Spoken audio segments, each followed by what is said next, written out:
And we are back here for the High Roller Series at the Onyx. It is day 2 of our coverage, and therefore it is the Opener Final Table. This 10K buy-in 2 starting days. It's taken plenty of time to whittle its way down to our final 9. And these are those lucky contenders you see in front of you here, and a real familiar mix of players we see at Merit, and then sometimes outside the borders of Cyprus. It is Alex Kulev leading the way with a rather tasty looking 5.8 million chips, equating to 116 blinds. Now, blinds 25K, 50K, but I do gather just 2 more hands left at this level, and then we will be moving things up to 30, 60, but a small rise to that level. Azor, start of the day with a big stack, comes into the final table towards the bottom, as does Alexei Borovkov, aka Aurora, popular Russian streamer. And whilst I'm running out of air, it seems right that I should introduce myself, James Dempsey, and of course my co-coms to kick the evening off, Mr. Neil Farrell, big Celtic fan. Good day. It's been a great day, James, and what a way to end it with some high stakes poker action. Can't think of a better way. You can't? No comment. No. It should be a good one. I have a little mix of players on this final table, as is always the case here at Onyx. There is Borovkov. I know lots of you in the chat will be here rooting for that man. We saw him in some of the cash action here last time out. Well, ripping this one. Into Klemens Roiter. It's a dangerous man to rip into. He's found a bit of form. Top player is Klemens, yeah, absolutely. I've had the pleasure or displeasure of battling a good amount with Klemens online, and always a very tough competitor, so it'll be nice to do a little bit of homework on his game during this final as well, you know. And now he's out there in the 10K final. You're in here with me. So. I'm not saying who won the war, James, but perhaps the battle has been lost so far. There are signs. These guys all guaranteed $46,800 for making it to the final 9. First prize going to be a cool 425K. 42 bars, not to be sniffed at. Absolutely not. And I'm pretty excited to see Alex Kulev play the big stack here. One of the more entertaining players, especially when he gets chips. He's known for this kind of fearless aggression, and I'm just pretty happy to have such a nice seat for the show. There's the man, center of the frame. This is the man I love to watch. Fahredin Mustafov. Yes, played a good amount with him in North Cyprus in particular, and certainly gets after it. Yeah, regular here, kind of stepped up when Triton paid a visit, had a great result in one of the events coming to second to Patrick Antonius, and really catapulted himself into some of these bigger buy-ins ever since. Iakobishvili, saw some of him yesterday in the 100K, back in the mix here. Yeah, I've not seen much of Iakobishvili myself, but you know, deep run in the 100K now at this final. Must have a bit about him. I'm excited to see what he can bring to the final. Friday, we're playing the game, by the way. Jack 10 offsuit, +3. Let's go, Muster. Let's go!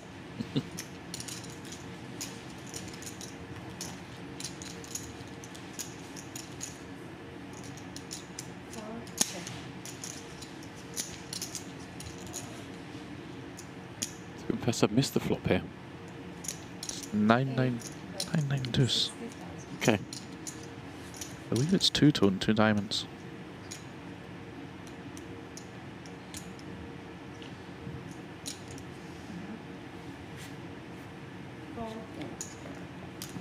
Actually, interestingly, you're on a limb and say Iakobishvili was wearing the same t-shirt Fahredin's wearing today, but in white yesterday.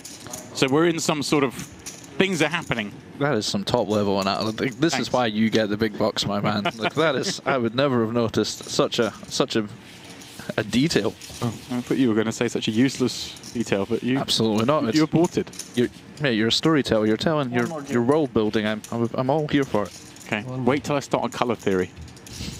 Yes, it's a thing. I'll explain it later. Of course, if you were with us here last night, you were treated to a show.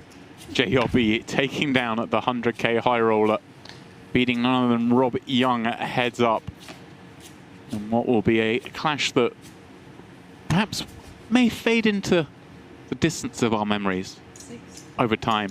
But for those two, we'll loom large. And whenever Rob says something to JLB in a cash game forevermore, he's just going to be able to bring it up. Hey mate, you had a 3-1 chip lead. What happened? Yeah, we were certainly treated to some good banter, as they say, yesterday. There was a lot of needle going on. It's always nice to see the same kind of needle makes its way from the low stakes all the way up to the super high stakes. So moving in for 505. We're having saying 50k, but I think we have clipped up to 30k, 60k now. Not that it would have changed if it were 50k. Much experience with any of the others on this table, or is it? A reasonable amount with Mr. Kulev. Played a lot with Mr. Kulev. A very tough guy, and I'm sure I will have played with the other gents. Maybe not know their screen names. Right. I'm not quite up in them as I used to be, but I wouldn't be surprised if I'd played thousands of hands against some of the wizards that I'm not entirely sure their screen names.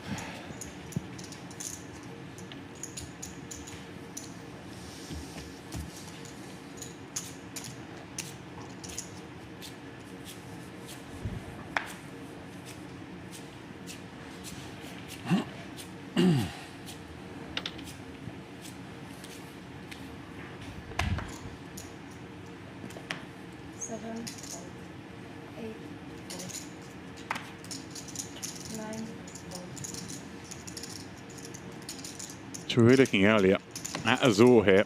See him. I was fishing for his results. His best cash came back in, I think it was 2009, and the 25k in Vegas. Oh, what a list of cashers there was in that one. Yeah, Yevgeny Timoshenko, his WPT win. Those of you who may remember that. Against Borovkov with the aces. We'll come back to that. With the boots. I think you're right, it must be 60k big blind if we've gone for the minimum raise here. You can see the chips there in front of Sean McCall. 30k in front of him. Kulev with 60. Oh, and is he thinking about doing something here? You see him studying the chips of his man in the small blind. Oh, he has. He's gone for the jam. Timing a little bit off here. The fans will be going wild as Aurora is in great shape here with the boots up against a raggy ace. Yeah, Alex has probably correctly surmised that Shornikau would be pretty capped here with this flat call against the short stack of Borovkov. But you just have to kind of fade Borovkov's range, and unfortunately he hasn't done. He's done the opposite here. For now. I hope the ends too.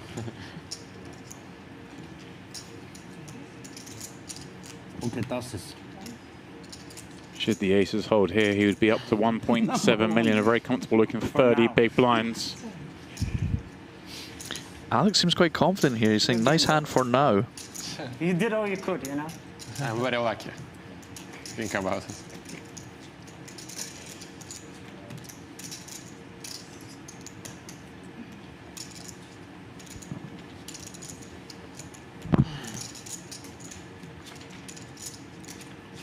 So then, let's see 3.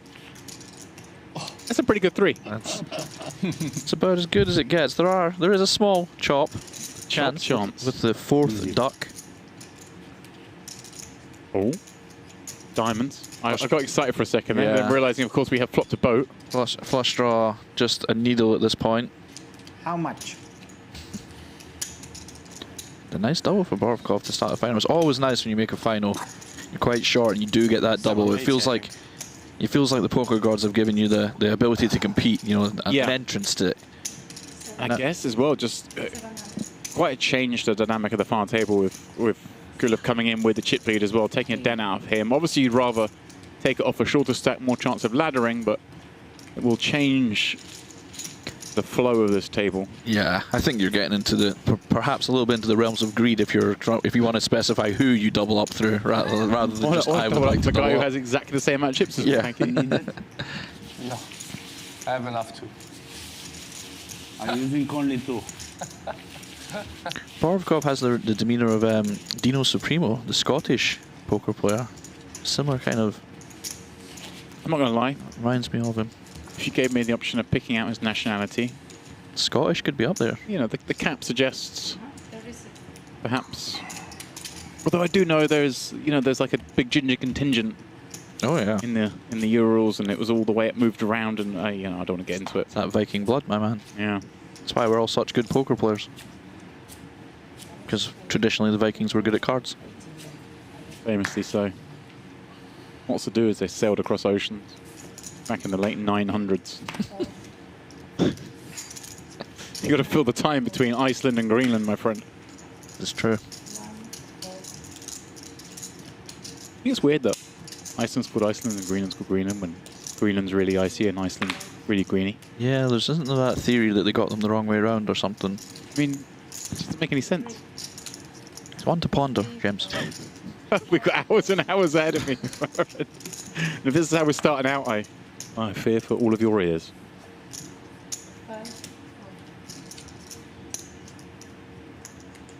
Luckily, as I say, I think most people in the chat are here for Aurora. So probably don't understand a word we're saying. Although I imagine you probably throw out a couple of Russian words. I know a little bit. Not the ones that we can have on the air, probably, but I do know a little bit. I do know how to ask, are you hungry, in about 14 different ways, because that is the #1 question I get asked when I'm visiting a Russian-speaking country. They are very big on hospitality. And clearly you don't know the word no. Well, it's rude to decline, James.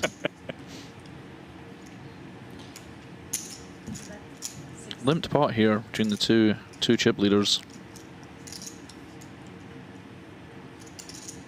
Couple of backdoor gut shots if we want to be generous for Alex's hand with Queen Deuce.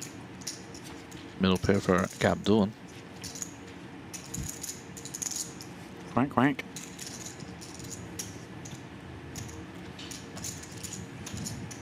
Turning this deuce, we'll probably see Alex slow down a bit. He's now beating Queen highs, King highs. No longer needs to bluff those hands off to win.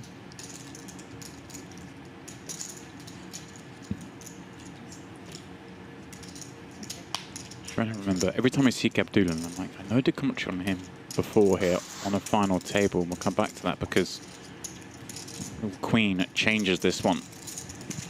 As you mentioned, not the largest of pots. We're going to be okay. Be interesting to see what Alex does here. I think when Gabdullin checks back on the turn, you are expecting to.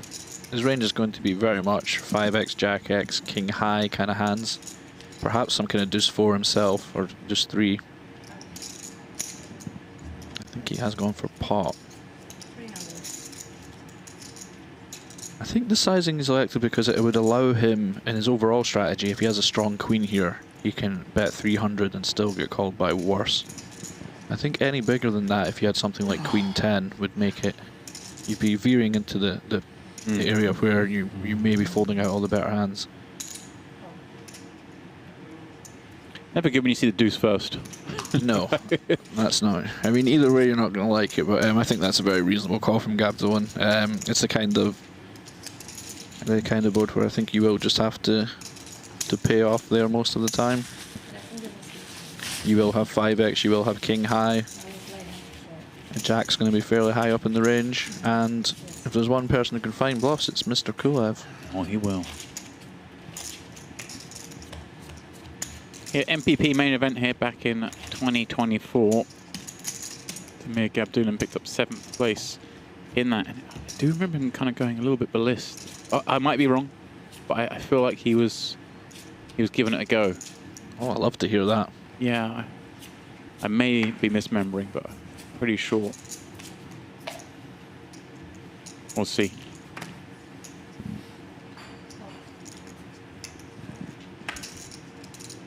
Azor.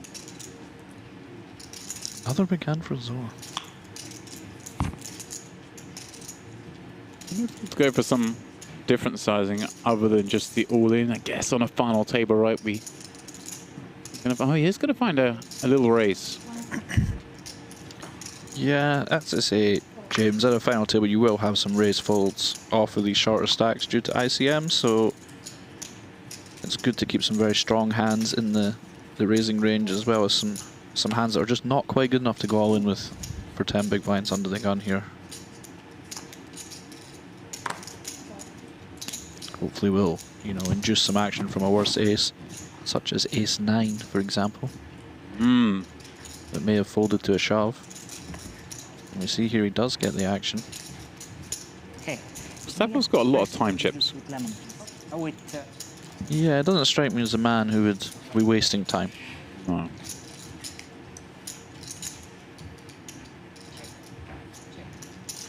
Queen Jack 7, knuckles about. And we see the same action on the turn.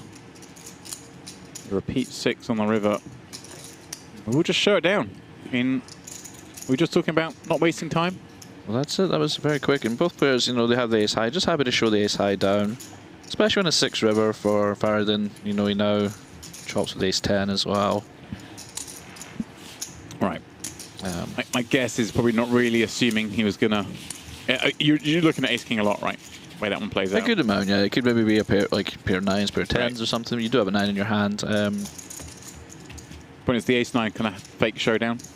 Yeah, it's one of those. I don't think you show down for a lot, but it's, you know, Hard to block. on the big blind you will have a lot of worse hands that you can choose to bluff. And, you know, if you're trying to get ace high to fold, it's a bit dicey when you have an ace, you know. Let's try and get ace high to fold when we have 9-8 instead, you know.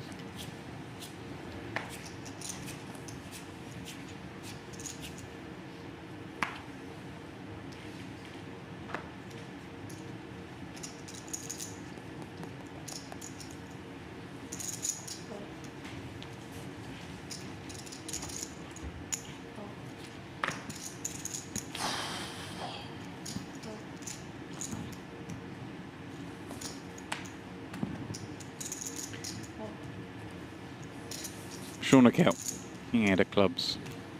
This is going to pique his interest from the hijack. So it looks like it will. Finds the open. They're not scared. No, I was going to say, into the kind of two, who appears to be the 2 chip leaders, it's a pretty bold open. Particularly with the 2 gents behind. If what you're saying about Gabdullin is correct, he likes to get after it. I know Alex does also. That being said, you can't, you know, you can't just turn up and show the white flag because you have aggressive players on your left. You too have to play an aggressive game. Here we go then. 55. Here we see maybe the why you need to be a little bit selective because we are seeing the 3-bet here. Количество раздач, 15 раздач, 15 hands. Blinds up every 50 hands. She blinds a gap every 16 hands. It's a 40-minute level tournament. Give 2.5 minutes per hand in FT, so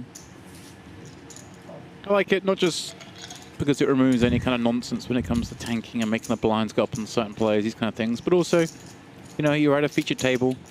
There's a little delay. We see when the all-ins happen, they take a minute.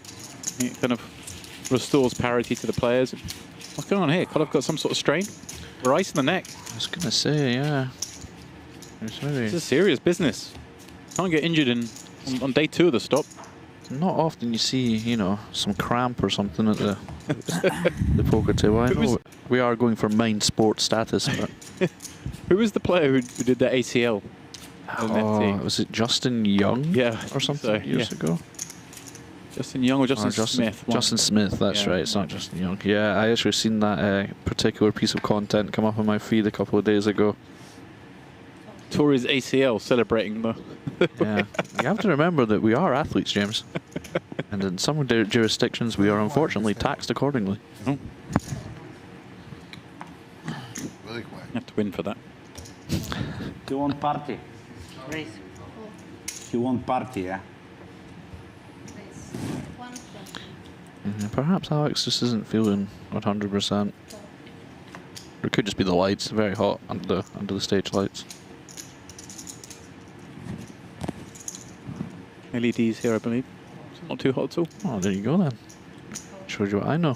No expense spared at the Onyx. I don't know, I'm making that up. But I'm pretty sure they're not hot. Interesting spot here for Wiesr. He does take the squeeze. Yeah. Oops, through it, and I mean, this set up perfectly, really, for Mustafov having flat with... It's one of those hands, right? He kind of doesn't really want to 3-bet against Kulev, is strong enough to flat, and then can induce this kind of action behind. Yeah, I think for Wiesr, you're gonna know that Kulev is going to be wide enough that you can shove on his range for sure, as he should be with the chip lead. You are kind of... It's like a reverse situation. You're usually more worried about the opener, but in this spot, the flatter's range is going to be a bit tighter. But perhaps Mustfov, from what I've experienced playing against him, he does like to get in battle. So, and he hasn't actually called here with the Ace-Jack suited yet. So, Piecing it together. 13 blinds, though. It's hard to imagine. Just given that we can see hands like King-Jack suited are going to be in there. Maybe some weaker aces, of course. All the better stuff's also going to be in there. oh, absolutely, you're not doing handstands for sure. Overlay of the open, of course. The big blind ante. 4 bigs dead. Got to call 11 more. How much? 7? 7-9.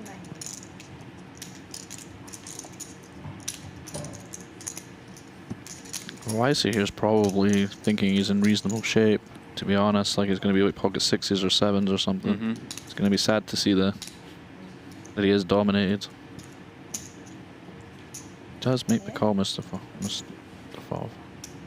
Right, so then on the block to be the first man out. Need a lot of help. He's found himself all in a bad spot. As 20%, I believe that's reflecting there was a king folded. So yeah. Let's see how he does. No help on that. In fact, 2 of the kings folded. We can see the graphics there. Just 1 out remaining.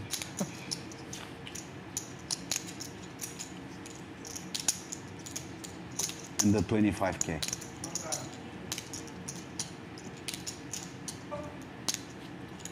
And that is not the King of Hearts. That is the end of Wiesr. Yeah, not the board you're looking for with King Jack of clubs. Almost fold. When the board gets dealt out as a Raz hand, that's not what you're after. Suited. Yeah. Fatty's saying he almost folded. I don't believe him. Floor. Can we spread out? 46.8 thousand is the payday for 9th. Okay. Everyone now guaranteed 53K. In between. Yeah. Again, inching up. Top 5 getting 6 figures. Snapshot. Third will seal 200,000. A second 275. And first Said my flop. 425K. Good start to the year. Not bad for a couple days' work. No, okay. He maybe opened little, but I thought. The fuck. Klemens has been driven to eating a banana after that. I almost Not folded. all the banana though. We're going to save some of it. Let's not overdo it. Maybe he does. It's important to balance the sugar. That's a good mindset. You know, you think you're going to be there for a long time, so you don't want to do the whole banana in once. You want to ration it out. Now, was he going to eat the whole banana at once there? But because a new hand started, he decided not to. Because, you know, there could be some issues with eating a banana on camera. Doesn't perhaps lend itself to the best optics. Hey, he's back in. There we go. But he's on camera. I think he's just keeping himself energized and ready to play at the top level, James. Top tip, keep your bananas away from the rest of your fruit. They do sort of... Why are you laughing? They... No, I'm learning. They, not decay, what do? They sort of give off enzymes or something that then rots with the other fruit. Wow, I did not So know you should that. keep your bananas separate. There you go. That's what I'm here for. I didn't have the banana as some kind of parasitic fruit, but Steve Ronnie B in the chat says thanks for the coverage, and I'm assuming he's meaning for the banana tips. Nothing to do with the poker. I think it could only be with banana tips. Every day is indeed a school day. Why you stay with this? Yeah, you're right. You see a tight fold from Borovkov, and this is the kind of stuff that happens when you have a kind of big bunch of stacks with a similar similar value, you need to be quite selective with how you defend, because realizing your equity becomes hard against aggressive big stacks and put you under a lot of ICM pressure.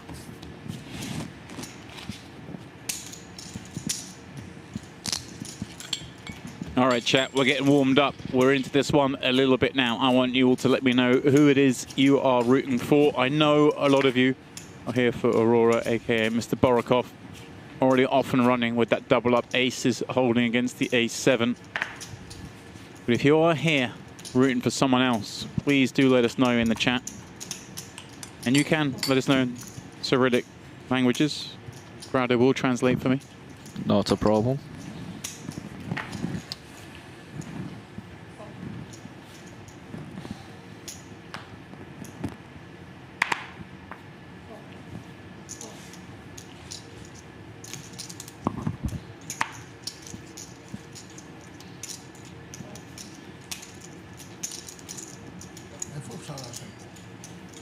Here is the man, Borovkov. Suited. Small. Pretty massive hand, blind versus blind. Will be looking to play his range as a limp more often than not, although he does cover Klem's here. So when you cover, you can look to open raise blind versus blind. I think ace jack suited would be a nice hand to do, but he has gone for the call here, keeping his hand nice and disguised.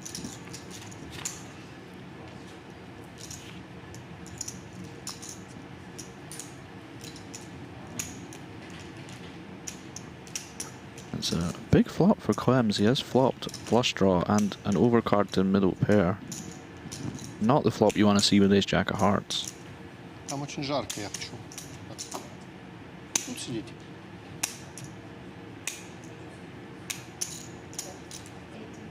Undeterred though, Borovkov will fire once at least at this one.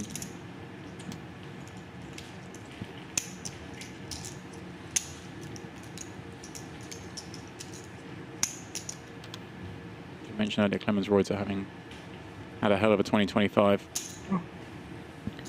And he does call here. I think with just the naked flush draw, you will want to be playing as a call more often. I think if you had some additional equity, then perhaps you could throw in a raise, and he does get there on the turn.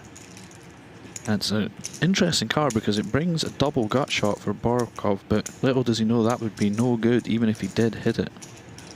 The old drawing dead and hoping you don't hit. Wow, I should have looked. Klemens Roiter. I said he had a good year last year. $7.4 million in cashes. Wow.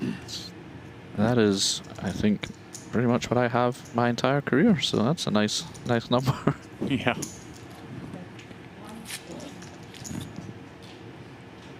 He does bet again, Borovkov here. Perhaps trying to find, you know, just a 7 or an 8 with no backup, you know, 8-3 off or something that will be there, because you remember it did go limp check pre, so all of the hands are in there. It'll be interesting. Maybe just trying to find, you know, if you're like 8-4 off or something, is right. going to be a lot of trouble here now. And in his head, he'll be hoping for an offsuit queen or a 9, but that is not what he wants in reality. Oh my word! Oh no! Poor Borovkov. I feel a bit responsible for that, to be honest, James. I'm myself and the chat are going to hold you personally responsible for this disaster card. He's gone barreling. He's made his hand. And they have a sizable amount of chips back. 1.3. Oh, pardon me. Reuter's only got 815. He might just play for it all here. I think that would be reasonable, blind versus blind.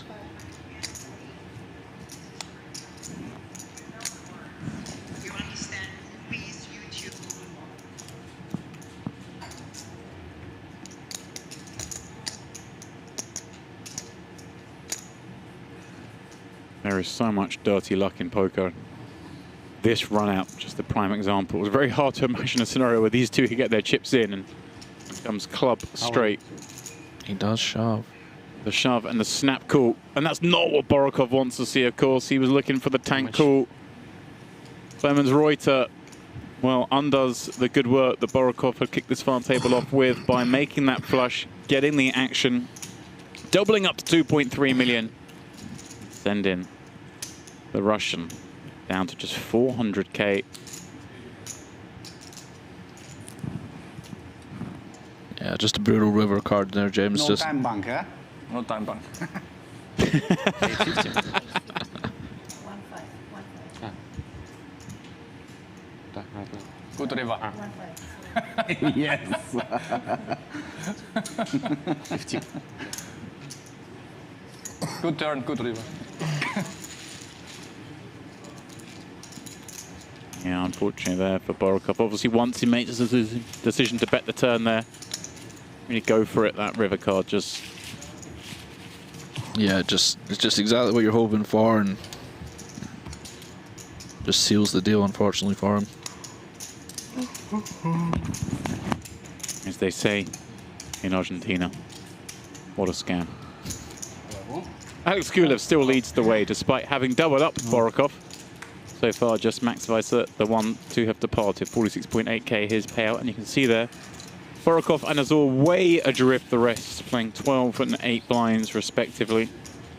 Iakobishvili next with 32. Him and Shawnee holding that same stack. Roiter now having doubled up 39, and then those other two big stacks in there of Gabdullin, Mustafov and Kulev. Interestingly, those three all set in a row. Mustafov will be at the shortest of those three, but that's a good seat to have, right?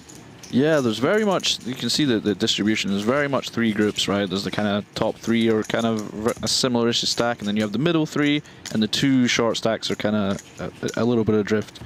So it'll be interesting to see, because when you are trying to learn these final table, the strategies involved, how to play, you do kind of learn as the short stack, as the medium stack, as the big stack. So for the poker geeks amongst us, and I include myself in that, it's going to be very interesting to see how they navigate these three stacks. Subtypes, if you will. Yeah, I always find it fascinating as someone who played most of my poker in an era before everyone was completely aware of how ICM affects final tables and just how tight those middle stacks are kind of forced to play. Yeah, I mean, you in particular were in the glory days where you'd see the first and second get it in with ace queen to eights for all the chips, and it made great TV. Got to play for the win, Fahredin. Got to play for the win. Exactly. And you can see Kulev understanding the dynamic here with the King 8 offsuit open. Because of Borokov's short stack, the other stacks do have to be very, very cautious. And these kind of high card hands are going to be very profitable raises for Alex. Even hands as weak as King 8 offsuit.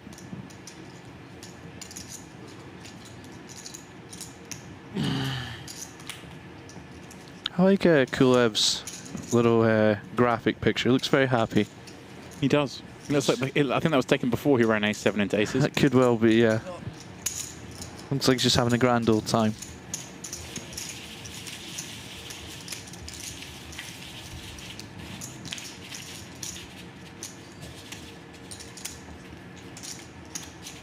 If you're just joining us, this is the No Limit Hold'em Open Up final table. Just 8 remain from the 207 total entries. Generating a first prize of 425k. Everyone with 53k locked up. But a lot of poker left to be played tonight. We are, of course, as is now customary, playing hands per level and reach this final table. We've got a few hands left at this 30k, 60k level. But obviously the stack's pretty deep. We're playing over 40 per blind average. And as we mentioned a few moments ago, not the same setup we had yesterday where we had a huge chip leader with like a third of the chips in play distorting the average stack. This one's a bit more genuine. Just the two short stacks. This man here, Azor, one of them, Borovkov sitting behind him, the other. And when you're this short, you really are just hoping it folds to you, and it's always a bad feeling that... The 3. Yeah, when you peel the 3 first, you know, you got the two chip leaders have finally folded a hand, and it folds. You're like, okay, give me top 50%, and they just peel a 3 the first hand. It's the first card you peel. It's a very sad feeling.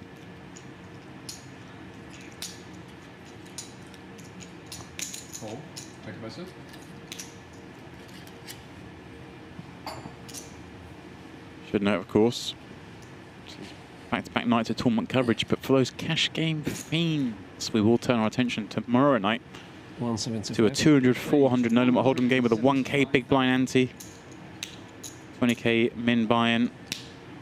This is game being headlined by the Finn, Patrick Antonius, one of the old school legends. Oh. If I that's believe his presence will relegate me to the second best looking person in the room for that, which is a sad thing. You know, my mum once called me back in the day when televised poker was on all the time. Sort of had a go at me for not telling her that I was on TV this particular evening, poker thing. It was Patrick. My own mother thought I was Patrick Antonius. That sounds Didn't like a correct mistake that only a mother could make, James, to be honest. Then she saw how he played and realised it couldn't be me. I see your interest in pot blind versus blind. It went limp, and Shornikov actually raised pre-flop here, and it went limp call. And they both have flopped gut shots, and a very similar gut shot. Hello. And it's a little bit more backup for Iakobishvili now.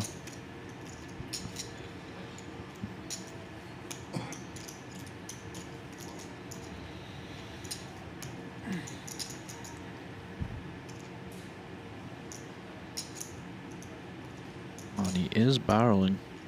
Very aggressive here from Shornikov. 325,000. Very much regular, the merit scene, Mr. Shornikov. Call. The quick call by Iakobishvili.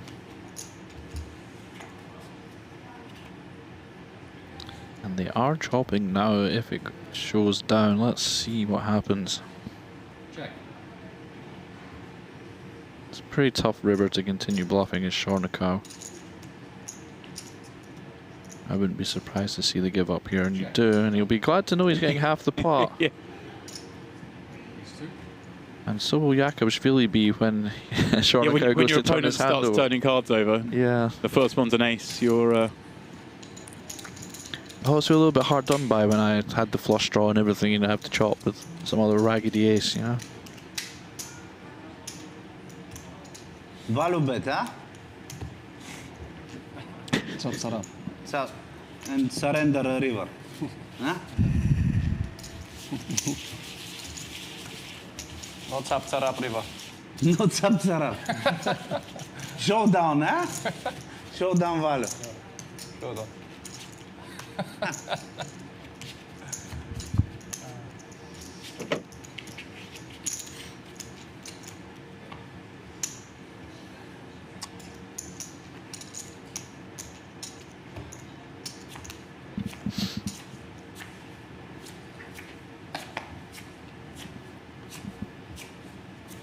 feel like that hand was somewhat on brand for this final thus far. How so? Not a lot of drama. Chop it up. We Yeah, carry on. Just easing in. I mean, you say that. We've had 2 all-ins. I know. You're a very hard man to please, James. I am. We set a high bar last night for Aldo. We did, to be fair. That was an explosive stream to start off the 2 weeks, and hopefully we can just keep pushing back, keep pushing higher each stream. Has anyone seen Rob Young today? Welfare check on the man. I have not seen him, no. I think a good long sleep would be required after 5 seconds. the marathon final. Raise. Borovkov here found a hand to go with. Ace-9 offsuit.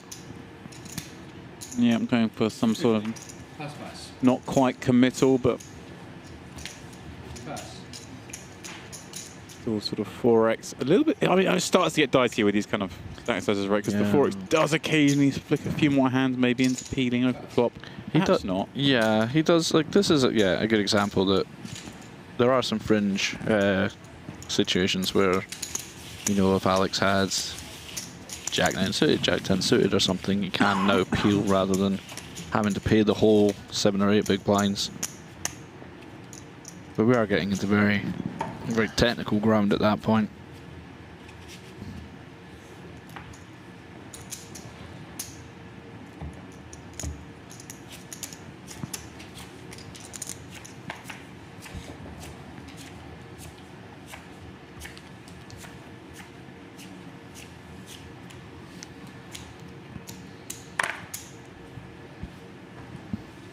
Pass.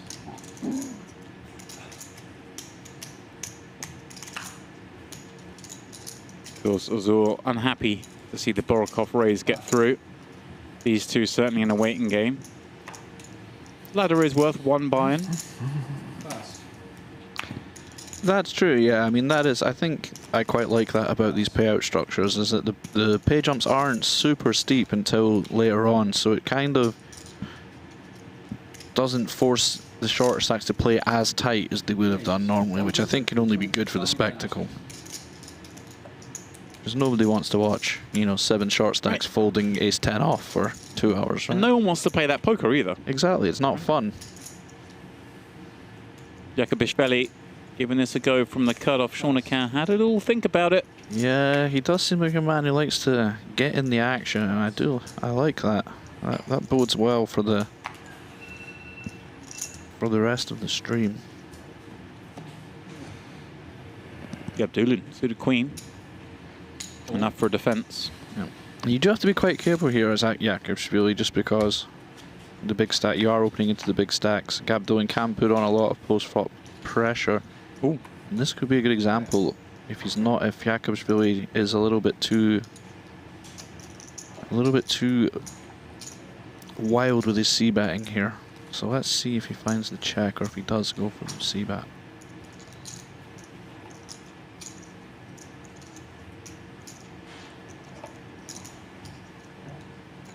Bet 80,000.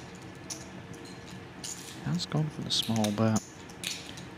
The issue here is that Iakobishvili should not really have many 8s when he's opening, whereas the big blind has a lot, and he can do this, which is check raise and immediately put so many hands under pressure. Mm.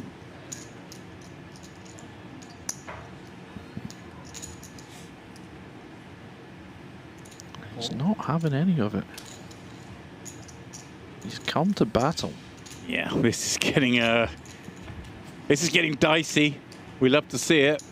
Jack repeats, not the card I imagine Gabdullin's too keen to see. Yeah, it's a pretty great card for Iakobishvili. Obviously makes it less likely his opponent has a jack. 40 out there. And Gabdullin find another barrel. He's going for it. I told you, Fahredin, I've seen this man do stuff before. He's not shy. I like the sizing as well. It's allowing him to continue betting an 8, even when the jack pairs, and it does target the kind of hands that he's interested in targeting on the turn. And Iakobishvili's smells a rat, James, just absolutely policing him here. Here we go. I moaned a bit.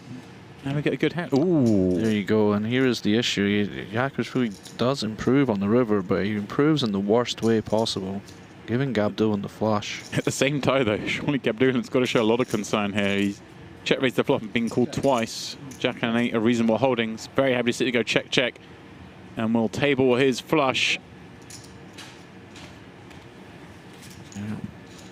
Nice pickup from Gabdullin. I think that does just kind of exemplify why you need to be a little bit cautious with your aggression when you are covered by the stacks behind, especially on those boards that you don't necessarily do that well on, right? You know, Gabdullin's going to have 7-8 off in his range, and Iakobishvili of course does not. So, but he did. I mean, to be fair, all he did was put money in good the whole way and then get rivered and put 0 in. So yeah, maybe he just kind of has a read, has a sense of how the spot's playing out that I can't get from the commentary gantry. From the gantry, you're making out we're like sitting up high here at the James, at the Amex. No one knows that we're in this little shoebox, mate. We could be anywhere. Don't ruin it. Don't ruin it. Don't ruin the illusion. The gantry. Or up that lighting rig here.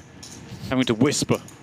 Like the old school WPT ones where you got Mike and Vince sitting there in the table side. Another big hand for Iakobishvili. 5 seconds. Fine, we'll go back to the poker. Raise 125,000. Pass.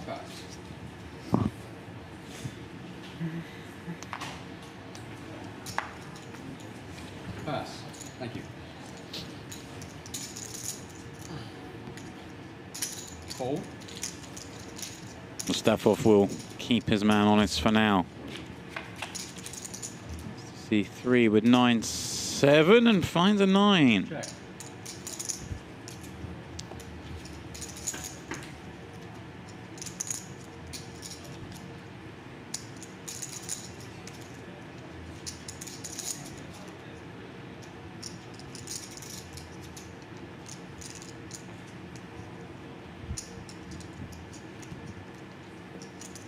There. 150,000. Jack of clubs working. The 2 big cards. Deems it enough for a stab.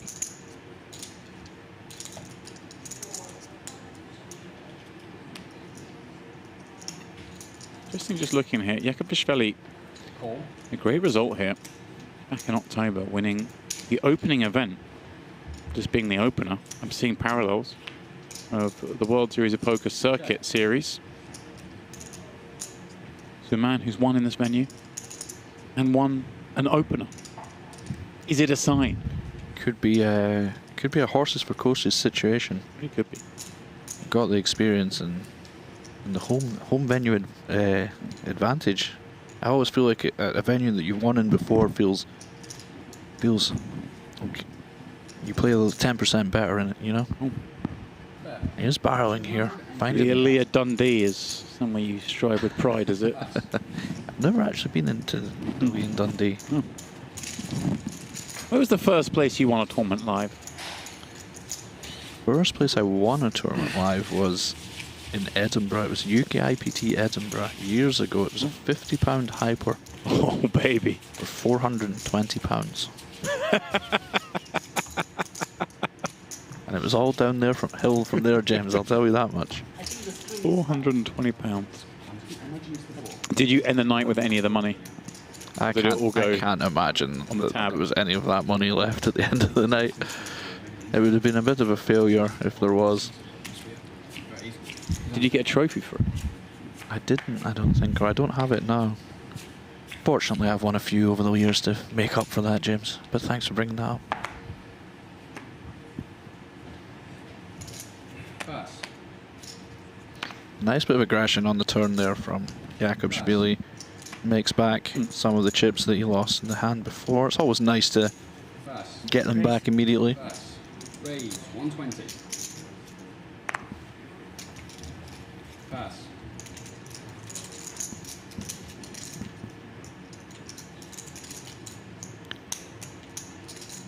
Queen 10 suit for Mustafov here. This is actually an interesting spot because of the stack distribution, you have to be quite 475. careful with the hands that you want to 3-bet. 5,000. Oh. And wow, there you go.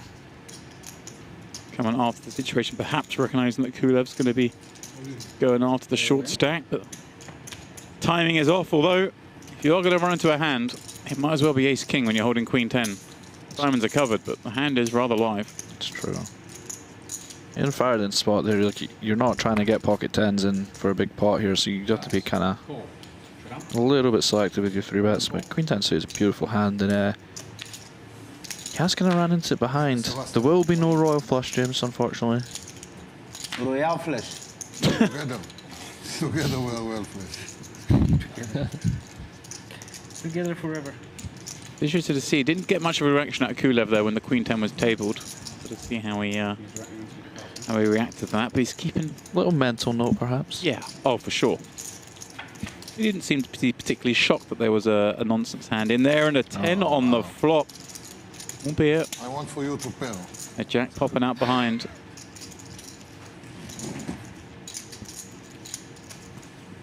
Azor mentions queen now a worker.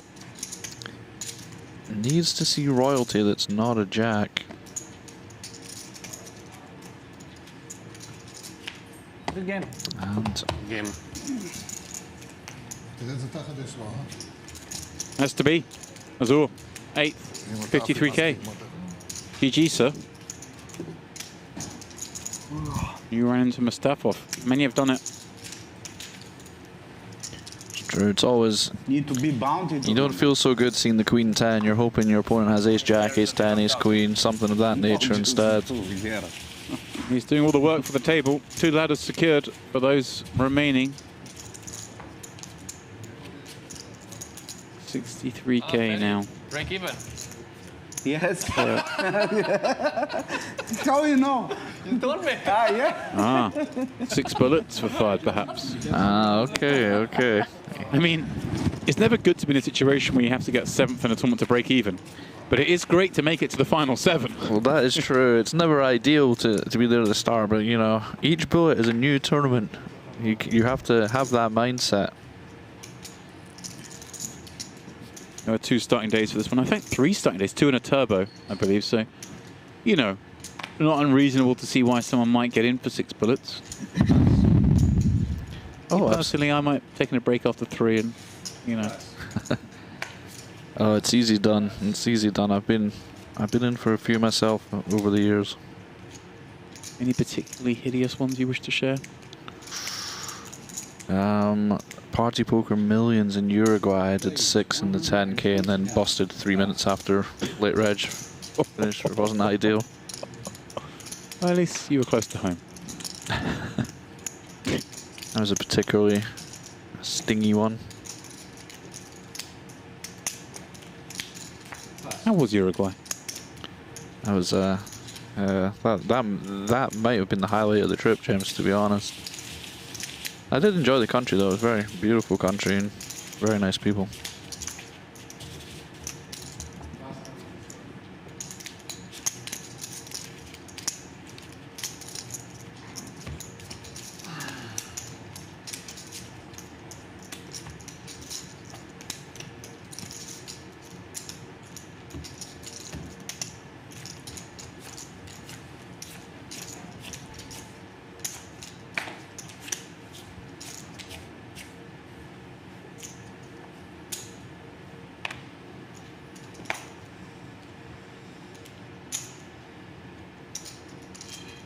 I want to go, but it's a long way.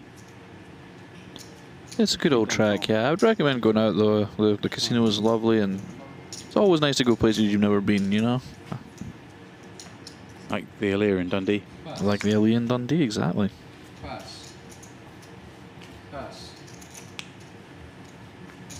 Is there an Alir in Dundee? I'm sure I've heard there's an Alir in Dundee. There's definitely a casino in Dundee. I don't know if it's in Alia. Come at me, chat. I know there's lots of Dundee poker fans in there waiting for this moment. Been waiting for many a year. Big spot for Borovkov. Borovkov here, he finds a very big hand with this stack. Oh, yep. 5 seconds. I win. Play all in. Mustafov going to try and make it 3 KOs. This one going to be a little bit harder to get across the line, though. Pass. Call. It does snap call. Good out. Hoping to see King Jack, King Queen, pocket sixes, something like that, but he is dominated.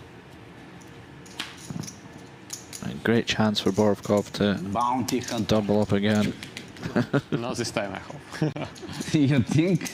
You don't see what happened with these guys? Hard to He has done it in the order, you 2 know? rows enough for you. Moving I around think from his this is left. it. I That's wouldn't be happy true. if I was Borovkov. That's true, yeah. Yeah, minimum chop. Certainly a chance. 7 of clubs. Yoncho. You know 7 of clubs, Yoncho. No need. Not this time. Tomorrow. You can do it. Now dues for the chop. 7 for the win. Oh, Was close. crossbar. Borovkov back in the game. Check, please. 480, I think. Something like this.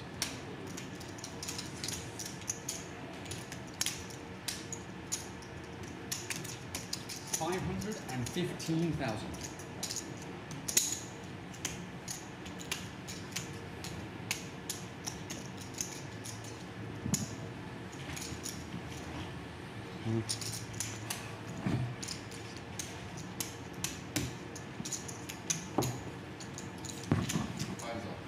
There we go. I was about to say, I think it must be time.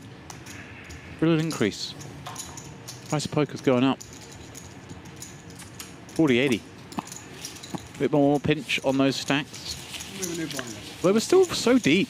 so sort of used to seeing final tables these days, especially with the sort of high roller caliber of players, that we're not seeing the average really drop down to kind of around 20. But perhaps what you're saying, the ladder's not that significant. People willing to gamble a little bit more. Yeah, absolutely. I think when you have the payout structures like this, it does encourage players to play a bit more aggressively and try and go for the win, which in turn does give us these kind of deeper stacks final tables, which is, you know, good to watch, because, you know, some people like to watch the 12 big blind all wins. I like to watch, you know, I want to see some check raises. I want to see some barrels. I want to see some cool poker, you know, some big bluffs, some big hero calls. That's what we're all here for.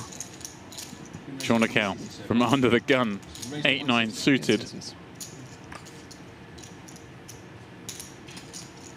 what we're saying. He's willing to step out here. Pretty ballsy. It is tough to resist the allure of the 9-8 suited. Yeah. Call. Pass. Pass. Oh. All right. Okay then, Kulev calls from +1. Now Borovkov with that newfound wealth and ace-queen on the button. Not as rosy a spot as it, you know, might first appear, right? When we got 15 blinds and a raise and call in front.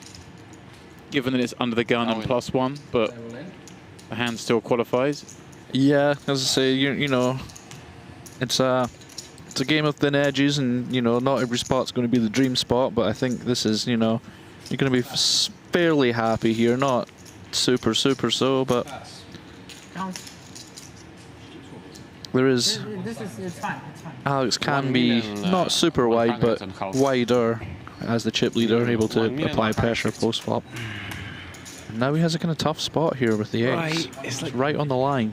I mean, are we ever expecting Borovkov to turn over 7s? This is it, exactly right. You are getting this kind of price. I think if you have 9s as Kulev, you kind of just shrug and put them in, and 8s is the let's think about it hand.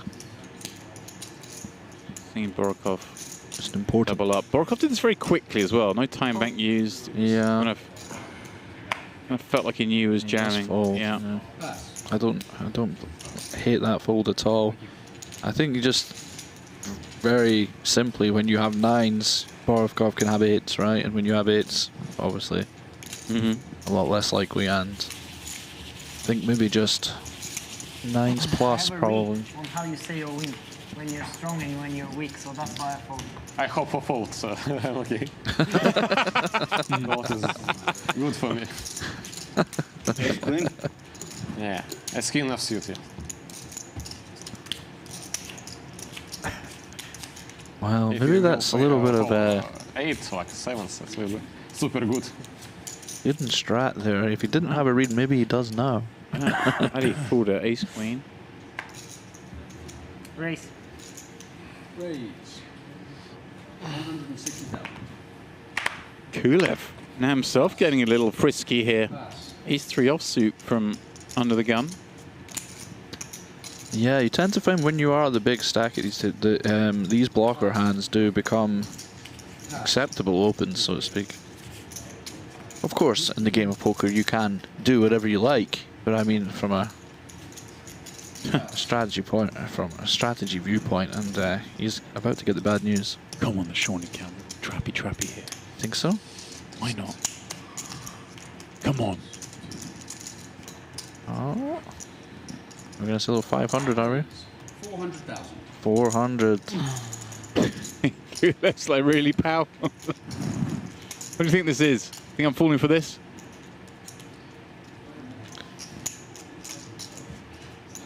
The problem is, Shornikow strikes me as the kind of player who could get up to some no good here, you know? Could have the 8-9 of clubs again. Exactly, you know, he's kind of, you know, some players you'd just be like, okay, look, you found a hand, but when you have that reputation of mixing it up, you know, this is where you can reap the benefits. But he does make a good fold, Alex. Well, the benefits for Shawnee Cow see him move up to 5th in chips, and That bottom bunching up somewhat. Iakobishvili now the shortest with 17 blinds. Borovkov 21, bunch with Roiter and Shawnee. As you mentioned before, we kind of got, rather than a group of, or 3 groups of players, leaning more now towards 2. We'll throw Mustafov up there with the big stacks in a pretty comfortable situation, and guys who have to play fairly honest for each other. Whereas those at the bottom, somewhat in a waiting game, but with so many blinds in play, still really anyone's game. Mustafov, the only one doing damage so far, sending out Azor and Max Weiss up in 8th and 9th. 63k is the on-deck payout. Next player out.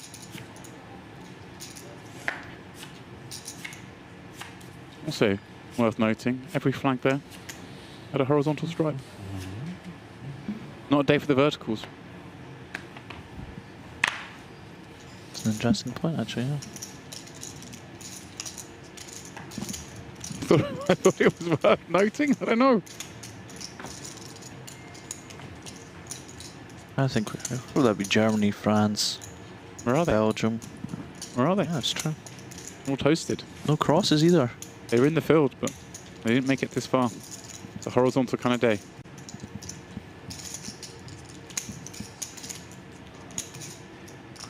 Should mention there were some others, of course, who made it a long way into the money in this one, but no further. A big favourite here at Merrick. Iakobishvili finished in 10th. Final Table Bubble Boy has a cross on his flag. You have 2 100. One of my favourite players. Kenar in 11th. Thomas Merliker finished 12th. Mehdi Chowli in 13th. 20 more made it into the money in this one. No further. Only. Yakov's really trying to get the steal through with the 7-5 suited into the big stack of Kulev, and he's just getting put all in by the pocket 5s. Just showing a good example of why being aggressive is good, but you perhaps need to take a little foot off the gas a little bit into the big stacks. I can sympathise though, it's hard to look down at the 7-5 of diamonds and not play. Beautiful looking hand.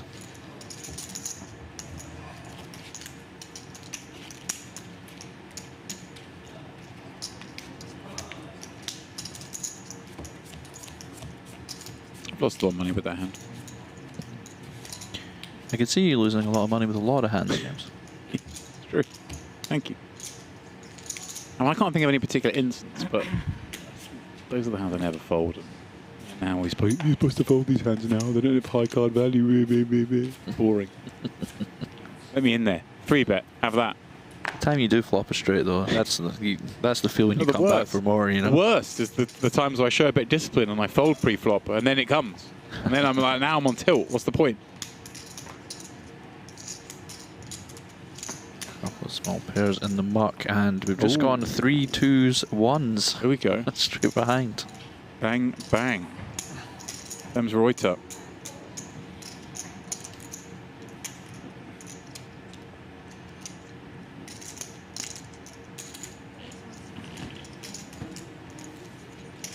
No, roughly how much you have? 2.1. Oh, you love hearing that. Wow. You love hearing that. How much is the race? 160. Kulev, of course, Gabdullin behind. Somewhat of a fly in the ointment. See how he wants to play this one. It does fly, yeah. These are the kind. So Klemens has to be quite tight opening here, and when you have the 9s, it's not as if Klemens is going to have pocket 5s here that can then 4-bet shove, right? It's he might even open fold that hand from the hijack. So you do, I think, taking the conservative route here with the 9s is prudent for sure. Well, the kind of texture that though Roiter still has aces will give a little bit of concern.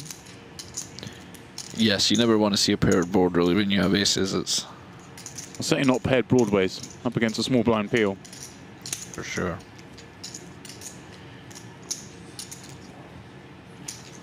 Kulev himself will be Kulev in confused with that one. Kulev in the tank here is interesting. This is indicating to me that he thinks this is a board he may have some leads on, and I think he will do as chip leader.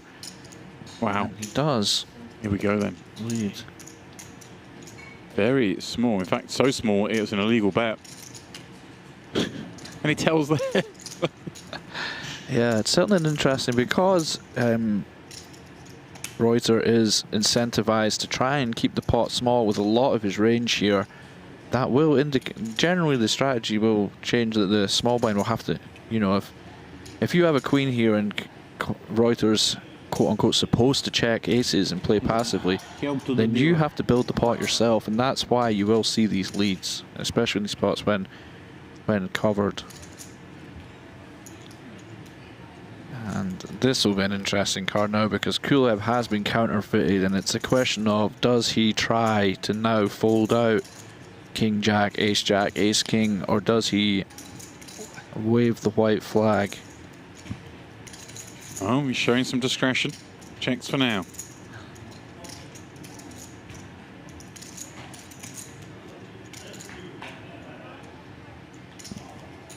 Roiter. Hard to imagine having a hand we want to check back more than this. Well, the 10 as well is a bad card for Roiter as well, right? Yeah. Well, you now lose to a 10, so you know you've gone from the dream scenario of having pocket aces to please let me show my hand down. And Jack on the river. This is a very interesting spot as Alex. I generally know roughly what we're meant to do in most spots, but I'm kind of not sure here, James, to be honest. Overbet jam. Like, yeah, I mean, it does complete Ace King, but we are double paired. And Klemens can, of course, have pocket jacks, which would make a bow also. And the answer is no. Do we think we have a value bet? And I think we're correct that we do not. Could have played out a number of ways this one, as it is. Kulev loses very few chips. 90 aces. Yeah, I mean, if you're going to get nines versus aces, that's a you feel like you feel like the winner of the hand almost when it comes like that, you know. Got to showdown and lost 3 blinds. Exactly.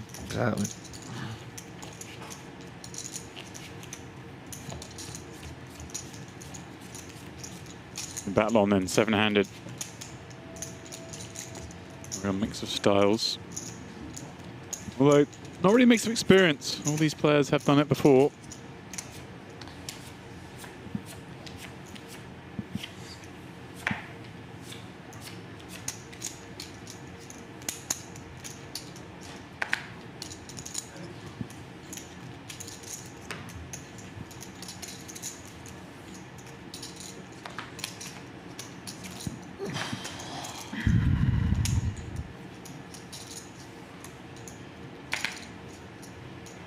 Mentioned before, Klemens Roiter having that year of dreams last year, $7.5 million in earnings.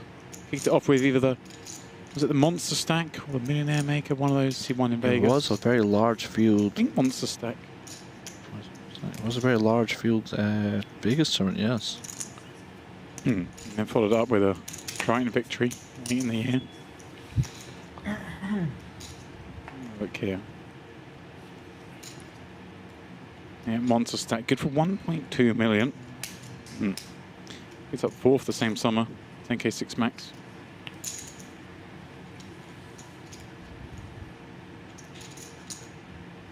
And pardon me, I said he won a Triton. He got 5th in the main event in the Bahamas for his biggest cash, 1.4 million, but far from the victory. Not a bad 5th place in that one, the old 1.4 million. Yeah, it'll do. Iakobishvili is opened, and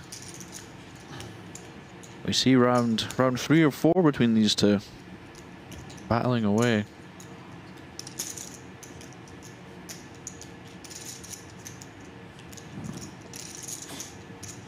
Kind of a tough spot here, Iakobishvili. You know, you do have something, you have an overcard and a gut shot, backdoor flush draw, but you kind of have that stack, right, where you could just get check shoved on and you have to fold away, so you will be kind of building in some checks here. Is this the kind of hand that you want to do it with? You know, maybe bet some ace-5 or something that doesn't have as much hope of getting any better, you know? Right.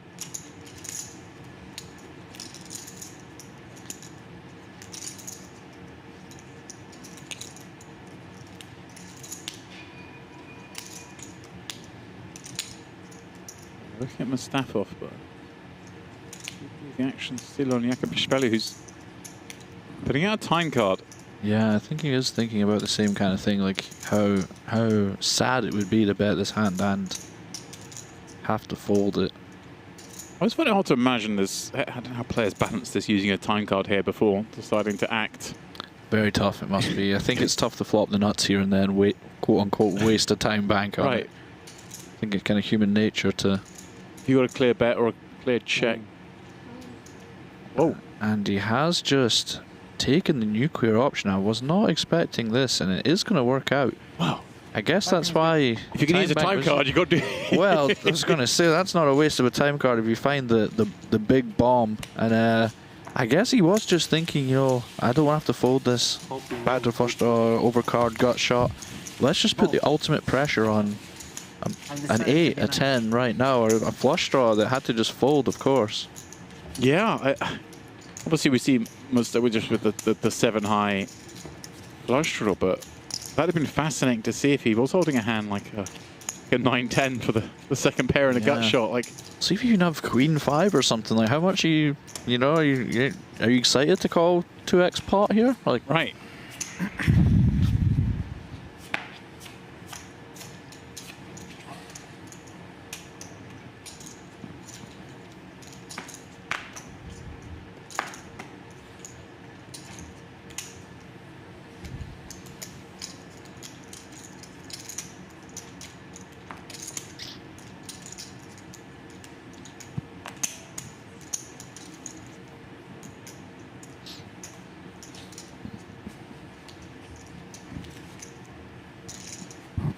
Gabdullin on the button, going to squeeze out the ace of hearts.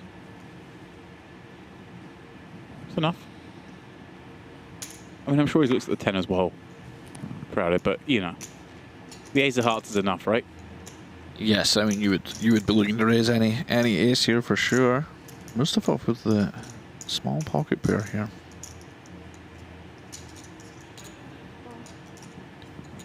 Wants to see a little flop. Borovkov, the man behind, making way with Jack Deuce. Stuff off them with a heads-up pot in his hands, but out of position with 2-3 is always going to be tricky. Even more so on Queen 10-9.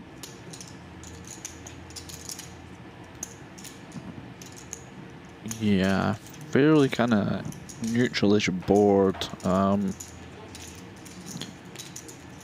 Mustfov will have a lot of these kind of cards when he flats the small blind. He doesn't on this occasion, of course. But he will have a lot of Jack 10, Queen Jack, King Queen kind of hands. Even like Ace Queen and stuff's going to be there. But not this time, of course.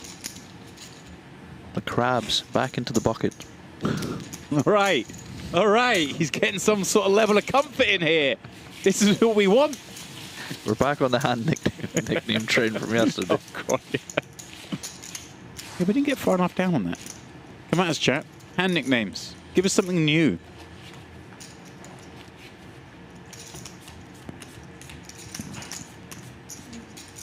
Was it the Scottish Aces? Yeah, that's right. 8-4 suited. Scottish Aces. We will make that a thing by the end of these 2 weeks, I promise you. It's going to be harder in the second week. Even if I have to jump in one of the turbos and punt it off with that hand on stream just to get it some notoriety.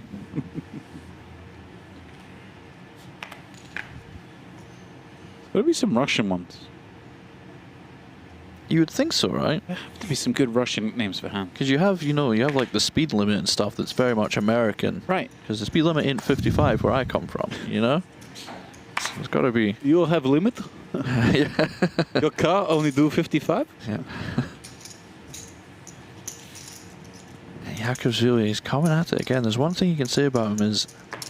Yeah. He is relentless.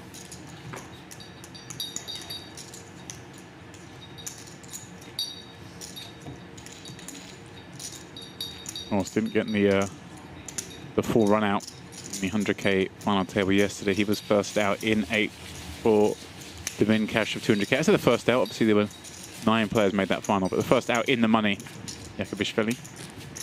Yep, and 2 finals in a row. Not a bad way to start the old series. Bang bang.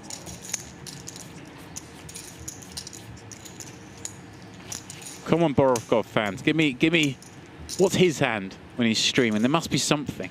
Give us something to be on the lookout for. He's going to go ballistic with some holding in a minute. We're not going to know why, but there'll be a reason. Maybe there won't be.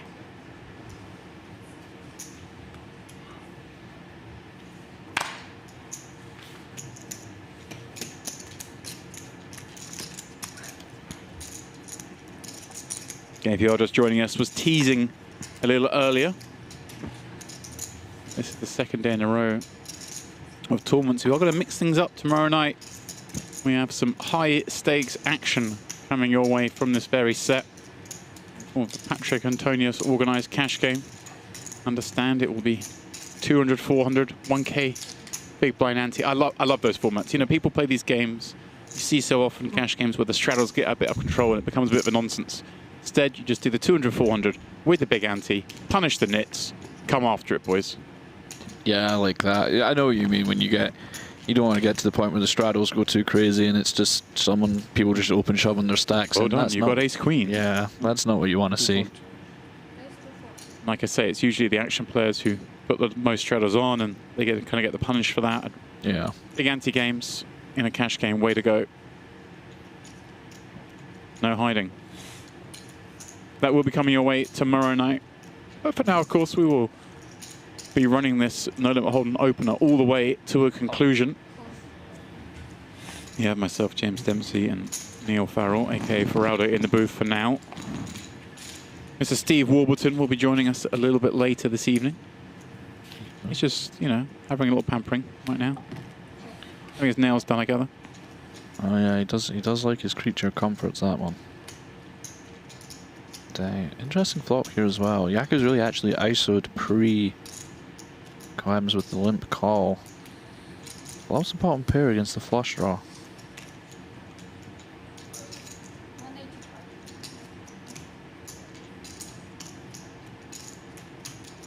These hands always fascinate me with that in mind. How does Klemens have much of the top card? Yes, these are always spots I always find interesting to watch. I think it's one of the last bastions of the game that players are perhaps not quite as tight as in other areas, this blind versus blind, especially with ICM. So it's always interesting to see different players' takes on it, their different strategies.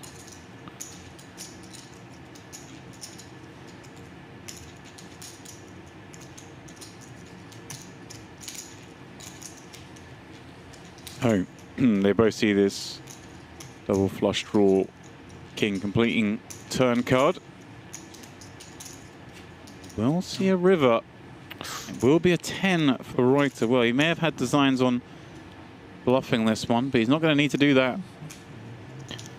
Yeah, interesting to see what Klemens does in this river, whether we might see like a little 10% bet here, just to try and eke out a little bit of value. He does just check instead. I think the 10% just kind of stops you facing 2/3 pot from a king, and if our opponent does have a 9 or a 4, could maybe eke out some value, but he has selected to check. I think Iakobishvili's hand's just going to be too good to bluff. I think you probably just check. Ooh. But he is going to bet. Hello. It's be interesting to see. Hello. Well, well, well. 4 into 9.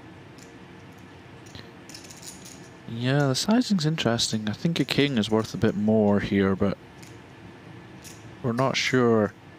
Maybe this is the size that Iakobishvili would use with a king here. Could it even be a superior 10? Well, that's the thing. If you're thinking this, like, you know, if there's some kind of sizing indication that it's a 10, then when you're holding a 10, it becomes, you know, a good hand to make the call with, you know. Right.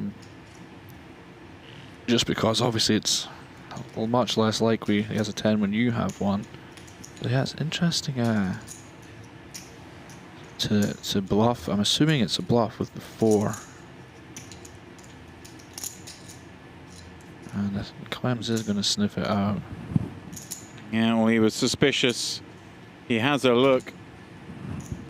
And he does, and he won a bit more money than I would have with that river check. So that's me putting back in my box, James. It's funny as well because Iakobishvili turned the cards over one by one. The first couple was a 4. Yeah, Klemens you must are be like, expecting uh-oh. to lose. Yeah, you are But expecting how's to he got lose. 2 pair here? 10-4, really? Didn't necessarily expect a 4 to bet, but there we go. Big pickup for Klemens Roiter. Trying to keep that 2025 run going here in 2026. Certainly a star of the future, if not the present. But he's got something about him, hasn't he? Klemens Roiter. He's got a presence. Yeah, you Dresses the way he dresses, the tattoos, everything. it's tough to explain, but he just looks like someone who'd be good. You know, you do make these judgments at the table when you play. You know, you're not meant to stereotype people and things, but you do. You do. You know, the first thing you do when you see the table is you instantly do make these snap judgments. Like, this guy looks like he's going to be really tough to play against. This guy looks like he's probably clueless. You know, it can go either way. But yeah, he does look like someone who would know what he's doing. Looks the business. And he's climbing up the counts. Gabdullin's go from +1.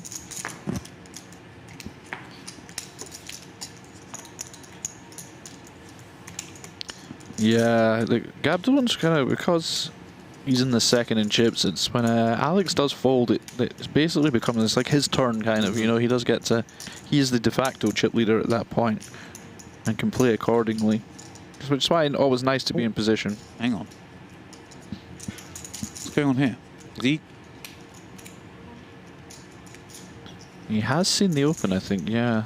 Yeah. He's likely to call. I'm going to see if he can flop a little piece here with a suited king.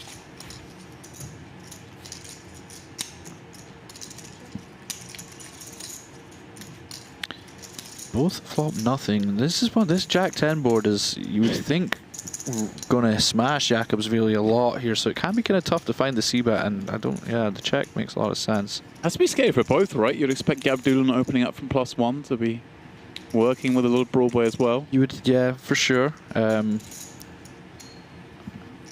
think, and here we go. I mean, surely going to work if he finds the barrel. You would think so. Yeah, I mean, you would imagine this is the kind of, you know, the Queen Jack, the 10 Jack, the Jack 9 suited, the King Jacks and stuff. This is very much Iakobishvili's wheelhouse. That's why I quite like the check from Gabdullin, just to kind of give it up when you know, if Iakobishvili has pocket deuces, you can bluff him at a later point. Right. You know? Wow.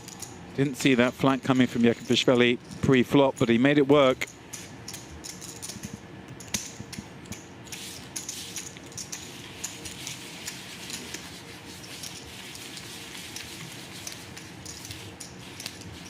We battle on. 7 remain. Yeah. $63,000. These spots where you pick up these extra chips as well, you know, this is why, you know, this is maybe why we're seeing Iakobishvili at the 100k final yesterday and at this final today. Perhaps picking up chips in spots that other players wouldn't expect or wouldn't pick up chips. Because these all add up over the course of a tournament.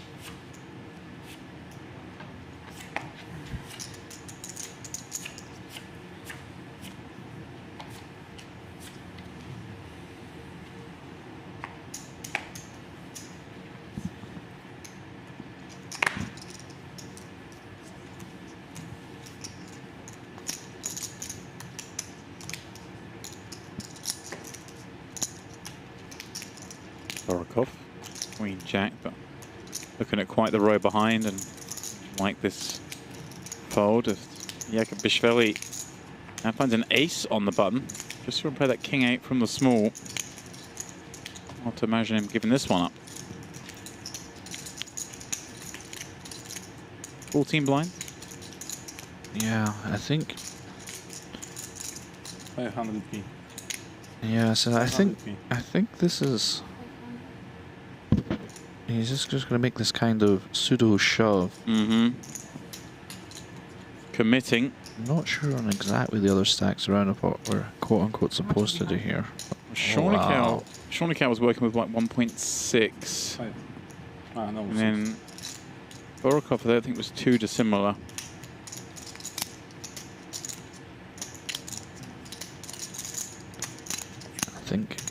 I think we're going to see.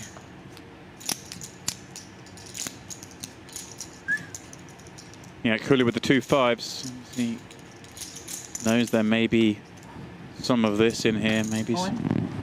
Yeah, and he does put it all in. Well, he's going to be ecstatic to see he is dominating the ace-3 with those 2 5s. Sony is coming. Always nice to not be in the flip when you have the 5s.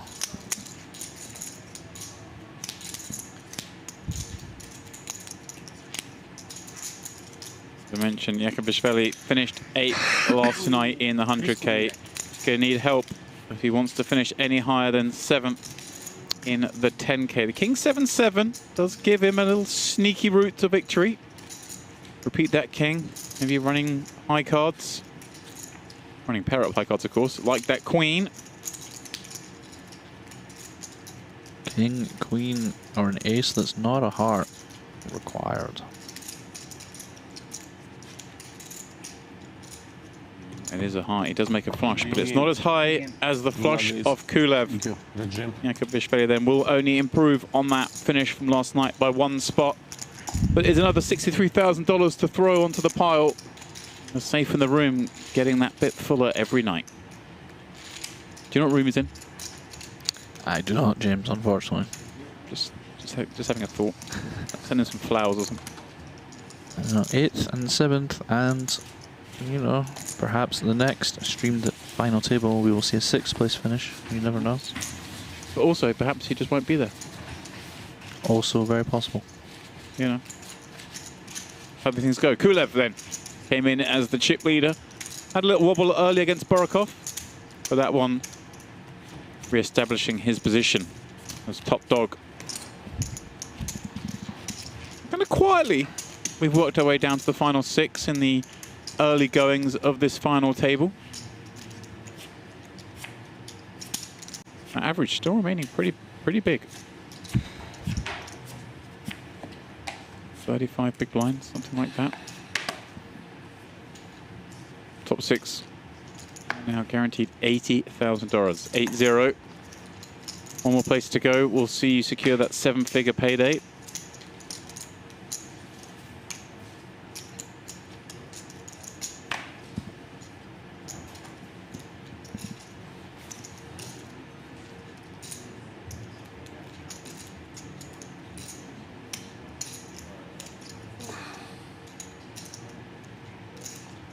We have Gabdullin going to be squaring off once more. Gabdullin with a very attractive looking ace jack of diamonds here. And Fahredin with, you know, we're sort of 60 blinds deep. It's not like we have to be scared of raising these hands, right? Like Kulev can't just bin us, can he? Correct. Yeah, you are. You know, you're shallow enough. Yeah, you are deep enough that you know you can't just get limp shoved on or anything like that. And you know, you do have to play cautiously, but it doesn't mean you know you have ace jack of diamonds. It's pretty much a monster. So you will be wanting to play some raises, and this is definitely going to qualify. Okay. There's perhaps an argument to be made for using and bigger sizing in that spot, but there's lots of different ways to do it. Well, that is the tail of the tape for now. We are down to 6, and it's Borovkov and Shawnee the ones with work to do, hovering around that 20 big blind mark. The others very comfortable. So again, we're in this kind of static position where in theory Kulev gets to do most of the damage, and when he folds, Gabdullin, the seat downwind of him, gets to take the lead. Unusual, you kind of not necessarily see this chip distribution, but the fact that you know the 3 big stacks are all in a row in the order of chips they have. Chip leader, second in chips, third in chips. Yeah, it does. You're gonna with the 2 chip leaders on your right, you are just gonna hoping to see some folds so you can get be the pretend chip leader in certain spots. Trying to count. Ace 4. One of the 2 shorties. Gonna give it a go. Let's see if Gabdullin to get in the mix here with Jack-9 of clubs. He decides not to, but Mustafov certainly will with this ace-queen off. And one imagines it'll come in the form of an elevation. Top floor? Yes, I would expect to see an all-in here. Shornikau's off 21 bigs. It's just going to be the very nice and comfy all-in.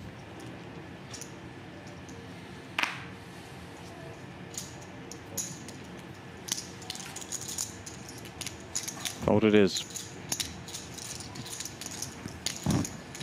You will have some non-all in there as well if you want to, you know, induce a bit of action with your aces and kings and stuff. But ace queen offsuit tends to be one of your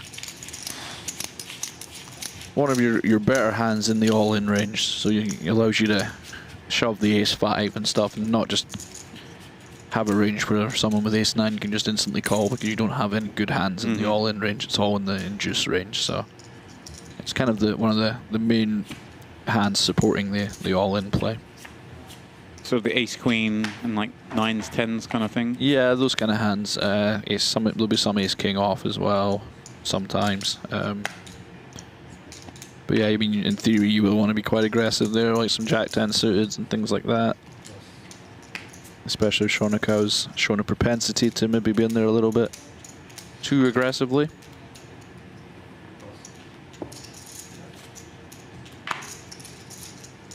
How much do you play? 1.3. Thank you.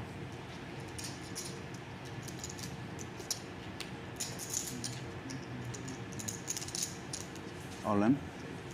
Hammer dropped. The Bulgarian bludgeoner.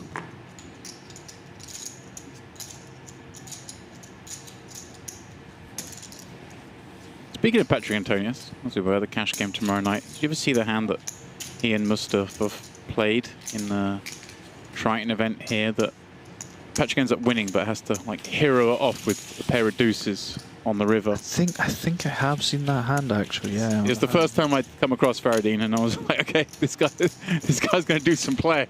Yeah, he came to play. Yeah. Yeah. I can't remember the exact action, but I see Patrick somebody plays fairly quickly, and a lot of time back spent before calling with bottom pair. Yeah, I do remember that hand now that you say it.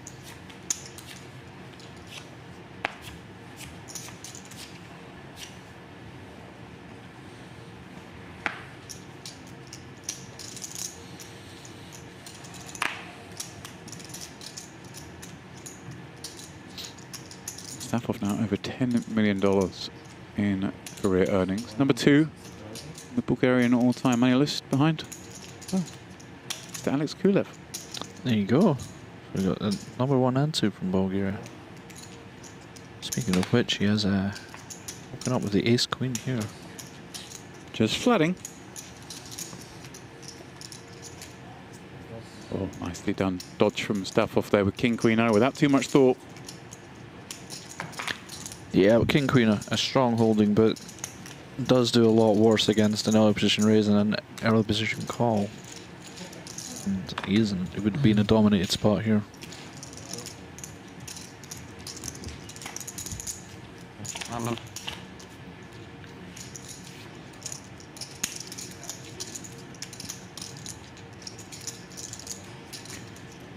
And Shornikau and Kulev both missed the flop here, which is actually good news for Shornikau. And he's coming out with a bet here.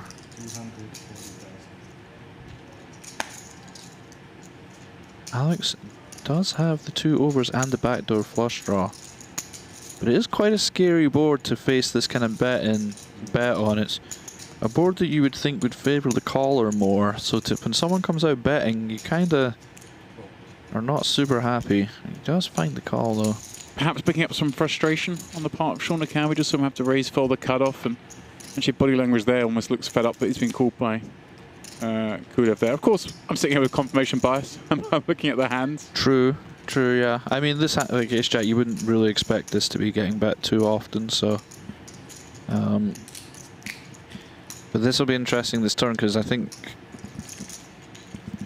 you know, this is going to be very much in Alex's wheelhouse. So even with a hand as strong as Ace-Queen, we might see some aggression turning it into a bluff. Even though he does have the best hand here, he can't know that just now if your opponent's sitting on pocket kings or something. But he does check back, so I'm just maybe going to shut up. Oh. Oh. There we go. Alright, now this will be... Who has the most tens? It should be Alex again, right? You would imagine, I mean, Shonikov can have, looks like some pocket tens and stuff, but you would imagine it's Alex.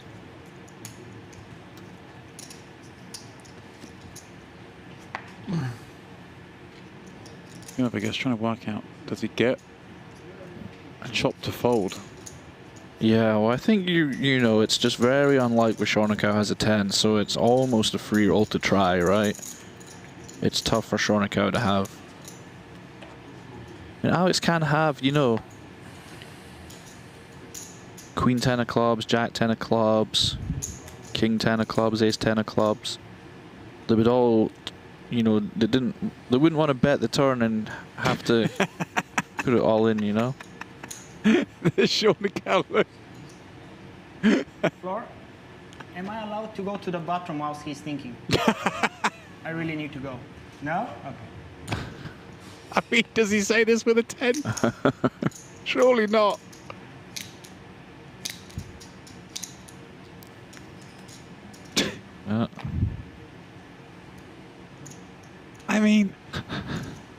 I mean, this is just pure poker at this point, right? Love it. It's just, does the man have it? It's kind of a throwback, right? You just have to kind of...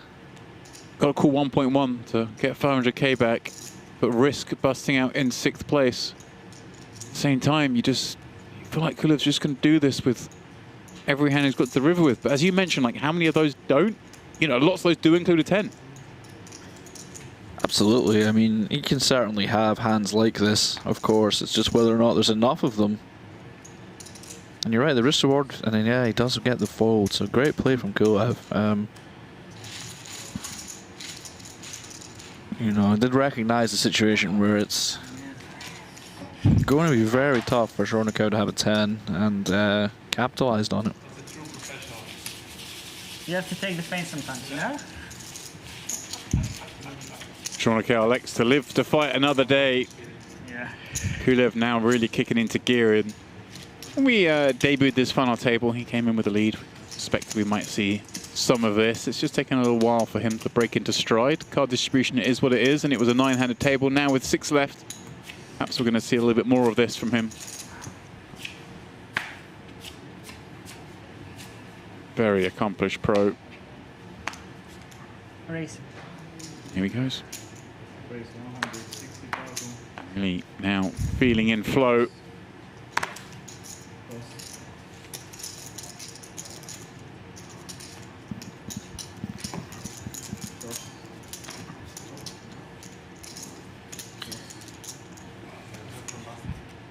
And pair versus pair again.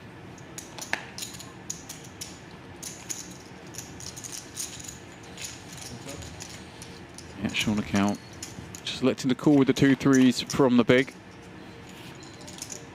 I think there's certainly something to be said for taking an aggressive option there pre-flop with how wide Alex will be. It would have ran into some trouble this time, but certainly something, you know, when you have a couple of 3s in your hand, you stop, you know, you don't block Alex having ace-7 off and stuff like that, you know. Especially when we've got this short, right? Yeah. We're adrift of Borovkov now, having lost that last pot. Exactly, and we do have, you know, if we can get, when we get called, we can be flipping a good amount of the time, and we do have fold equity with these shorter stacks at final tables. Each chip is just more valuable than it would be at the start of the tournament. Also, it is hand 33. Oh wow. Well, yeah, then You know. then not going all in is what I can only describe as a ginormous mistake, then, James. I didn't even realise. There's no 3s left, I suppose. The other argument. Depends if you're a half empty or half full kind of guy. Here we go. Kulev tables another one. Takes more out of Shonikov, but perhaps himself thinking, hey, maybe I was a little unlucky. I might have got it all there. Jam for 11 blinds more. Yeah. May well have felt compelled to look it up with 2 6s. Who knows?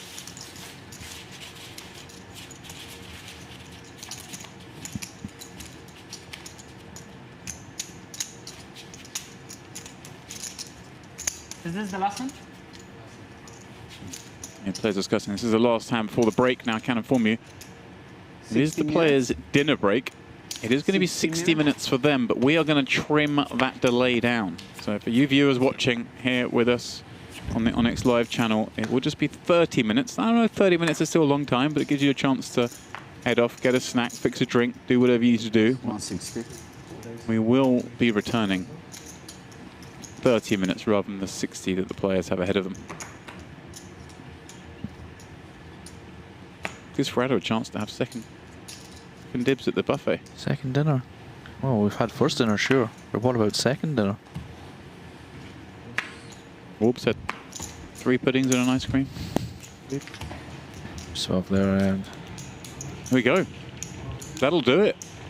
That will see these final 6 make it to that dinner break. So as I mentioned, it will be just 30 minutes until we resume action right here at the Onyx Club, and I'll be making way for Mr. Warburton. But as we go on that break, this is how things look. Although blinds are about to go up to 50, 100, to make the adjustments where you see fit here. Sean and Ken will be coming back with just 8 blinds, and Borovkov with 13. The rest over that 30 big blind mark. So guys, once again, 30-minute break. Please do set an alarm, come back, rejoin us for the exciting conclusion of this No Limit Hold'em opener.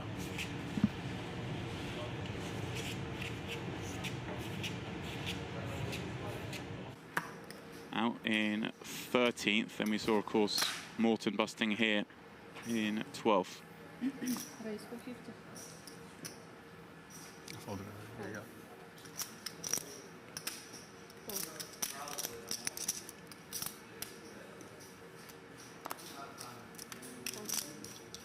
There is Kalejojevic. I sort of suggested he might be on the other table. Of course, he's sitting over here on ours. Just hadn't laid eyes on him yet. 2 3s in the big blind.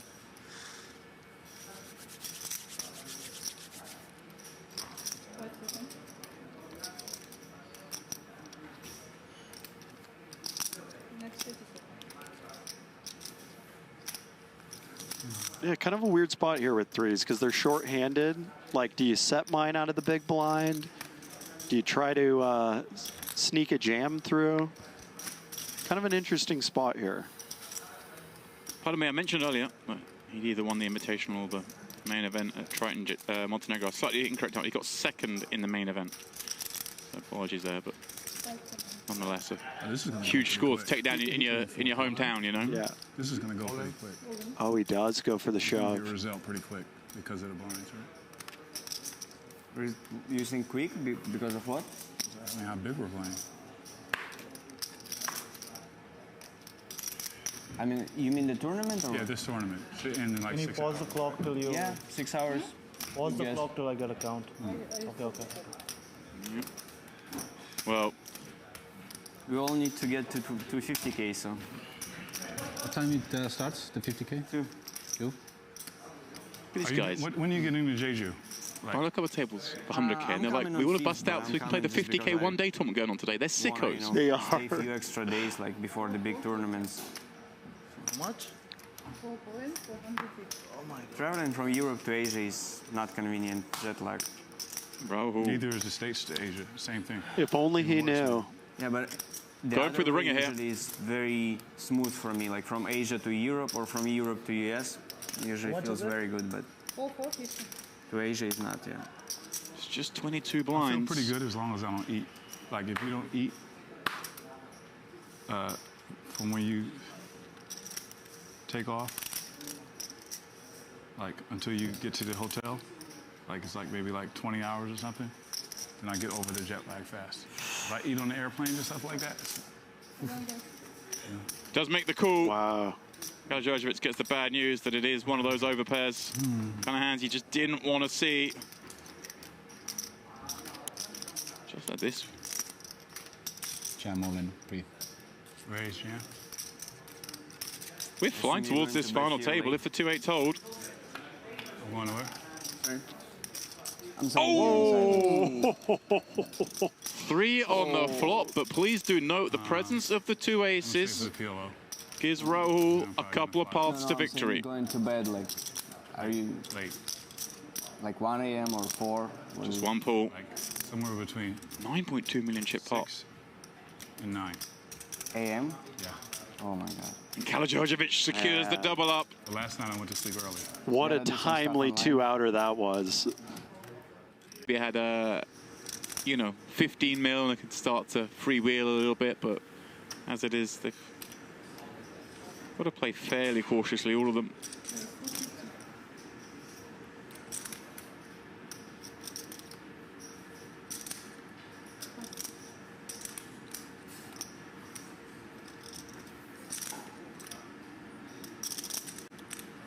Ivy. And they're in the big against that button open. A little more of the min raise here, Yeah. too. Like, just a sprinkle, you know? Just a tickle more. Yeah.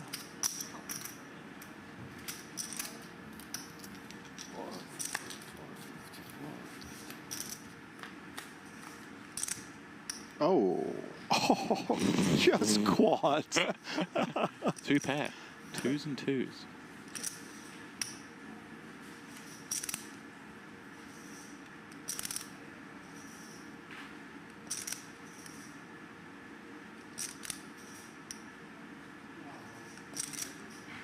I wonder, it's kind of the board that, you know, you can see arguments for betting and checking. With the absolute goods, going to try and get something out of Phil.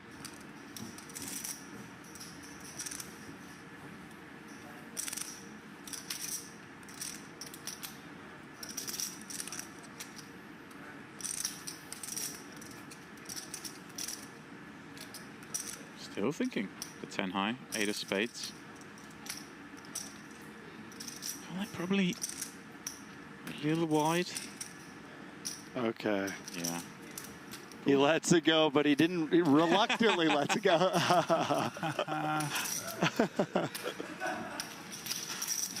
Even the goat got a smile out of that one. Yeah. Oh, queens again for Phil. On the button as well.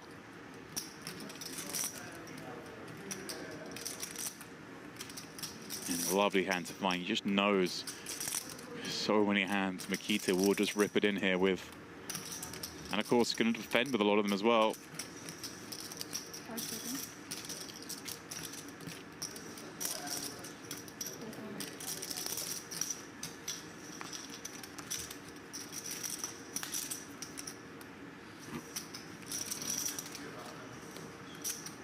Well, we're unaware of Mikita's hand up to now. A 9-5-3 board, though. Kind of one of these fun ones when we do have an overpair, because as we say, these are the kind of boards you expect the big blind a little bit more often. It's nice to have the goods.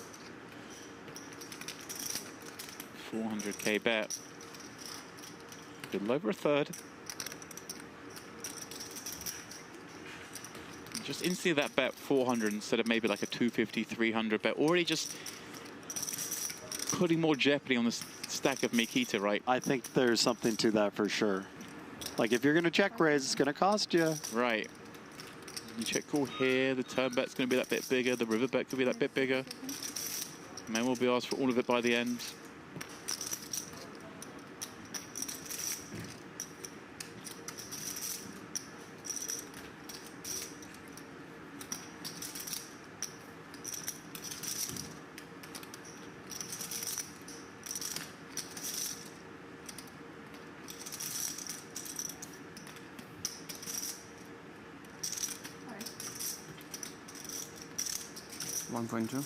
Oh, here we go. 1.2 million with just 2 million behind. Phil now then, with the decision. Does he just execute now? If we call, doesn't it look kind of so strong anyway? Yeah, I mean, is he saying that, like, he's done with the hand? Or, like, you know, there's a level here, whether you call or you just end the hand now. Right. You don't want Mikita to perhaps fold on a turn that he would call off on the flop here with.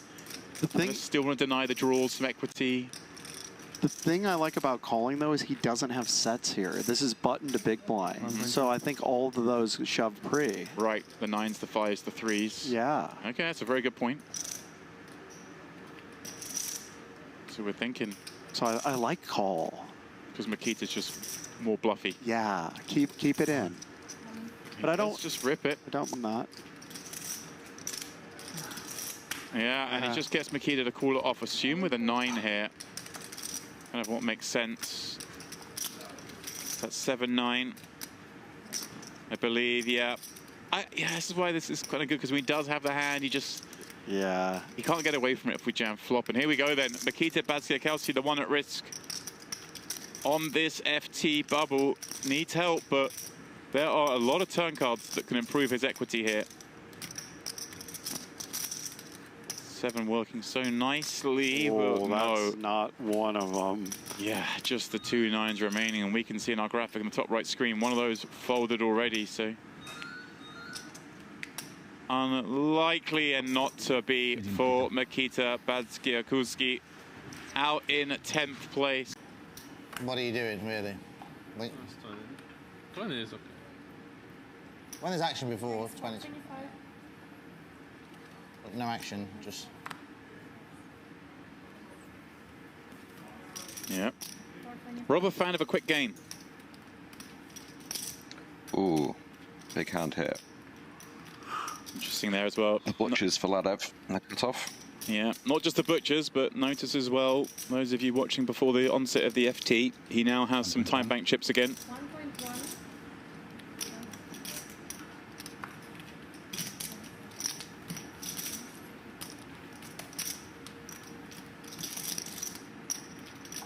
Jesse here playing 31 big blinds. Yeah, I mean... Small potential for a jam here, but... Yeah, he's open under the gun. It'd be pretty wild. Yeah, we've opened under the gun. 9-handed. Ladev's attacked this. I mean... I don't want to rule anything out, because it is Jesse and... Oh my word, he's gone for it! I called it. Oh my word. I called it, James. Wow. He has. Yeah, you can't rule it out with Jesse Lonas. A man who wears a red silk shirt is capable of many things. A lot of players there start of the FT would not take that spot, but we said earlier, this guy, very, very confident. Oh, he 3-bet. Just goes for it, just ripped the 30 bigs. Yeah, 3-bet the first time with ace-10 off. Then he just even the open with ace-10, ace-2 suited under the gun. Some players might not do that, but Jesse is kind of a front door player. He takes all his spots. And well, not a good looking flop for the ace-deuce. Ladev just 2 bricks away from getting up to 12 million in chips. To be fair as well, he is the covering stack, so it's a little bit less, wasn't it? 20, 27 big blinds. Right. Oh my word! Oh my word! Not like this. That's how you do it. That was a wild run out. Wow. Wild run out. Uh-huh. Oh, here we go. It could be our first significant pot. 2 very good hands. Oh, wow. 3 very good hands. And this, in the sense, I say significant, obviously, with these 3 players so bunched, and now the average stack just showing that bit more. If you can get yourself ahead here by like 10, 15 blinds, suddenly the path to victory becomes that bit clearer. But just a call from Kanat, no squeeze, and well, that's going to spell trouble. Ace-6 deuce rainbow. Ace-10 is going to feel exceptionally strong here. Especially out of the big blind. Yeah. Ace-10 feels like a premium out of the big. We're not supposed to be anywhere near this strong, right? In terms of one pair hands. Oh, yeah. Obviously,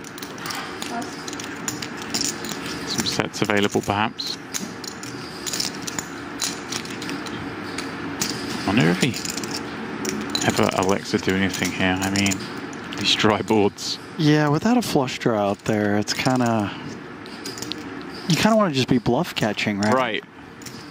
I always find it fun. We've got to find some extra value, I guess. And sometimes I see the wizards sometimes check raise the spot, you know. Yeah.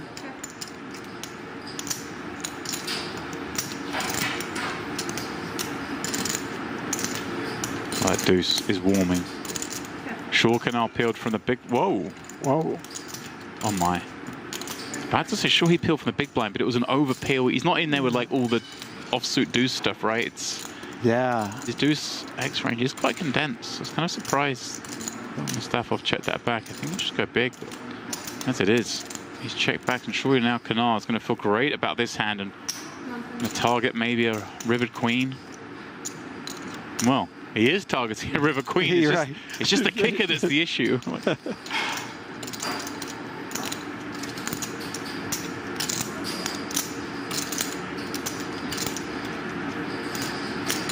And I mean, how are we ever going to fold to a raise here? Yeah, with the check on the turn, it seems tough. What's he? Is he wrapping? He's checked back.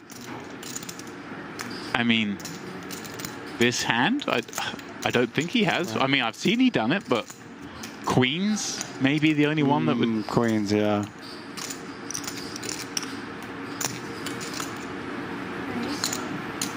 There it is.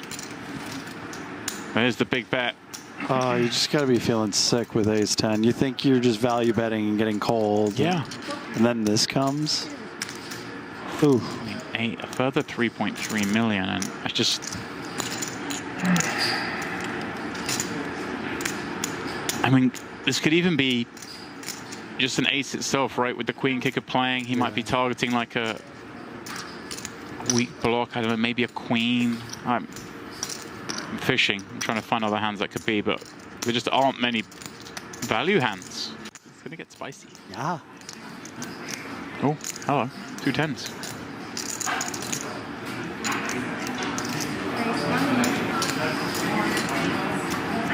No. Sound unlikely.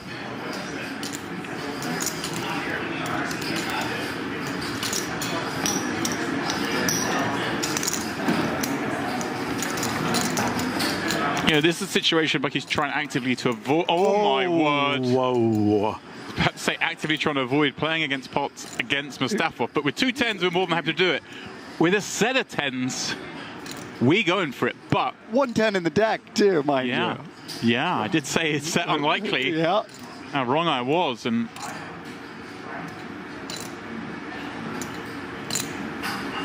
I mean.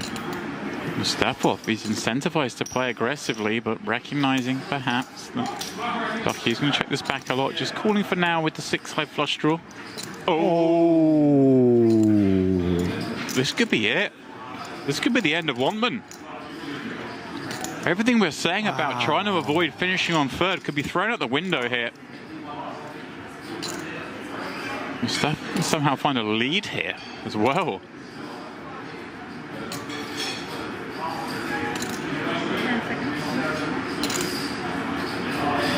Checks and yeah. 1.9. 1.9. Bucky's still with plenty of hand to go betting.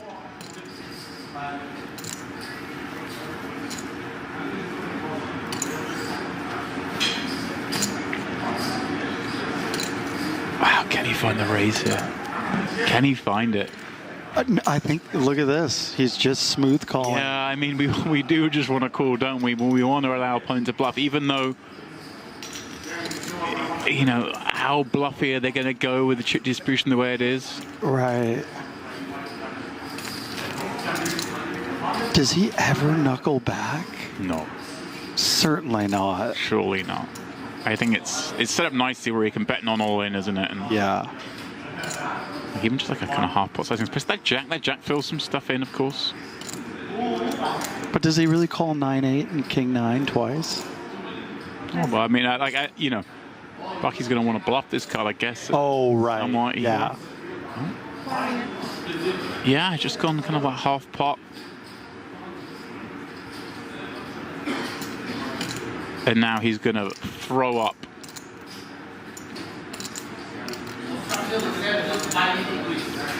I'm about to say when, but if Mustafov raises up, maybe there's a part of Mustafov that says, hey, like, is Bucky going to cool off with worse? With worse than a flush? Like, okay, is he going to barrel ace king twice? Wow, here we go then. Oh. Like, this is why we're just sick if we want one. We've been trying to avoid playing pots against Mustafov where we could hear the words all in. And here we are in exactly that. Wow. Sick.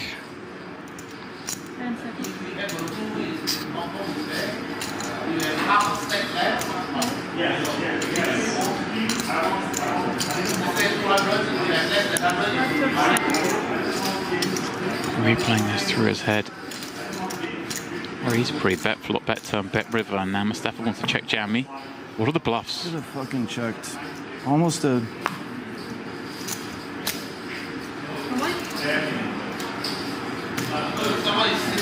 No, he said all in. She's thinking. Yeah, the bluffs have to have what, a king or a 9 in it? I owe 1. I feel like King of Hearts would be a pretty nice card to have. Sure.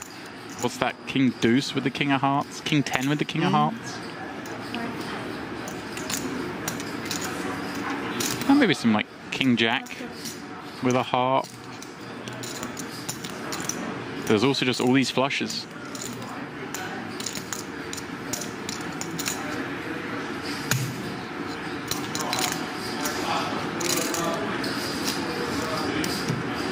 I actually wondered if he would even check raise this 6-3 of hearts on the river, didn't I? Just because it looked so strong, and Bucky just has flushes himself.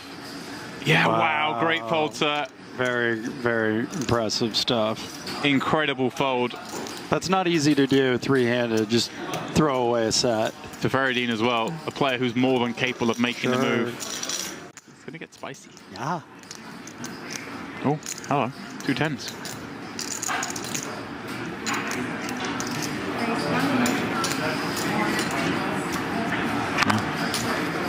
Set unlikely.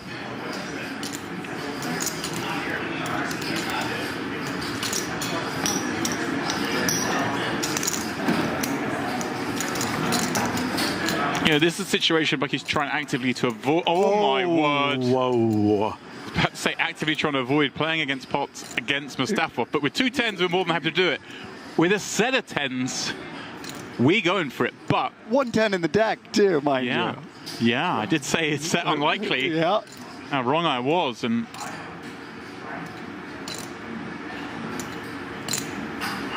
I mean, Mustafov, he's incentivized to play aggressively, but recognizing perhaps that Bucky's going to check this back a lot. Just calling for now with the 6 high flush draw. Oh, this could be it. This could be the end of Longman. Everything we're saying about trying to avoid finishing on third could be thrown out the window here. Mustafov can somehow find a lead here as well.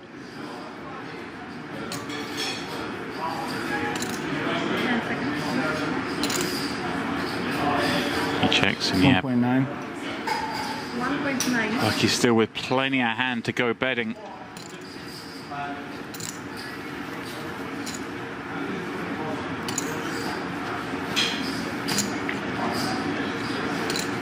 Wow, can he find the raise here? Can he find it? I think, look at this. He's just smooth calling. Yeah, I mean, we do just want to call, don't we? We want to allow opponent to bluff, even though, you know, how bluffy are they going to go with the chip distribution the way it is? Right. Does he ever knuckle back? No. Certainly not. Surely not. I think it's set up nicely where he can bet non all in, isn't it? And yeah. Even just like a kind of half pot sizing. Plus that jack fills some stuff in, of course. But does he really call 9-8 and King 9 twice? Oh, well, I mean, you know, Bucky's going to want to bluff this card, I guess. Oh, right. Somewhat, yeah.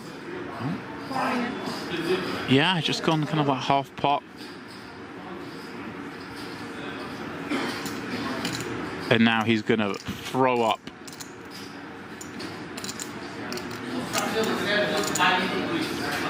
I'm about to say when, but if Mustafov raises up, maybe there's a part of Mustafov that says, hey, like, is Bucky going to cool off with worse? With worse than a flush? Like, okay, is he going to barrel ace king twice?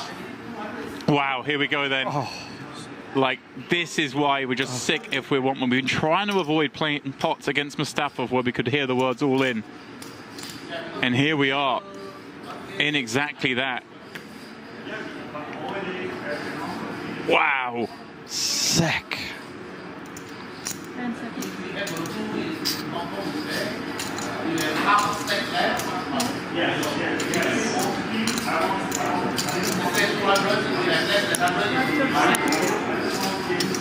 Replaying this through his head. Oh, he's pre-bet flop, bet turn, bet river, and now Mustafov wants to check jam me.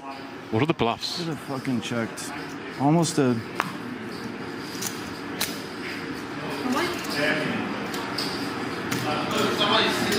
No, he said all in. She's thinking.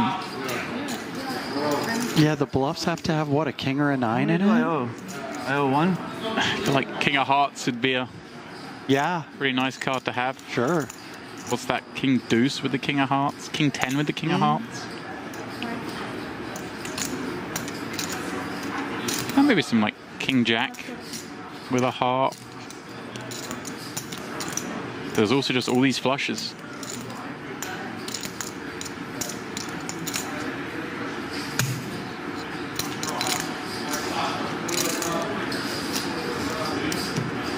I actually wondered if he would even check raise this 6-3 of hearts on the river, didn't I? Just because it looks so strong, and Bucky just has flushes himself. Yeah, wow, great fold, sir. Very, very impressive stuff. Incredible fold. That's not easy to do three-handed, just throw away a set. To Fahredin as well, a player who's more than capable of making the move. All in. Oh, wow, here we go. Okay, Bucky folded the Queen Deuce last time. Would have been called by Queen Jack. Now, finds all this. in with 9s against 2 unders. Kulev on the rail. Team Bulgaria. This will be hard.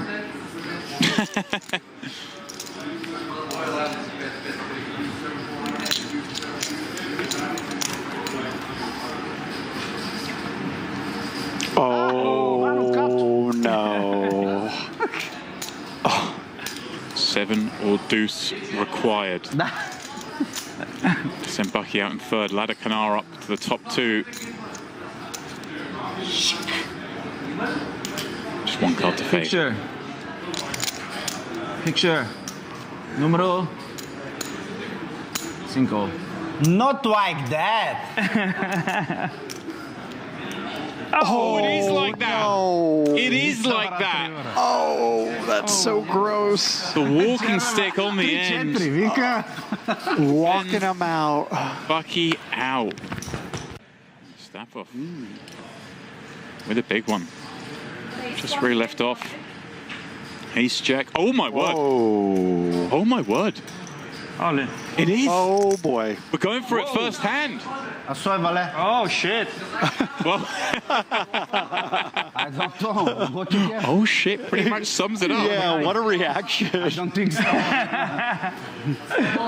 Mustafov 5 cards away from being crowned our champion. Yeah. Canar all smiles. I mean, not much could be done. It's an ace. This is the first double up, okay? Okay.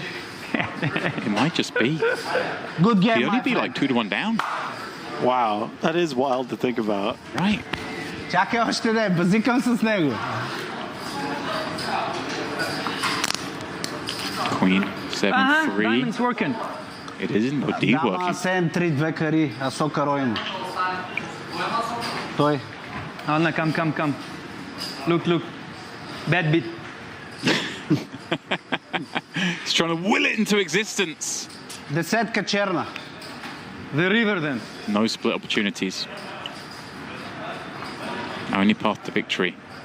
A 6. Not like that. Wow. It's not to be. One hand of heads up is all it took for Fahredin Mustafov to eliminate Canar in second. Well-deserved victory. He played so well. He took all the spots. He's running people over. It was great. Out in 13th, and we saw, of course, Morton busting here in 12th. Raise for 50.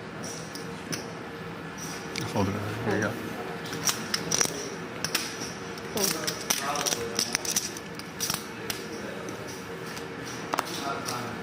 Fold. There's Karadzic.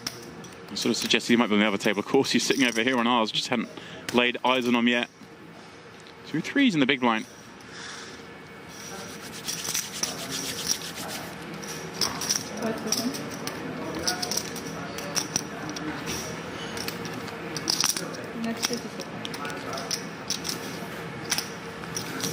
Yeah, kind of a weird spot here with threes because they're short-handed. Like, do you set mine out of the big blind? Do you try to sneak a jam through? Kind of an interesting spot here. Pardon me, I mentioned earlier that he'd either won the Invitational or the main event at Triton Montenegro. Slightly incorrect. He got second in the main event. So apologies there, but nonetheless, a huge score to take down in your hometown, you know. Yeah. This is going to go pretty quick. Oh, he does go for the shove. Get a result pretty quick because of the blinds, right? You think quick because of what? I mean, how big we're playing. I mean, you mean the tournament? Or? Yeah, this tournament. Should end in like Can you 6 pause hours. the clock till you... Yeah, 6 hours. Pause the clock till I get a count. Okay. Well, we all need to get to 50K, so. What time it starts, the 50K? 2. these guys. When are you getting to Jeju? Like, I look up the tables for 100K, and they're like, we want to bust out so we can play the 50K one-day tournament going on today. They're sickos. They are. A few extra days, like before the big tournaments. How much? 4 points, 450. Oh my God. Traveling from Europe to Asia is not convenient. Jet lag. Bro. Neither is the States to Asia. Same thing. If only he knew. Yeah, but going through the ringer here is very smooth for me. Like from Asia to Europe or from Europe to US, usually What feels is it? very good. But 450. to Asia is not. Yeah. It's just 22 blinds. I feel pretty good as long as I don't eat. Like if you don't eat from when you take off, like until you get to the hotel, like it's like maybe like 20 hours or something, then I get over the jet lag fast. If I eat on the airplane and stuff like that, Does make the call. Wow. Karadzic gets the bad news that it is one of those overpairs. Kind of hands you just didn't want to see. Just like this. Jam all in, breathe. raise, yeah. We're flying towards this final table if the 2-8's hold. I'm going over. Oh! 3 on the flop, but please do note the presence of the 2 aces gives Rahul a couple of paths to victory. Going to bed, like, are you late? Like 1 a.m. or 4? Just one pull. Like somewhere between 9.2 million chip pot. And 9 a.m. Yeah. Oh my God. And Karadzic secures the double up. The last night I went to sleep early. What a timely 2-outer that was. We had, you know, 50.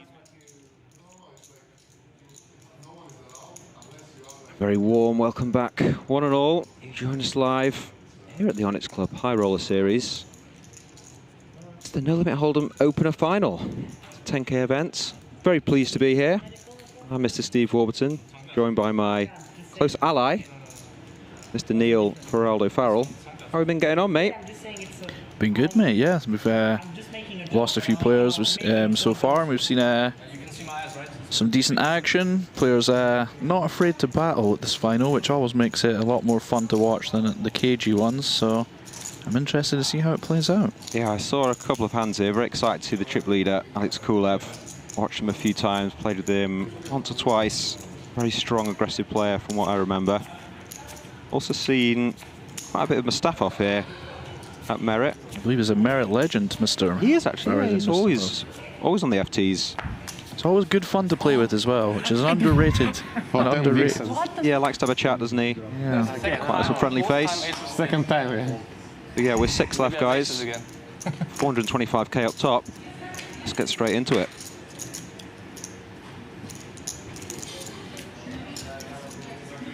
Big hand right off the bat. Straight into it we will get. Jack's on the button with 8 bigs, just what you need, and 2 snap folds, unfortunately. Folded so fast we didn't even get to see what they had. Yeah, there we go. You love to see the John Joe Wonders, don't you? But when it's snap fold, you're a bit like, oh, come on, guys. At least give me a little sweat, you know, maybe ask for a count.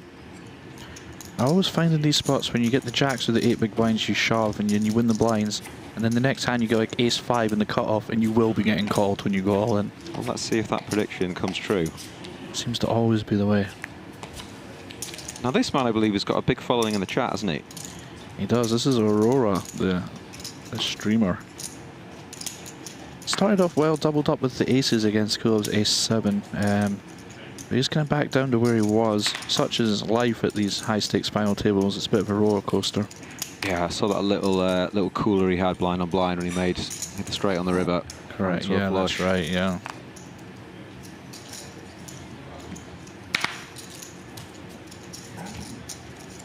Kulev here takes another one down. Very easy open. Nothing in the blinds. You had a good day today? Enjoying Merit? I had a wonderful day, mate. I woke up, slept in a little bit late after yesterday's late finish, and went down to the spa near the pool, read my book a little bit, had some nice food, walk around the grounds. A lot nicer weather here than in Scotland at the moment. Certainly won't catch me complaining. Yeah, same as Manchester. But no, yeah. Last night, the 100k final, obviously taken down by Mr. JRB. Rob Young came in second. I would suggest, if you haven't watched that, maybe go back to the Onyx channel, YouTube channel, give that a watch. It was very entertaining. Yes, it was a easy gig for us, actually. We didn't need to do much talking, really. The table kind of talked for itself. It's very true. Lots of needle going on. These guys today, a little bit quieter, a little bit more business-like, dare I say it? Yeah, we have the serious business. I mean, you know, 425k up top is serious business. Not to be sniffed at, is it? Absolutely not.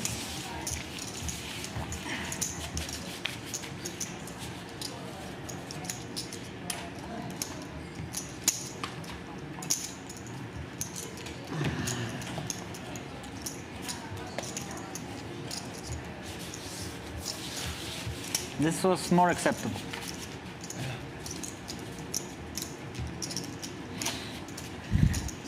One more chance for aces.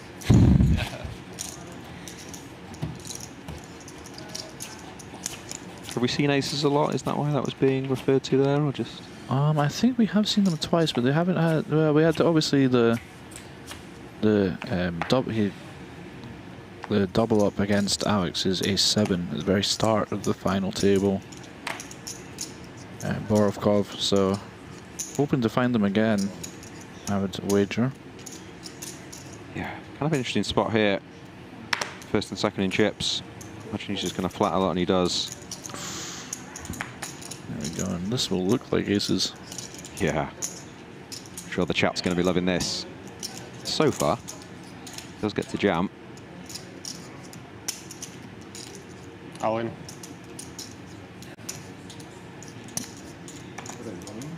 C1 ace about to be folded.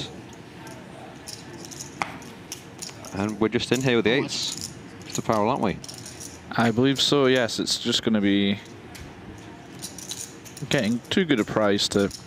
We've seen a kind of similar spot where Alex folded, but it was a bit of a deeper shove. He folded the eights. This one's just going to be slightly later positions and just a lot shallower, so I would expect to see the call. Yeah, that last one I did actually like the fold with the eights, but as you say, I think this one we've got to run it. It's a classic race. Borovkov with the 51%, although there was an ace folded, so I'm starting to wonder what these percentages, because I thought they were taking into account folded. They do cards before, but you've got to remember all the other folded cards. Oh, okay. So it's not just the ace that's gone. There's other cards that have gone. Ah, okay. No? I felt like that would bring the ace-king down from a favourite, but I hate what you're saying, correct. I can't remember exactly what it was, but maybe all the cards that folded, none of them were hearts. Ah, nice. Yeah. Anyway, it's a great flop for the eights. Oh, lots of cards to dodge. 12 outs here. Good game. Can't do it. We weren't getting the dramatic pauses there, were we? We just rifled that board out. No, normally it's like flop, take your time. I was just talking a whole load of nonsense about percentages, and I turned around and the turn was out. Very sad to see him go, though. The chat will not be liking that. He had a huge following. Does finish in 6th. Yeah. Picks up 80k. I'm sure we'll be seeing more of him throughout the festival. Yeah, we've seen him on another final table here at Merit. But Mr. Borovkov does take 6th. That leaves us with 5. 6 minus 1. 5 players. Can confirm that is 5 players. Mr. Kulev won't really like to see that man on his left stacking more chips. Yeah. True, yes. If in a perfect world you would hope to keep the chips to the right of you. Yeah, of course. Does bring Gabdullin up to roughly equal stack with him. Yeah, those two pretty even now, aren't they?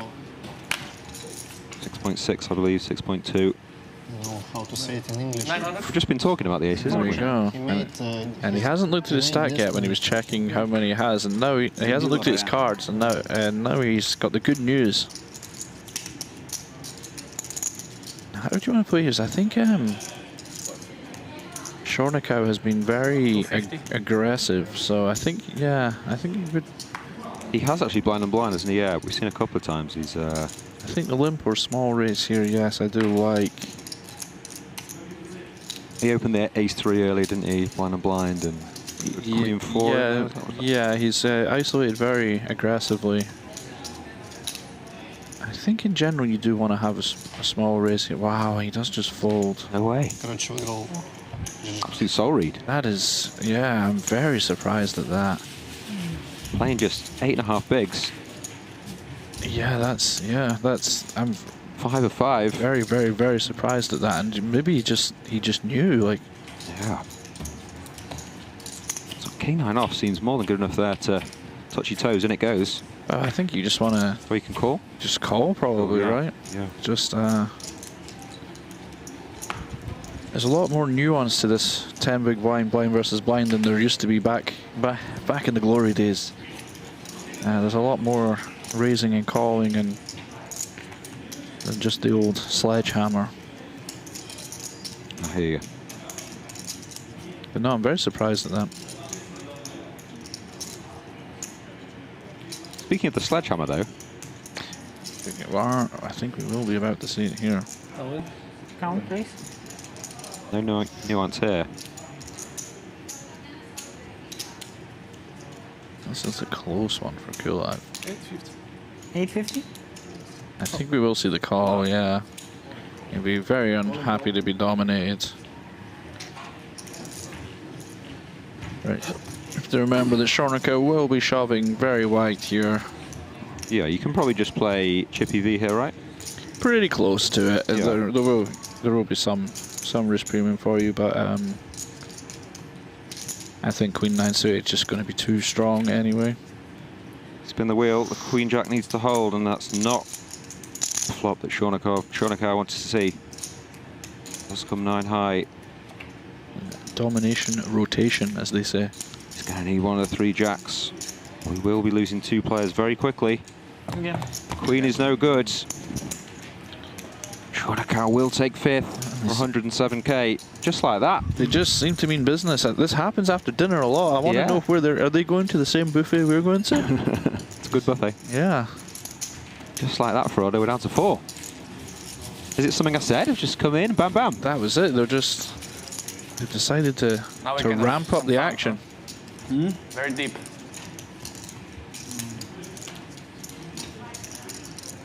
Deep. Now we have a 50 big blind average, so. Yeah, lots of play left, isn't there? Yeah. I think almost 6. It's the business end. 150k for 4th, 200k for 3rd, 275 for 2nd, 425 for the win. And the elusive trophy, of course. 6-1 maybe. Very nice trophies. I don't know if you've seen the Onyx Club trophies yet. I don't think I have. You were probably asleep last night when it was finishing, but There's yeah. a very good chance that's JRB took true. the first one. Another premium here for Roiter.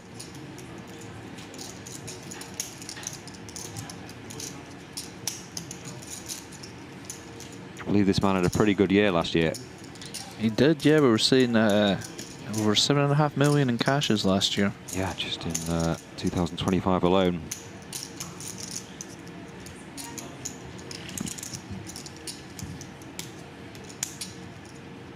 Kulev deciding here. Does go with Peel.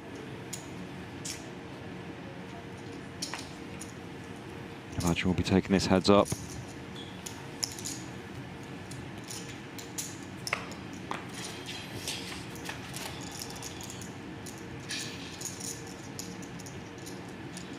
It's come ace 3-9, 2 clubs.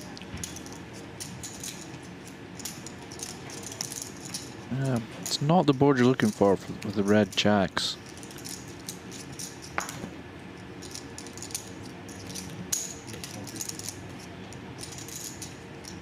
Go with quarter pot. Yeah, it's deciding just to range bet on this board by the looks of it.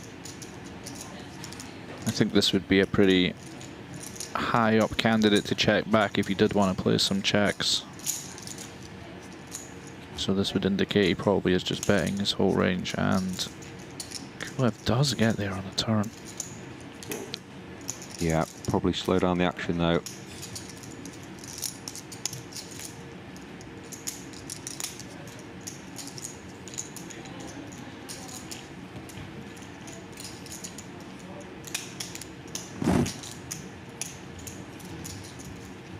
And it'll be interesting to see if Kulev does go for some value on the river. I think on that card he might well. Yeah, pretty nice card.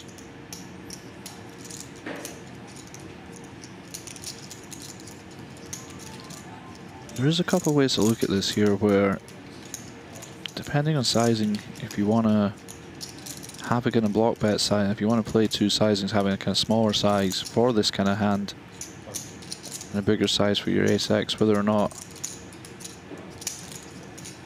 And we do have this kind of block sizing. Yeah, you called it, Neil. Let's go for the block 225.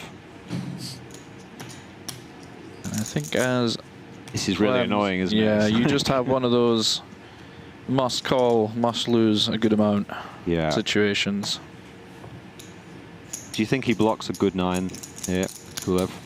Well, I think obviously he doesn't have too many 9s pre, does he? But you can have some 9s, but obviously with the board the way it is, all the 9s are same, right? With the ace king kicker, so that kind of that's what I was kind of thinking. If there's going to be, you know, if the kicker did play on that board because all the 9s are the same, you probably no longer want to play a 9, to play like a, you know, you can't get called by a worse 9 anymore and win the pot, right? So you may just want to limit yourself to a king plus. Fair point. Which would, you know, eliminate the very, very small block if you are, depending on how complicated you want to make the spot, I guess. I think Alex just decided to go with a block and a bigger size, maybe pot, I would imagine, if you had. And of course, put some traps in both, do all that fancy new age balancing that we hear about. we can go complicated sometimes. We can do it. It's okay, it's allowed. It's okay, we can go down the rabbit hole a little bit sometimes. All right.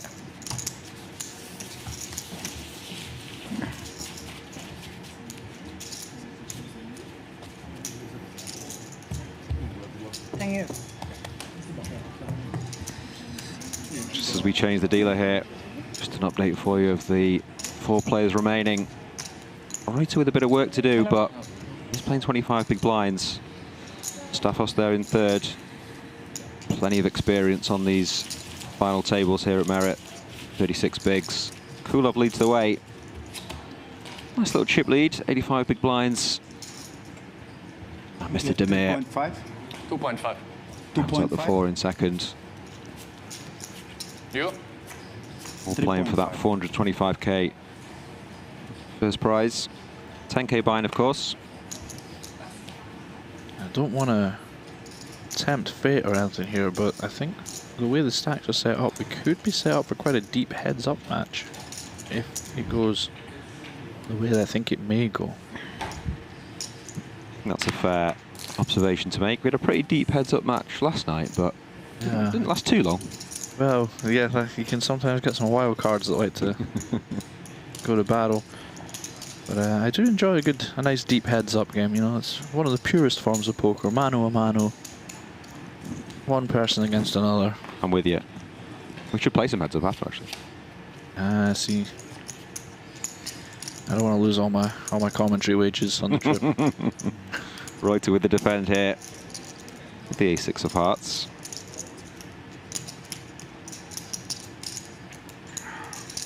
Is this just a sort of flop, Neil, where we'd see quite a large sizing?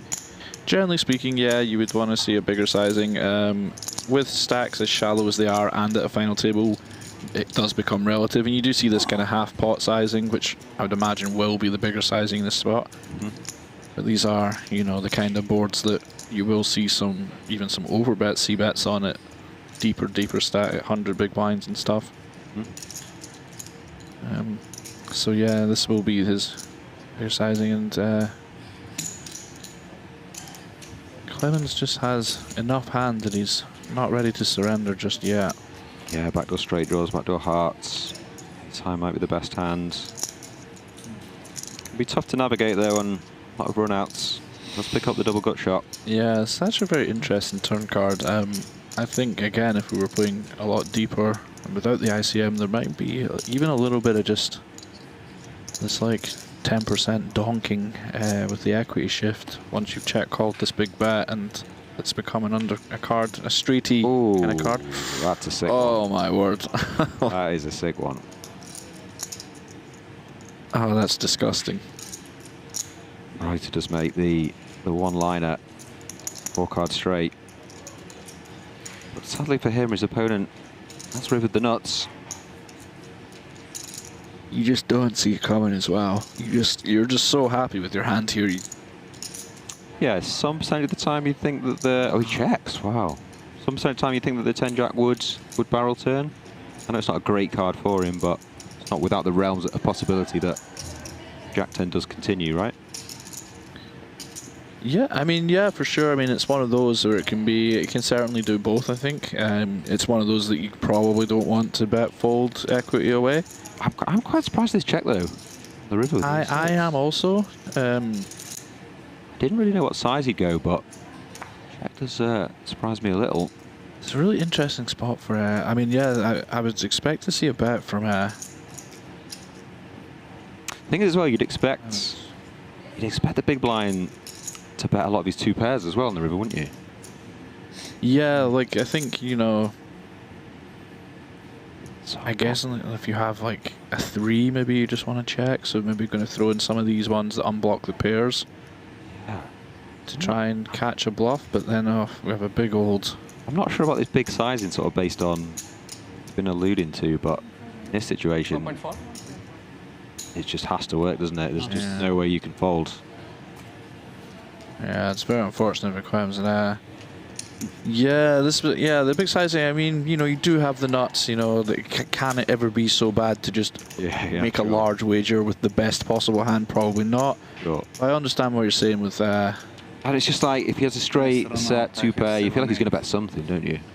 Yeah, and it's, you know, are you gonna, you know, I think you're probably gonna want to value bet two pair here as well. So yeah. And when he checks, he knows what some showdowns. It's like I bet 1.4 into 1.2, thinking he might have just 1 pair. But it's also, you know, when you overbet as well, you just get called by a 6 that might just shove on you if you bet. Yeah. You know, if you bet a size that could bet with. Sometimes you know. this sizing. That's a good point. Yeah.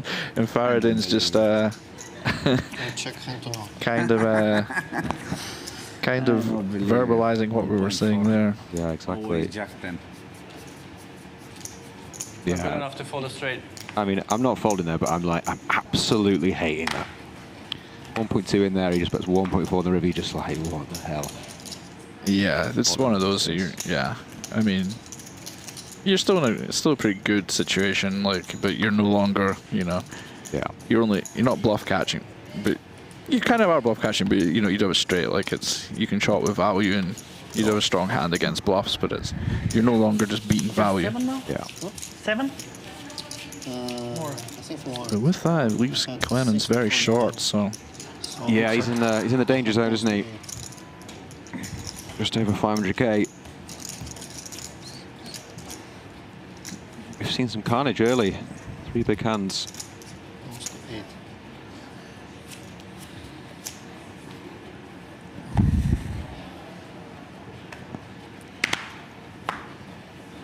Well, for a minute there, he had like a post-it note on his t-shirt. T-shirt, but no, it's part of it. It's less than 500k now, 485k, 100k big blind. I would hazard a guess that t-shirt cost more than my flight here.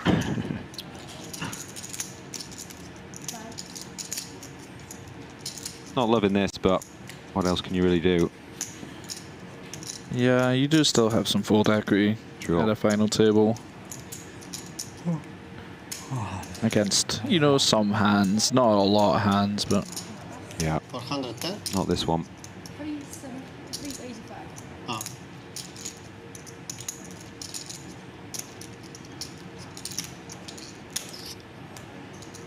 I'm wrong. It does get the fold through. Yeah, I wasn't sure that one was going to fold. This was a big one.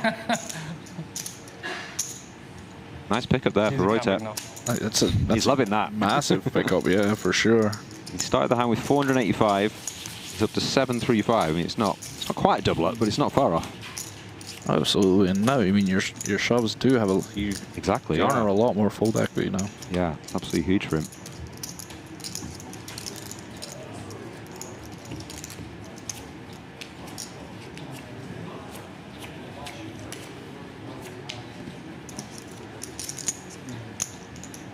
Here we go. Here we go. The momentum is building.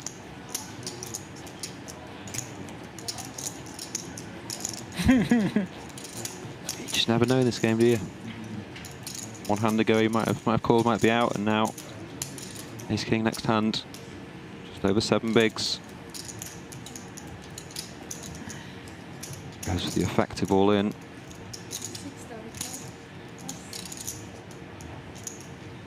He's 5 off here. It's hard to let it go.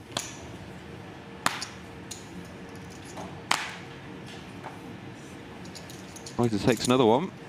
Just like that, he's almost at $1 million.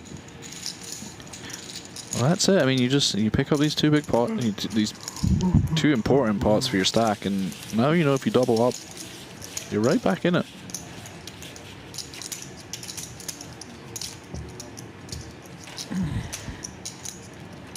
You have like 9 starting, right? 960 or more. 8. Not quite.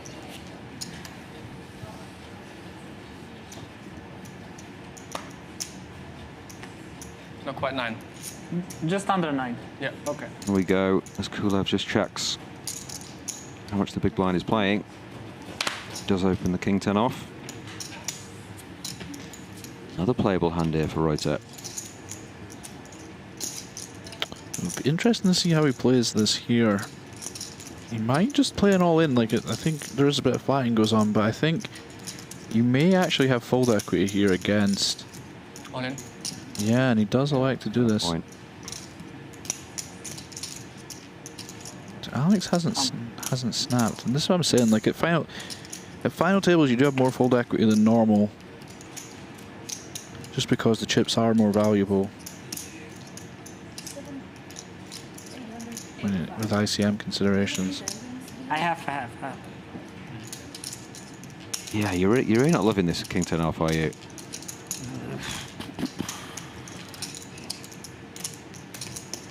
Yeah, it's pretty borderline.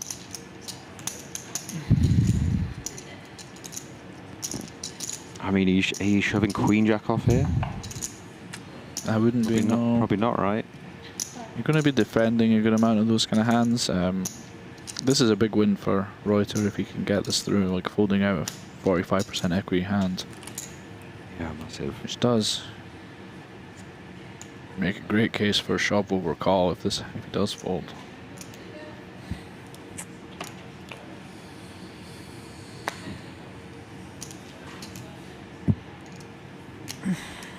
$885. I was going to say I can feel his pain, but he does have 8.3 million back, so. There we go. Just like that, you know, the momentum is building.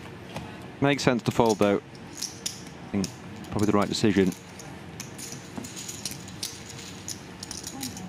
Sure.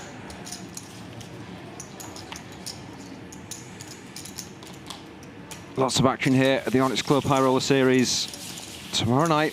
I don't know if you've been informed, Mr. Feraldo. Got a certain Patrick Antonius cash game. Oh, I was informed by Mr. Dempsey earlier to that one. Earlier in the stream.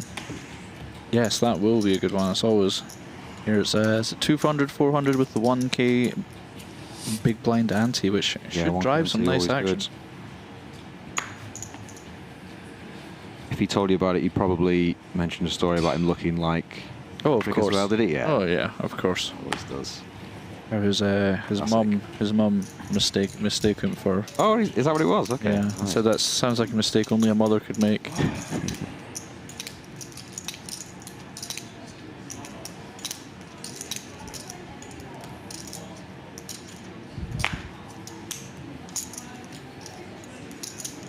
Yeah, that is 200, 400 tomorrow night. 1K big blind ante, 50K min buy-in. 7-2 game, stand-up game. Likely to be on as well.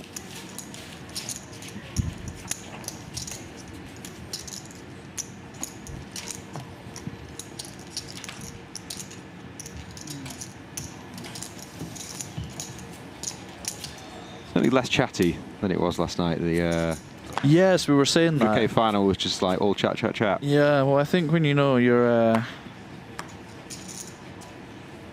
when you've got the Amarone on tap, or whatever the wine was, and it goes. Old vino did flow. It's yeah, and I think perhaps a little bit less kneeling going on at this final. A bit more serious business. For sure. So this is a different kind of entertainment. I especially like these blind battles. You know, pretty deep. Two very good players. Nice to watch them battle.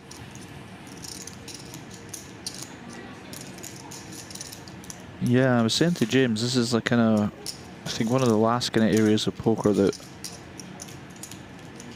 people have kind of wildly different approaches to. I think a lot of it, with the advent of new learning tools and stuff, people learn certain situations, but blind versus blind, it's still, the ranges are still wide enough that it's still a very pure form of the game, and the ranges are super wide on both ends.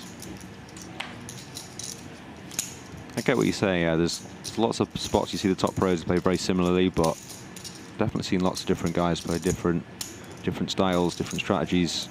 Blind be blind. King deuce, gonna lose to the king 7. Yeah, both players just taking their showdown there. King 7 is enough though. Makes down a small one.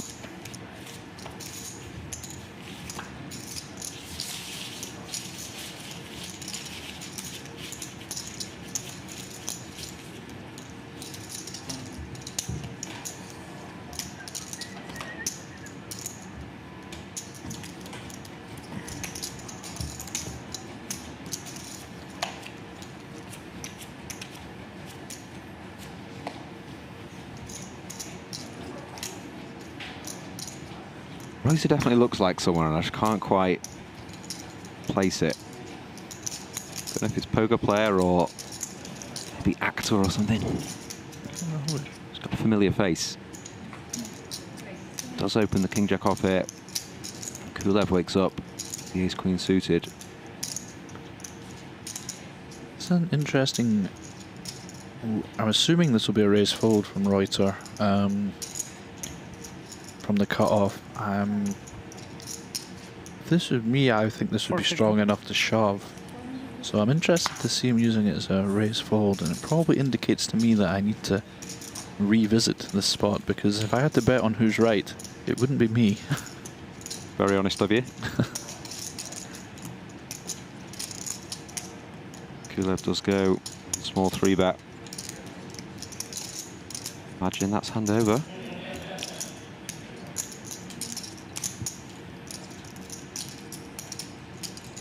Roiter's got other ideas. Yeah. Just let it go. I think I would be looking at kind of king 10, queen 10 off as the kind of ones that just aren't quite good enough, and I would have shoved the king jack. folds, So yeah. the giant geek that I am, I will look that up when I get to the hotel room. The wild nights just keep coming for Aldo. Sort of made that sound quite sexy, there, really. Back at my hotel room, I'll be on The Sims. There is nothing sexier than an ICM sim, Steve. I beg to differ.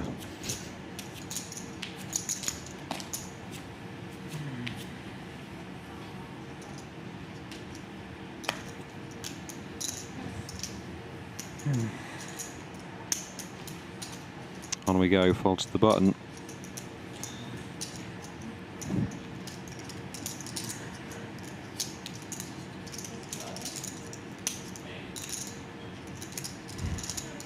Is it Gabdullin? Gabdullin? What are we going with here? I've been seeing Gabdullin. Gabdullin, okay. Does open slightly bigger because of the big blind being short. Doesn't want to give him a great price to peel.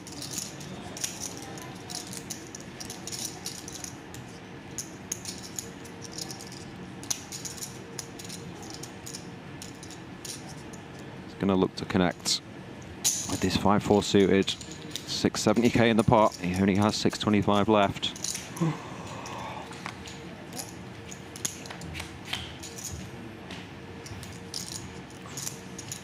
It's quite annoying, isn't it, when you see the 4 right in the window and you think, oh, okay, got something to work with. Yeah, you don't want to see the ace behind.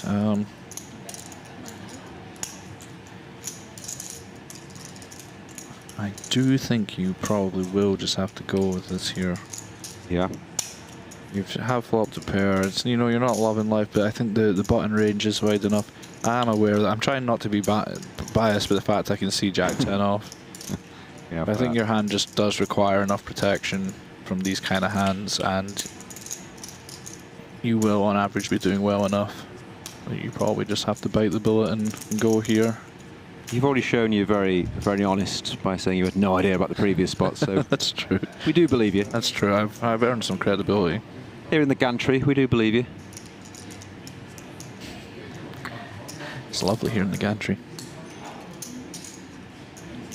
All in. Yeah, everything you said there, Fahredin, he's dissected. He's not loving it. He has gone with it. Does feel the button's range is wide enough. And it's a huge pickup for him if he can get the fold. Yeah, I mean, you would imagine Gabdullin will find the fold here. I mean, he is ahead of some hands. You know, he's ahead of some flush draws, some straight draws and stuff. But I think bet calling Jack 10 here is just going to be a little bit too optimistic. And even if you do run into a 7 or an ace, it's not like you're dead. So there's quite a lot of incentive to get this through. I mean, he is thinking about it here, so perhaps he is thinking this could be a lot of 5-6, some flush draws, some 3-5, some 5 deuce. Things that he does bet. Yeah. That he does beat. Do you think any of that just open rips? 5-6. I think 5-3. maybe not on an ace high board. I think there will be some boards, but I think we just don't have the range here to allow us to take the betting lead. Yeah, so I think we probably will just check. Wow, and he is deep in the tank about it here. Yeah, I mean that good a price. I think this is one of the spots where if you're thinking you might have enough equity to call this all in, that it may have been better just to check the flop back. Gamble. Wow, he does make the call. Gamble has been announced. Does have 2 overs to the 4. That's a real gamble, my friend. Gamble. He does have like, he does have 32%. know, That's yeah, a lot yeah, higher than I would have thought it was. I'm sure someone's someone's tricking me with these percentages. I think bye-bye, Clem. You tried your best, you know. I have to stand up. No way I'm gonna win. Ooh la la. If you do bust this way, it's quite an interesting hand history for your mates in the. Yeah, that's one of the ones. Buffet, isn't it? You text your backers and they go, Call me the Jack Eye. Is that what happened? Yeah. Oh, instant no. service. And a spade as well, just dirty. We could be losing Roiter here unless he can find 2 of the 5s, 2 of the 4s. Here's the deuce of clubs and he is eliminated. It's an interesting hand history for the backers, as you say. Bet one big blind. 6 big blinds. But he does take fourth. It's good for 150k. Jack 10 call. Ace 7 4. I love it. Fahredin just tells the hands as like the guy with the guy sitting right next to him. He just doesn't care. It's like, have you seen this call? He hit a Jack 10. He did say gamble, to be fair. I like that. Yeah. 30% on the turn. Minimum 30% on the turn. But if you know, If 30% the flop, come just Jack, didn't know I'm it. not happy, you know. I'm happy now. I am for a rule that if someone announces gamble, that anything is allowed after that point. I agree. The purity of the gamble must always be respected. We are down to 3 now, guys. Each player is 200k locked up. They're all looking for that first place prize money of 425. Gamble. Oh no, you call before. There Jack must 10 be a before. tilt in the table as all the chips have ended up down that side. Backdoor nuts with Jack 10 and now maybe can come. Yeah, I understand now. First thing I'd be doing is asking them to just move down. Just wouldn't like to be so, you know, close to the other players. A little bit too intimate for my liking. Start off here with the open. Ace 3 is suited of clubs. Left with the 6-5 off defend.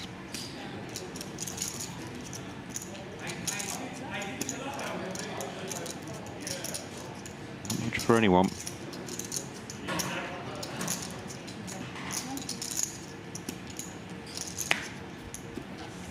See the small C bet.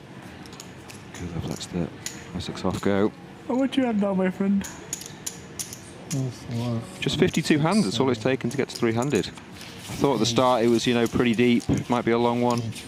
Still might be. Yeah, it was a little bit cagey at the start, but you do get tournaments like that sometimes. You know, one person gets knocked out, and then that kind of loosens, you know, psychologically can loosen people up a little bit, and then, you know, the cards fall in a certain way, and before you know it, you're three-handed. Gamble, huh? Fair point. Fault.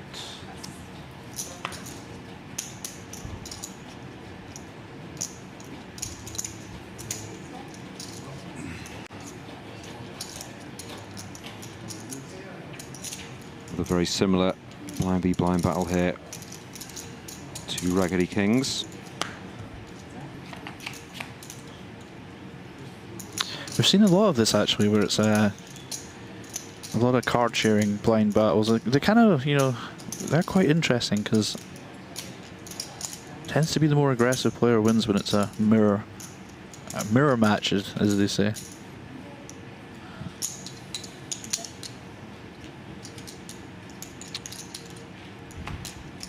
I've just going for check fold. Yeah, he does. 2 very similar stacks. Gabdullin slightly ahead. 9.2 million. Yeah, I understand. Ah, what's hand? Oh, okay.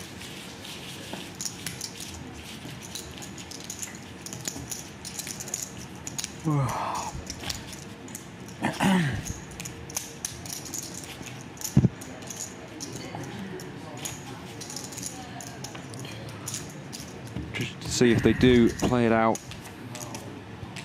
There's a chance here at Merit they do a deal. Lots of play left before that, I'm sure. Kulev with a big hand here on the button. A wired pair in the hole. Dude, could get some action here from Fahredin. The suited wheel ace. Yeah, 31, 32 big blinds. Does elect to just call though.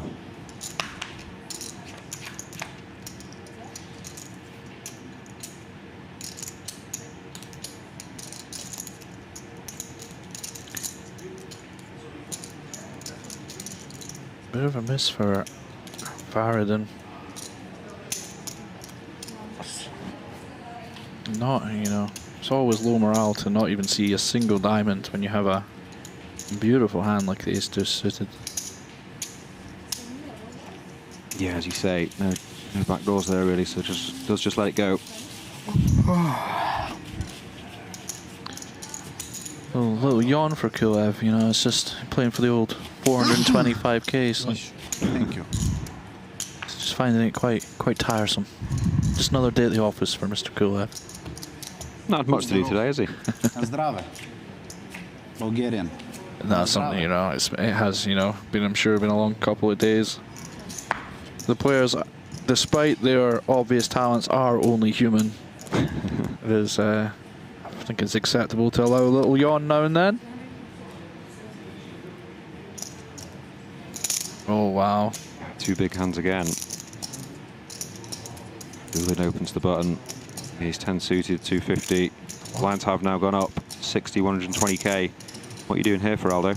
I think, I'm wondering if there's a 3-bet fold, but he's went for the, Let's go for it. Nuclear option. And we'll be getting looked up. I would imagine this will be getting called once we get the count, but you never know. Hey, the guy just put it in with Jack High. That's true. It was A7-4. That's true. You're not watching. That's a good point. I'm of course joking. But yeah, I think this hand's just a little bit too good. Gamble. Gamble announced again.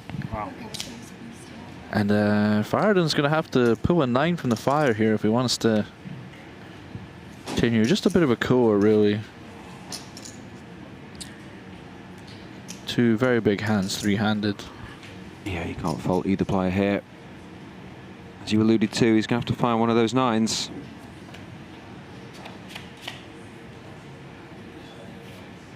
Well, he does find the 9, but is still an underdog. I guess he should have been more specific when asking for a 9. It's Hollywood production. If the dealer said to you, I will make this flop 9 high, you'd have taken it, wouldn't you? Oh, well, absolutely. It's as bad as it gets. And wow, it's the whole deck now, pretty much. Too many outs, Fahredin says. Graphic can barely fit the outs on the screen, and top right hand and top middle of your screens. Oh, and he does hit this straight on the river, and we do lose Fahredin. Another strong showing for him at Merit. Yeah, he does get that. $200,000. Can we take a bit of a break? I think we can. Players down to heads up. Small break, thanks. Asking for a small break. One of the beauties of heads up is if you both want to take a break, you can. What can they do? As we saw last night, if there's 5 of you left and you all want to take a break, you can. That is true. That is true. And we are going to get some deep heads up. There you can see it, guys. The last 30 minutes been pretty mad. Bust out after bust out. Mustafov there, the last one, coming in third. It's good for 200k. Oh, heads up there. Demir, Gabdullin does have the chip lead, 104 big blinds. Alex Kulev, 68 big blinds. Plenty of play in this one. They're going to take a short break. We'll be right back with you. Oh, from where I will know. Yeah. Bulgarian is famous. That's I know. Second after English. I know. I don't know. Second international. Very difficult language. How's your Bulgarian, J-Dub? A little rusty. Oh, not the spot you want to be. Yeah, TM. It's unfortunate. Wow. Finding ace-queen, jamming for 12. Getting asked the count, I mean, it's one of these spots, isn't it? When he's jamming from +1, if someone wants to come in from Jamil's spot here, you don't feel great with ace-queen. It's like, if you jam cutoff here and the button wants to get in, you're loving life, right? Yeah. It's gonna feel his trouble. Does decide to call. Was obviously deciding whether to call or raise himself here. Field decides to play it as a flat. Using information of those behind. Well, Ahmad. Oh. Again. I mean, it'd be a fool to try and guess what this man's going to do. Thinking about it. What's he thinking?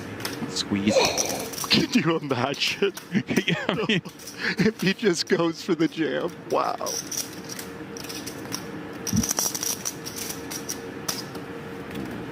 Wow, okay. Thinks better of it. What, 2-4?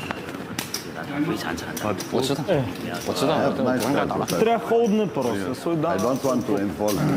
Nice. Very nice. Nines? Huh? 9-9? Pair? No.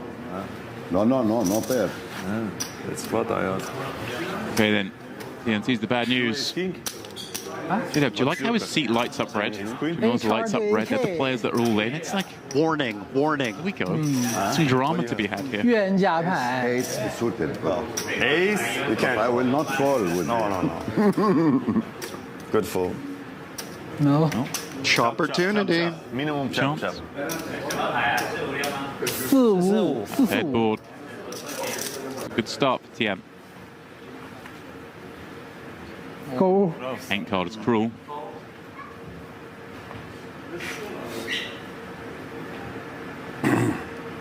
Jack 5 or queen required.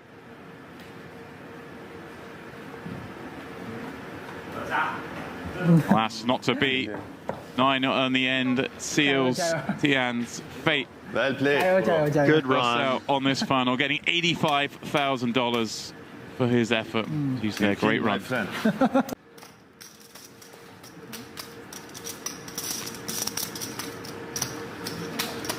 Chen, what a delightful hand to find on the button here. You just...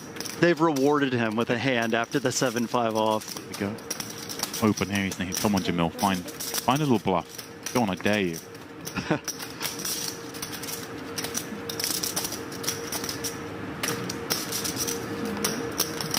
don't imagine this one getting played, but just taking a few seconds to instill a little bit of fear into the opponent. That little bit of doubt. I mean, I'm in the booth and he's scaring me.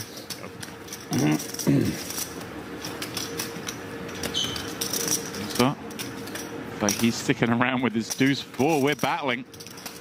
Oh my God! Oh, no. This is unfair. Oh my word! Look at this. Moose just.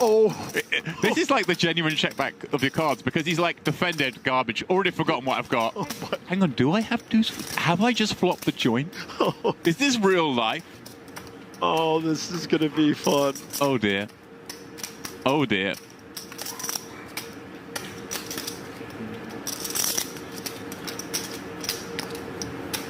Chen loving life himself on this ace 5-3 against a man who's been so aggressive as well.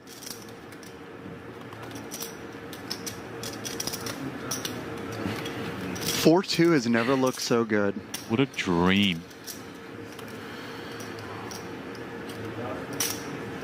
So Ahmed now trying to work out the best way to get this in. I mean, is conventionally we're just gonna slow play this. Yeah, it does. I like just cool. that. You know, I do like that. Your opponent's going to want to bet an ace again, perhaps. Mm-hmm. We're going to have a lot of weak hands that wish to continue. Some of the 5x's, 3x's, those kind of hands. Sneak in here as calls. Well, I mean, it's not the worst card to see, but it is concerning for Chen, right? If your man can have some threes. True. But I mean, all the draws of the flush draws and the other straight draws are still out there. Yeah, you don't want to see a repeat, but you still have ace-queen here. Right. Oh, wow, we found the check back. Right now, all those draws miss. Sneaky. It's a check back to elicit a bluff, I think, from this man. I agree. I think this is opponent-specific. He's seen Mr. Ahmed get after it. And actually, this may save him, right? Because the bet's coming in. And he's always gone pretty chunky from everything we've seen so far. Look at this. Counting out. Another chunky one. And I mean, Chen's going to have chips back.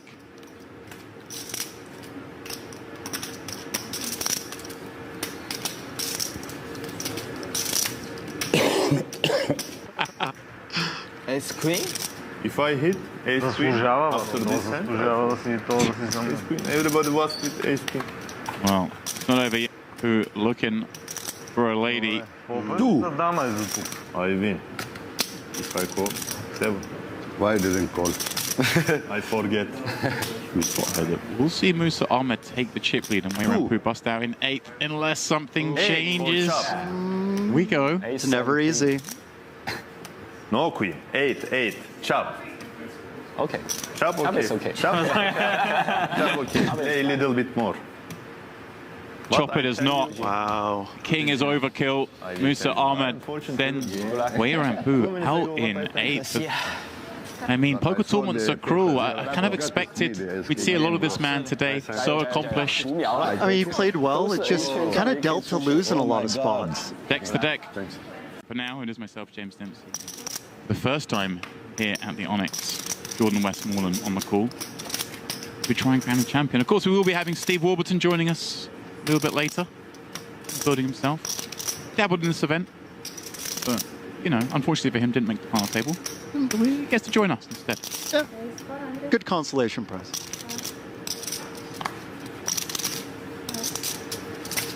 I gather you got plenty of rest last night. That's what an Irish goodbye will do. Wonderful players' party here for all involved last night. We showed our faces. We did. Yankov going for the min, kind of an awkward stack size, I guess, right? Kind of want to play this hand, but we do have that 6 big blind stack. Don't want to just pile it in. And now we get someone like, ooh, hello. What do we do here? Right.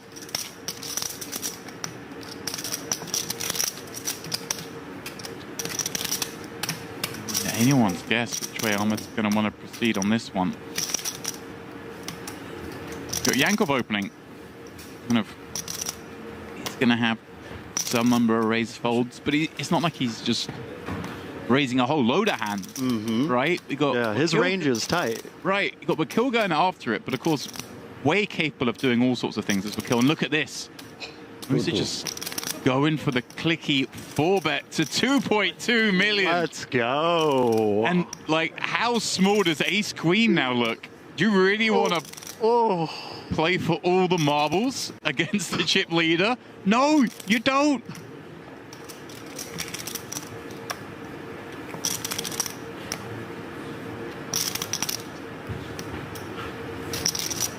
I mean, no option's good here. They're all horrible. We want to call and guess. He is going to do that. Okay. Go into the streets, but I mean, this is going to get so difficult on so many boards. Just a casual 5 million in the pot, and we haven't seen 3 cards. We've seen Moose's like post-flop bet sizes have been pretty big in these 3-bet, 4-bet pots. Yep. Right? It's not like we can call with Ace Queen here and kind of figure it out. He might just bomb it on the board here. Well, let's see. Ace 8-8, obviously a great one for Vakil.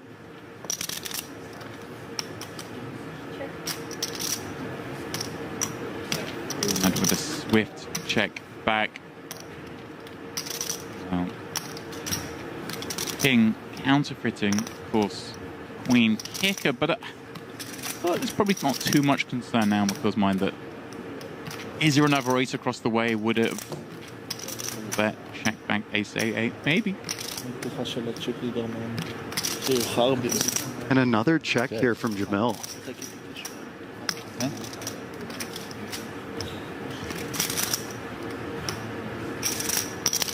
Yeah, I mean, just thinking, hey, like the bet here, could I get a lot of a hand like queens, jacks, tens, nines?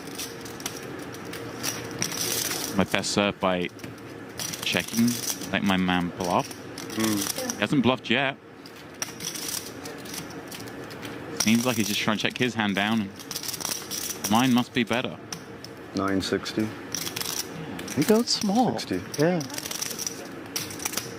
That bet kind of says, you know, let's get some value from those hands we were talking about. Yeah.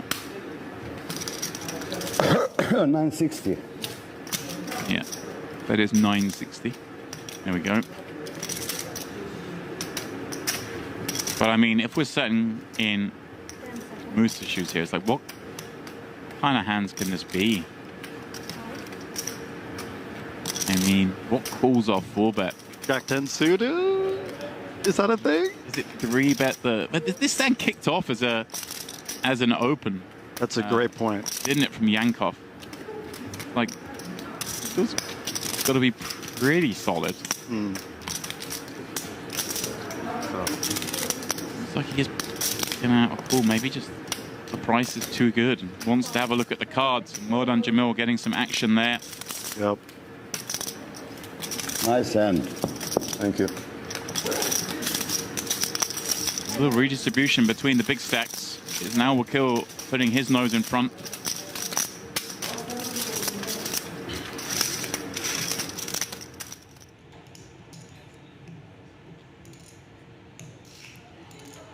Welcome back, guys.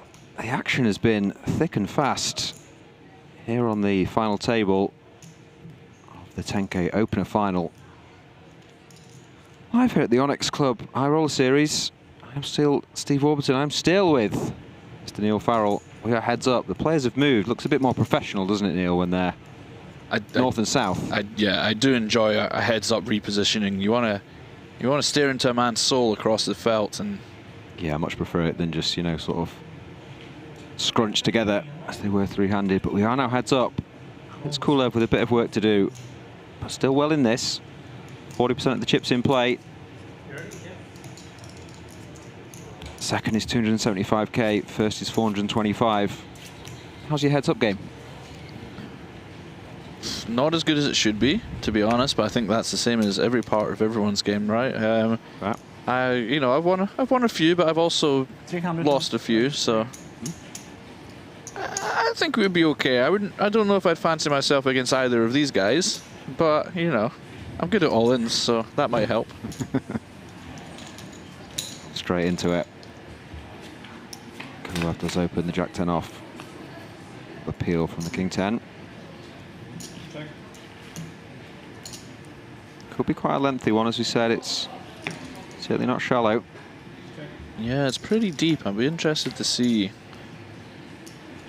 how both these guys approach. Obviously, I think both of these guys have a lot of experience heads up, so it will be good to see how they navigate these deep stacks. Yeah, I'm always interested to watch heads-up poker. No hiding place, is there?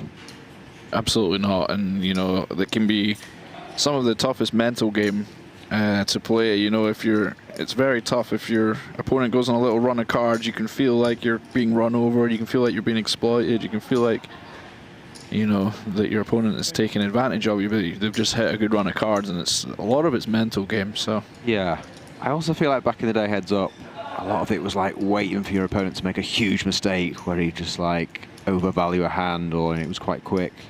Whereas now you don't really get that. It's more of a grind, longer heads-up matches. So yeah, it's definitely tough. Do you see a bluff here? Yeah, we see on the river. Yeah, it's going for this kind of double delay, and it's a sizable bet. Yeah, pot size bet. I think it is credible for Alex to have a flush here that has some showdown value. So I think, you know, if he has ace-10 of spades, this is a very credible line to take. Makes sense. And he does get it through. Could also check back the king-eye flush draw, couldn't he, if he had the king-eye showdown?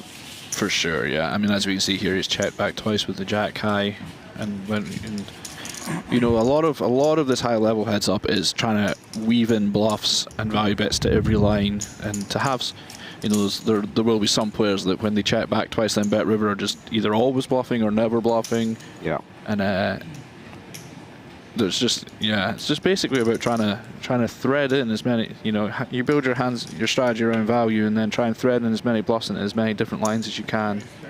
Sure. Could have easily had 4x there as well. Well, absolutely, yeah. Could make it straight. But no, I get what you're saying. It sorts the men from the boys, doesn't it? 1.2. The guys that can have these bluffs, and here we go again. He's come to play. I like this. Well, yeah, I think the 6-5 suited is going to be 3-bet almost always here at this depth. This is the good stuff as well, because we get to see, if we're all 30 big blinds deep, it's a lot more limping, all this stuff. And this is a kind of, you know, it's more like a heads-up cash game almost. It's just like a lot of fun to watch.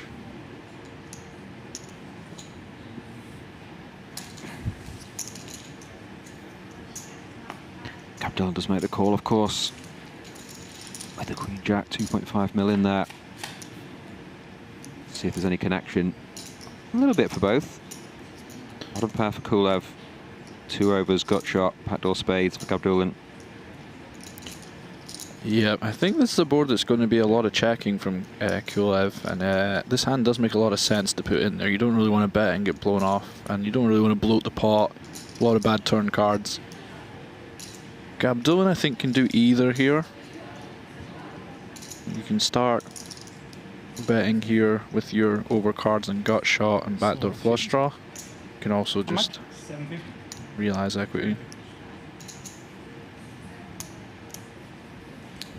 Does go for the 750k bet. 2.5 mil.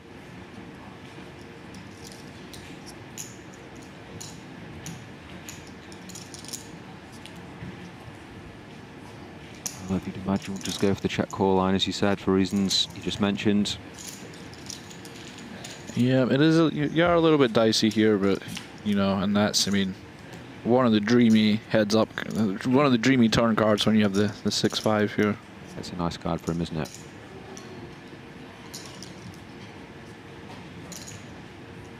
Interesting whether Gabdullin can fire the second barrel here. You're not loving that card, are you? No, although if you do have a hand like Ace-10, King, like a strong 10, this is a card that you wouldn't slow down on, right? You will still feel pretty happy. The only issue, I mean, there may be a slight issue that you don't really want to get. If Kulev has a 10 or something and check shoves, you don't really want to get folded off your equity here. So I think there will be a kind of mix of both. I think in heads up, a lot of these spots are going to be mixing all the time, so I'm going to be able to cop out of the answer quite a lot. Right. But I can see why he's bet here. I think it would be reasonable to check also. I think I would probably lean check in game. Yeah. With this holding anyway, and just use something a bit wilder for my bluffing. Something I don't mind getting shoved off of if it happens. Kulev's got enough of a hand to call. I was going to say next is I actually hope he bricks, because it's nice to see he can fire that third barrel. Yeah, I mean this is mandatory. I think you will have to go for it here. Yeah. You will have some like combo draws that do just bet call turn if they have to, as Gabdullin. So I think this is going to have to be you would have to bluff this river. I mean, it's not super nice doing it into an ace, but yeah, because obviously don't forget that Kulev did 3-bet pre-flop. Has a lot of ace-x in his range. But yeah, let's see if he finds it. But yeah, I think as you just said, he needs to go for this. I mean, you know, again, you can see Kulev has a 5 instead of something a lot stronger, you know, so maybe we are being a little bit biased by seeing the cards, but I think, yeah, I think once you bet flop and turn here, this is time to go.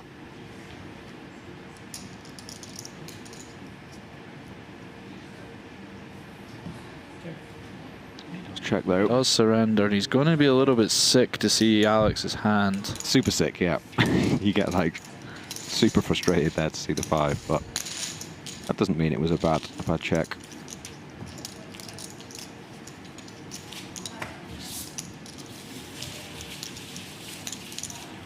Just like that, it does swing. Swings the other way. That's a big swing. Kulev now, I think 60% of the chips. It was 6-4 the other way. Just one hand, it does swing.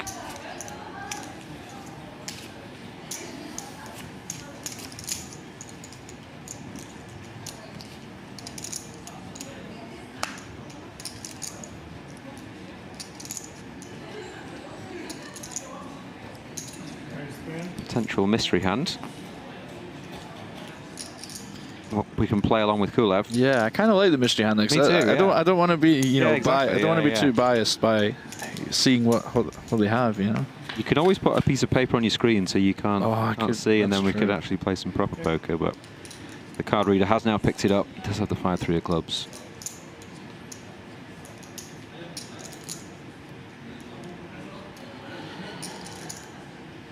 Kulev out at the top of the screen there. 39. 420.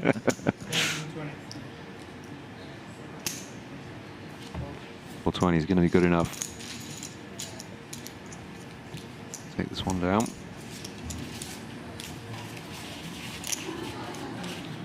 little bit of a bigger chip lead than I previously thought. 13 mil to 7 mil. Yeah, almost 2 to 1 though, but you can see just like one big 3-rat pot, and you can swap it around pretty. It's the old cliche, isn't it? One double up, you're back in it. Absolutely. I once lost from an 11 to 1 heads-up advantage, heads-up for a bracelet, Steve. Really? That is the level of heads-up expertise you have in the both of you today. JRB last night was telling a similar story. He had a 16 to 1 chip lead and ended up losing. It was about 20 minutes before he won last night, so maybe he was due. Could well be.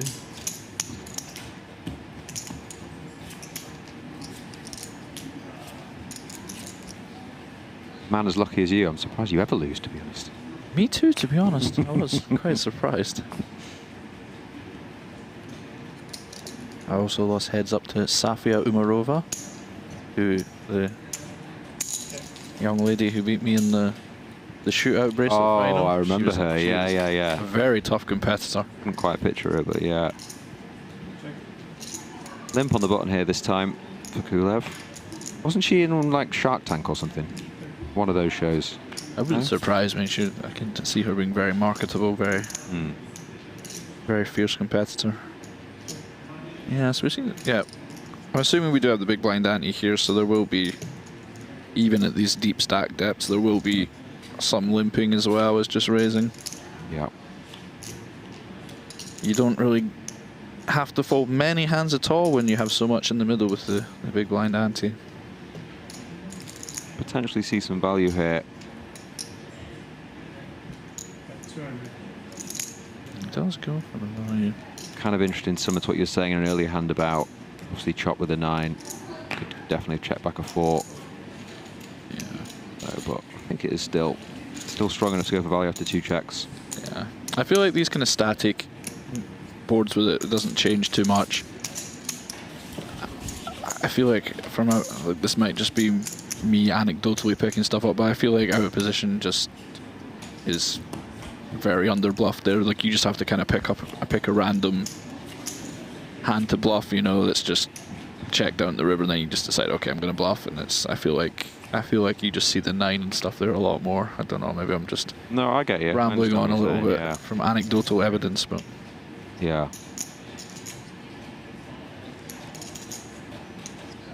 Maybe feel like you're getting called more on that board, so you're less likely to bluff, but actually yeah, it's one of those boards where when the imposition checks back, you think they have kind of showdown, so they just don't really. Yeah. They would have bluffed before then, and so on. Kulev does flop a pair here, but Gabdullin's 3s are still best.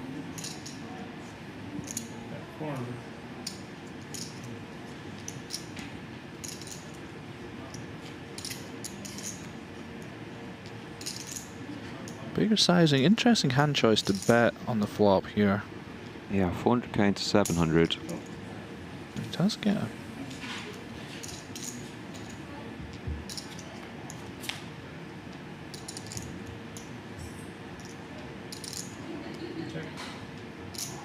Turn is a queen. Kulev checks it over.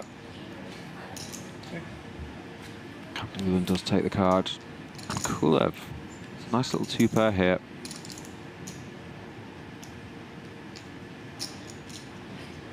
Imagine he's be going for some value. Yeah. A lot of the hearts would continue on the turn.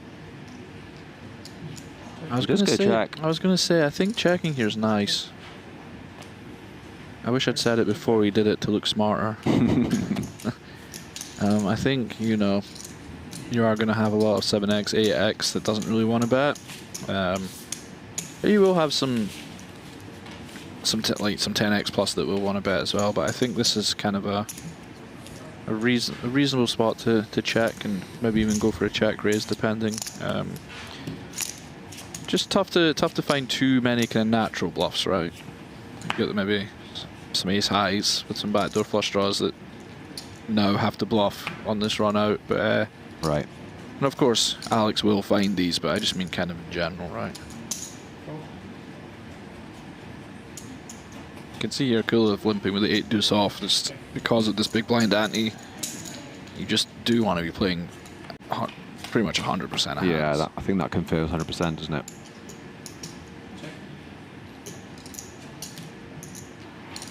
Both players do flop a pair. Let's go check, check.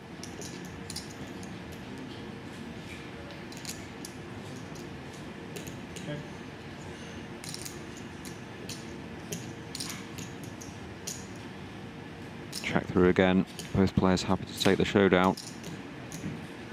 Nice card in the river for a bit of value from Gabdullin. I do just find it quite funny when I look at Kulev's like avatar with his cards, how happy, like, you know, he's just smiling, and then how serious he is playing heads up. Yeah, it looks like two totally separate people, doesn't it?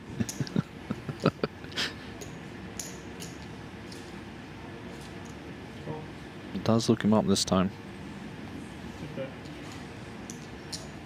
One's like his evil brother. I know.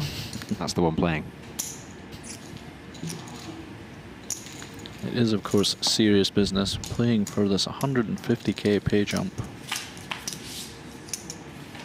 425k to first.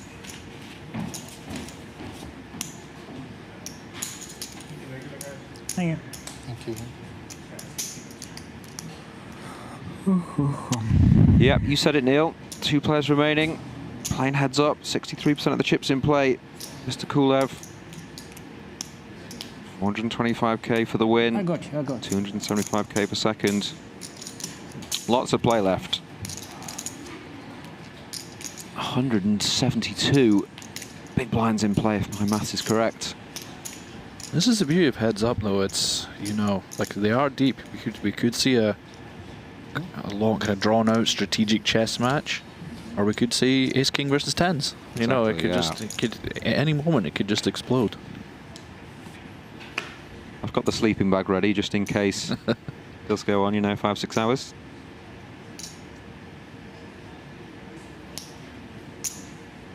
Not the warmest here in the country. A little bit chilly.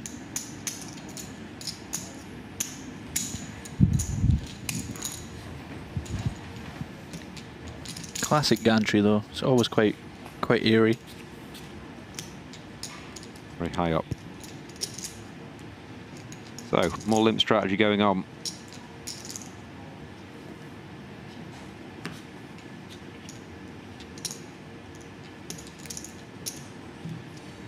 Both players do check this. Ace 9-9 flop. Very tough to make a pair, as we know. Heads up, no limit hold'em. Gabdullin just deciding, like, you think his queen high is probably the best hand. You know, let's just protect against 10-8 and stuff like that. Yeah, a bit of protection. Perhaps get a little bit of value from jack high. You do have to be careful, though. If you do start kind of stabbing these spots, you can open yourself up to some counter aggression if you're just getting a little bit too, you know, if you're always just probing when you have a little queen high or something, you know. It can be something that can get picked up on. Yeah, and you'd imagine that Alex is definitely one of the players that would like to capitalise on those spots.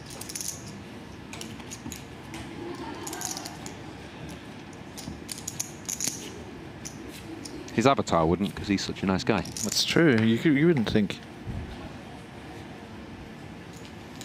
There he is. So good. Just so happy.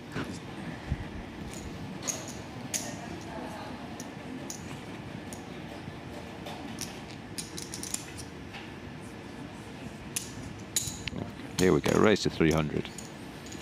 With the king 5 off. Jack 6 off peels. See if anyone connects. Does make second pair. It does flop second pair, and Kulev does. Fortunately, Kulev does have one of these hands that somewhat less likely to barrel off a lot. You know, it's not. You can certainly bet small and get called by queen high, some flush draws, some backdoor flush draws, and then just take his showdown down the streets. Right. So it's going to be a little bit easier for Gabdullin to see showdown, unless, you know, if Kulev had 5-4, then it, you know, it might be hold on to your hats time. But I would be surprised. I think this will just be, yeah. Yeah, I get you. And there's a lot of little like hidden run good and run bad in heads up, especially, you know, where it's like your luck, you know, a little run good that Kulev has king high here instead of 5 high, and it goes both ways, of course. So there's a lot of. Let's see. Queen, not an amazing card, but I think you can certainly still just have a value bet here if you want. I think either doing that or just check calling is also fine. I think it's, yeah, I think either way is fine.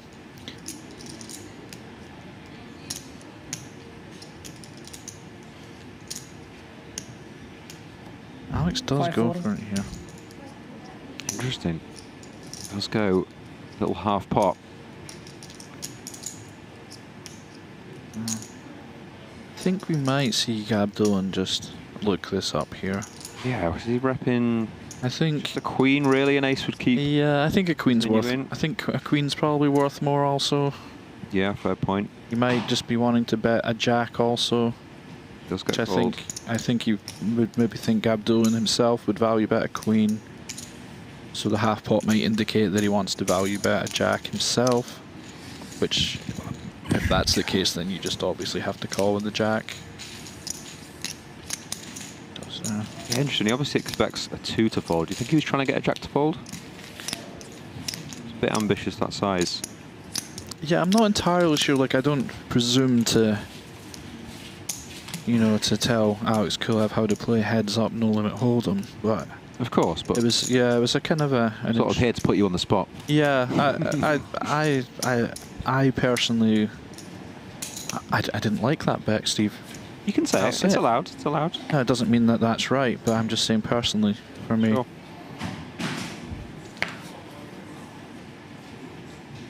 These guys are very good players, but they aren't robots, you know. Maybe you did. I am, of course, commentating from the clairvoyant seat of being able to see everyone's cards. So.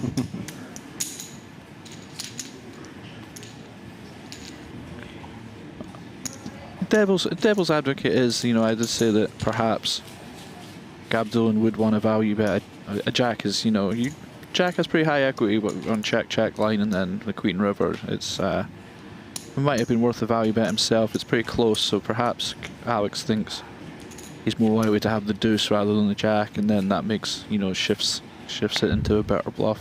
Who knows? That is the beauty of the game that we play. If you like, we could test you. We could literally put something over the cards for 1 or 2 hands, see if you can predict. Oh wow! Well, I can predict this one, I think.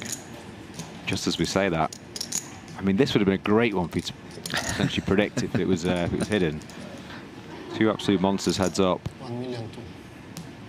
It's the first 3 bet I think we've seen from Gabdullin. Yeah, they've won a piece here, but we have only played. Let's count. No, not too many hands at all. How much? 10, 12 hands. Yeah, let's count. 2, 3, 4, 5, 6. I think it might just be a little bit too deep to get the 8s in here. I think it might be right. It Yeah. probably mixes. I think we're more likely to see a call. Yeah, I tend to agree. Position. 10 million? Okay. I think 9s would most good chance play for it. If you can move your hand, I want to see the clock. That's a fair assessment. Kulev just wanting to see Call. how long he's got left. Call. The clock. And we do see the call here. Yeah, you were correct. 1, 2, right? Okay. I know it's unlikely Gabdullin's trying to get pocket 7s in pre, you know, so you might as well call and keep in the bluffs and play the pot in position. And an interesting pot it is, because this is not what you want to see when you have the jacks. Yeah, not at all.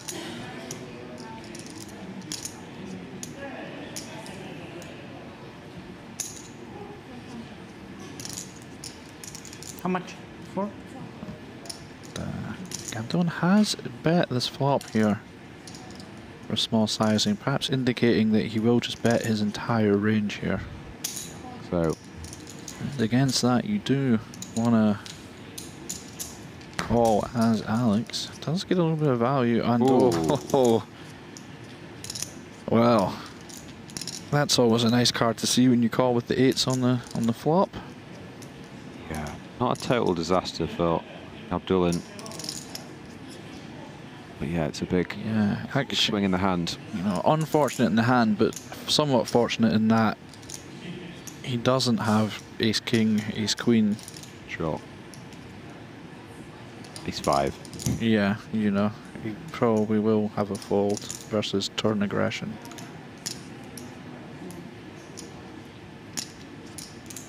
$2,400,000. Go 2.4 into 3.3. It is a tough spot as Gabdullin as well, though. Like, yeah, I agree. You do have, I mean, I think the most kind of prevalent value hand in Alex's range here is Ace Jack. That calls pre and plays that would maybe want to play for stacks versus a check on the turn. So having 2 jacks is kind of interesting, but. Yeah, I hear you. He's not necessarily just going for it here with ace 9, ace 10, is he? Yeah, I mean, perhaps sometimes, but I think, you know, the one that might be pure is ace jack. Yeah. And some ace queen if he didn't go pre. Certainly not king X as well for that size, so kind of a pretty thin range there. It does make a good disciplined laydown though, and well, dodged a bullet as it turns out.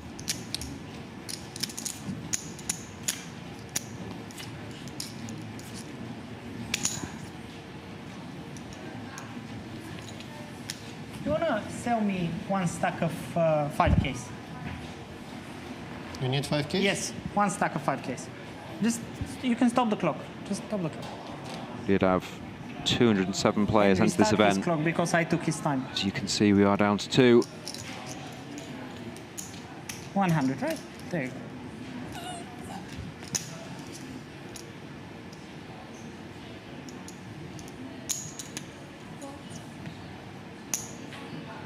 I'm just putting it up.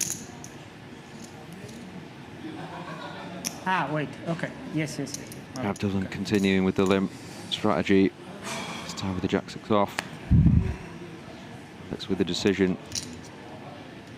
8-7 of hearts.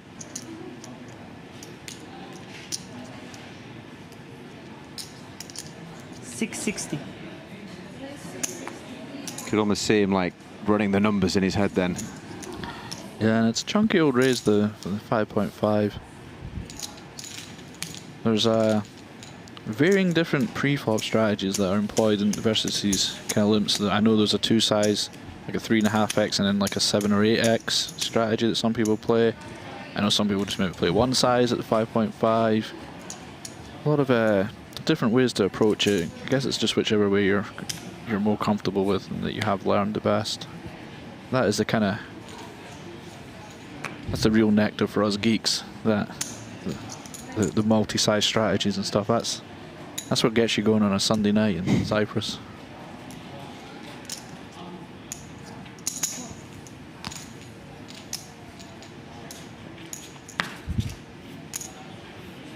Trying to decide if I think you're a geek or not.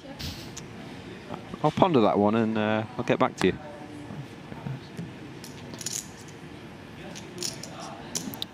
Low flush draw for Gabdullin.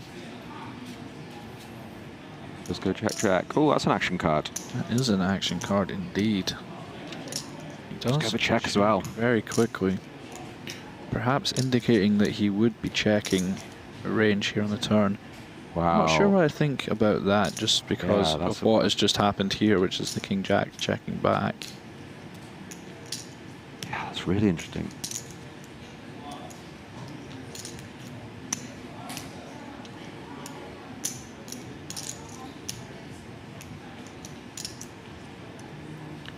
Yeah, he's going to bet here and he will get called.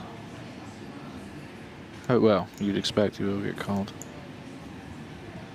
Well, I was wondering if he was going 2 stacks there. On very, very big. Let's go 1.1 and get called. Is this a good hand? That's a flush. It's a good hand, yeah. How much? 1 million? Okay. 1.1. Yeah, I think it's interesting to think about. I think we sometimes construct our ranges here in the turn where we just check too often because of an overcard comes. I think on that specific board where a lot of kings don't have a kicker. You maybe do want to create a value range that wants to drive some money in yourself. Just for that, I mean, again, after the fact and seeing the cards, but Alex is just checking back a king with no kicker at some frequency, at least on the turn. Yeah. So when you do have a flush, you will, you know, if top pair's checking back a good amount, you will want to drive money in yourself. So.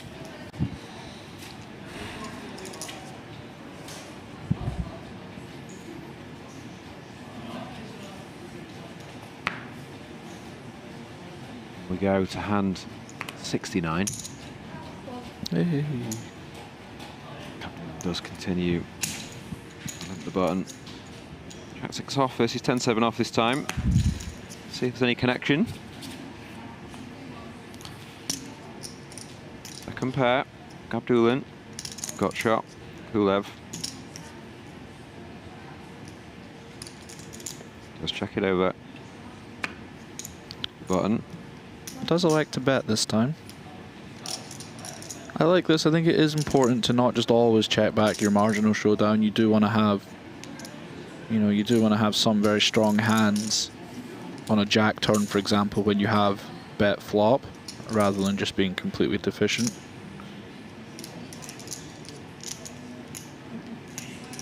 Yeah, you can play against a lot of opponents heads up that are very easy to read. You know, they'll always check back second pair there, won't they? Exactly, yeah. Very sort of polarized when they are betting flops.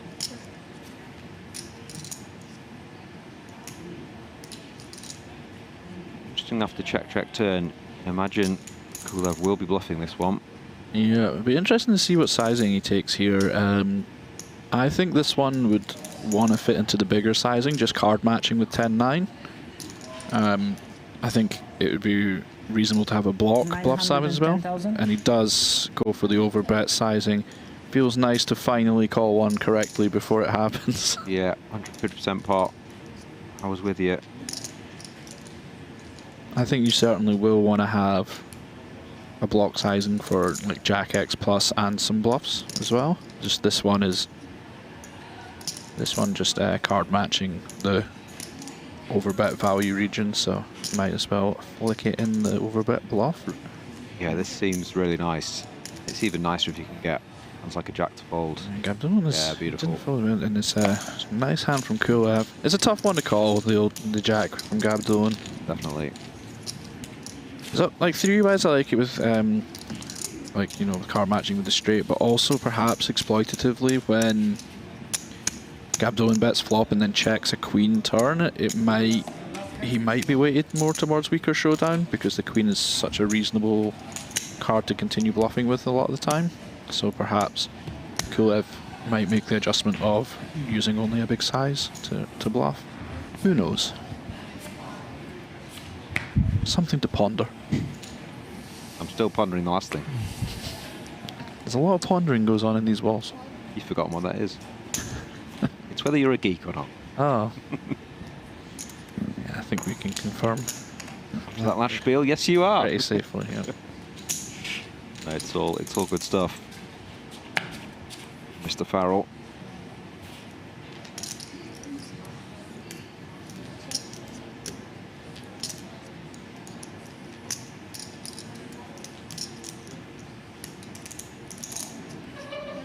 I'm going to go for the one big blind here. Try and take this down. Fold out hands like the one we can see. Yeah, pretty nice hand for it too, with 2 overs to the 4, backdoor straight, backdoor flush. It's amazing how you can justify 7-5 high as being a good hand heads up. You're right though, isn't there? There's lots of turns you could barrel.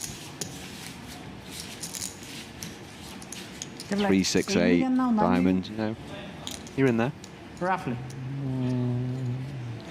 4, 5, 6, 7, 3, 7, 8 something. 8 something, okay.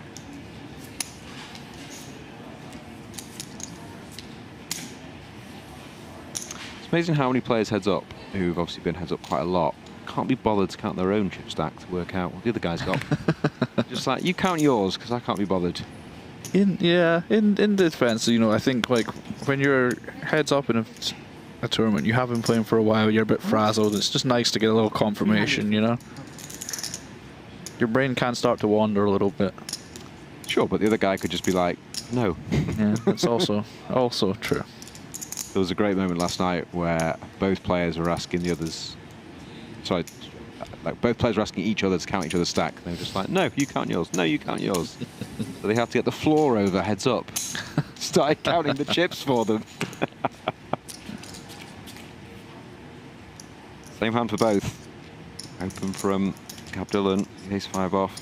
Kulev defends. Number 71 of this 10K final table. The opener.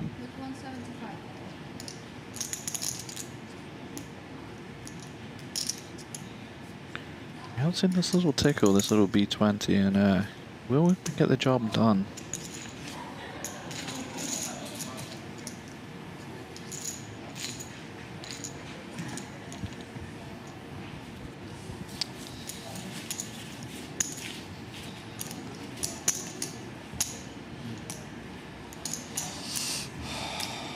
Brannigan in the chat does say, massive nerd obs. Think of the books he reads. Little friend of yours in the chat, is there? Well, let's just say she is the type of girl who would think anyone who reads a book is a nerd. She? Okay. Interesting. 350. Very strong holding here. Mr. Kulev does open the king-queen off. Three suited with the defend. Spin the wheel. Nice looking flop here. The jack 3 diamonds. Let's check it over to Kulev. Yeah, I think we have a natural check here, the old king queen. Yep, makes a lot of sense. Got some showdown, you've got backdoor diamonds, don't want to get check raised.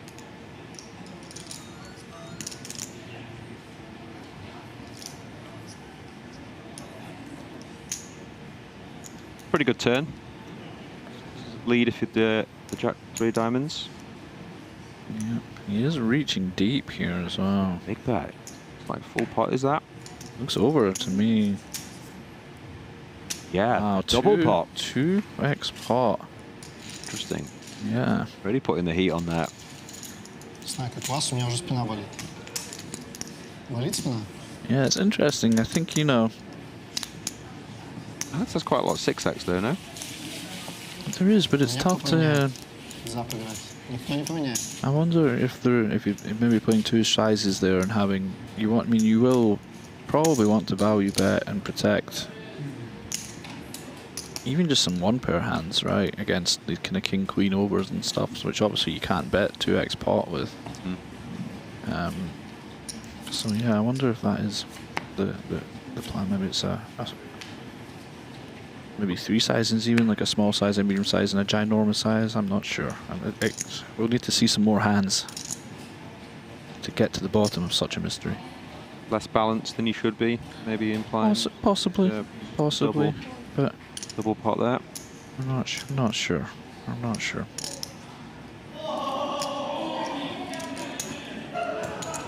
Lines are now 70k, 140k. The old 7140 level, the classic. Favorite level. It's just a nice one, just to in a full ring tournament, just to open to 300 in, isn't it? Just feels nice. Yeah.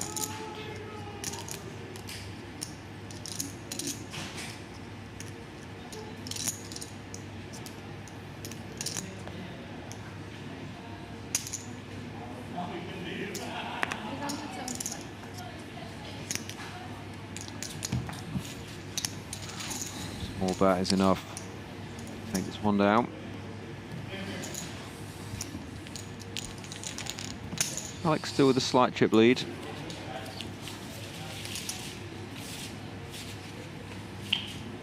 Just over 11 million, just over 9 million.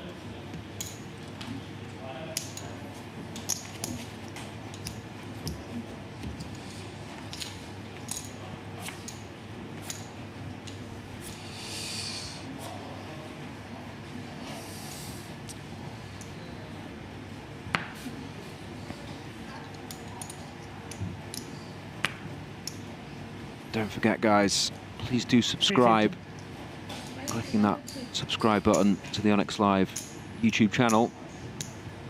We are here this week and next. Don't want you to miss any of the action. Please do hit that subscribe button.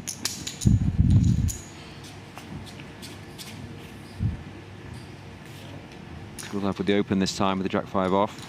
The Motown, if you will. Jackson 5. Yes, sir. As discussed previously yesterday, that I am big into hand nicknames and player nicknames. I thought you were going to say you were big into Michael Jackson. 580. Who isn't? You were saying earlier. 580k. Yep. Enough to get it done. Yep.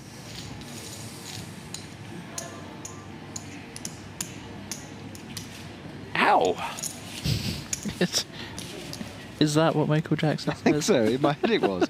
Maybe that was Bo Selector. I couldn't right remember. Maybe if he stubs his toe.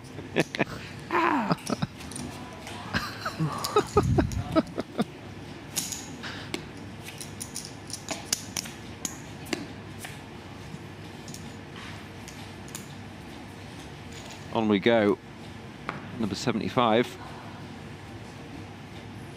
Still plenty of play.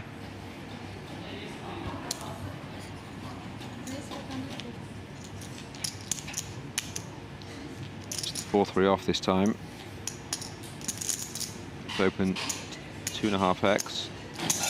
Yeah, it's interesting to see the kind of change in strategy. We had some limps before, and then 4-3 is coming into the raising range now. So yeah, just keeping it mixed up, keeping it fresh.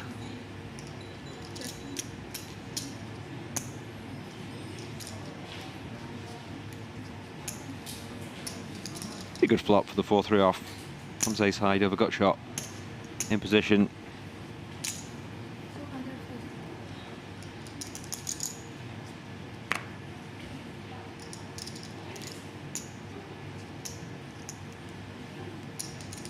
It's good enough to take this one down. Not much Kulev can do though, just queen high.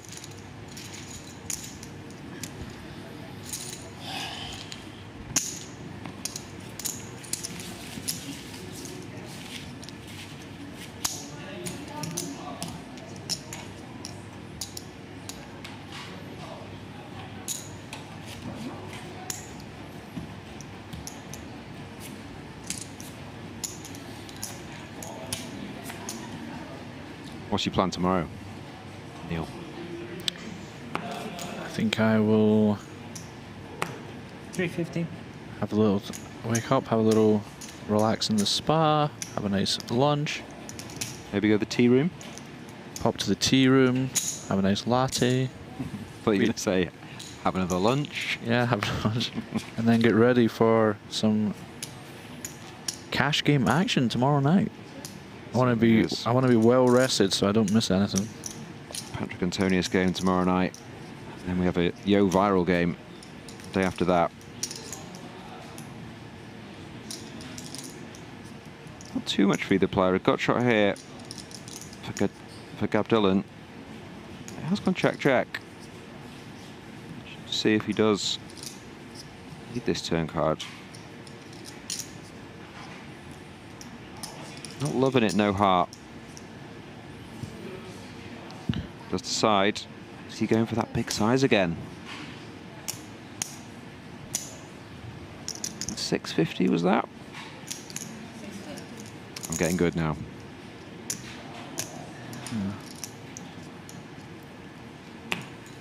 Does get the fold.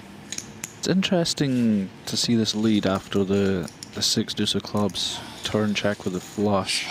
Yeah, that's true. I think it would make me a little suspicious of that turn lead if I was Alex. I'm trying not to be swayed by knowing he had Jack 6, but it's, you know, just thinking out loud.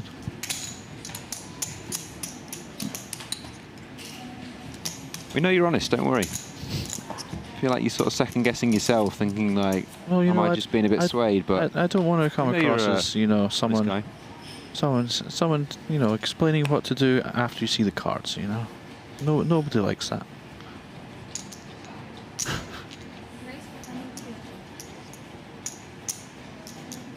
2.5x open again. Gabdullin. Kulev with the 10-7 off.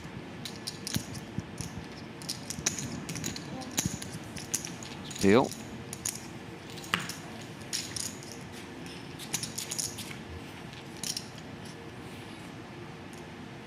I feel like we've been allocated one flop that will be dealt for every hand.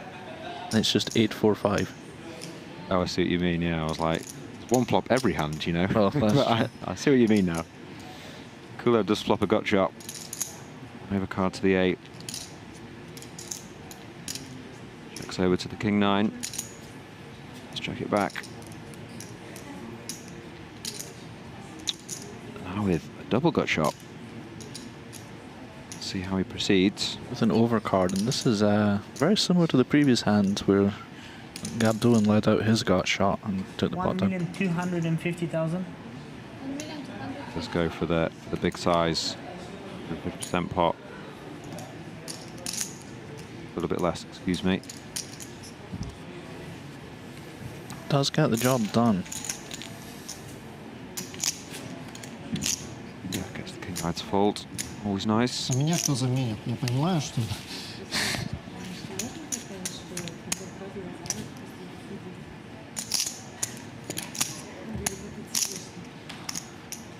There we have it. That's what's happened today. We saw those 4 eliminations super quickly when I came in the booth. My spine is hurting Now down to 2. Pretty close to 50-50 in chips. Mine too. Playing for that 425k first prize.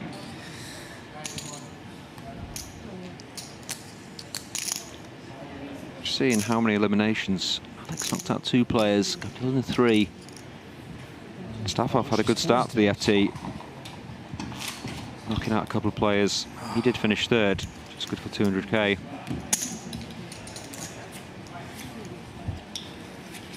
Down to these 2 titans. Who's your money on, Neil? Oh, that's a good question. It's a pretty tough one to call. I know who you're going to pick. I mean, after this hand, I know who you're oh going to pick. wow, okay. I was going to say, when in doubt, pick the chip leader, right? But yeah. No, I'll stick with Kulev. Just and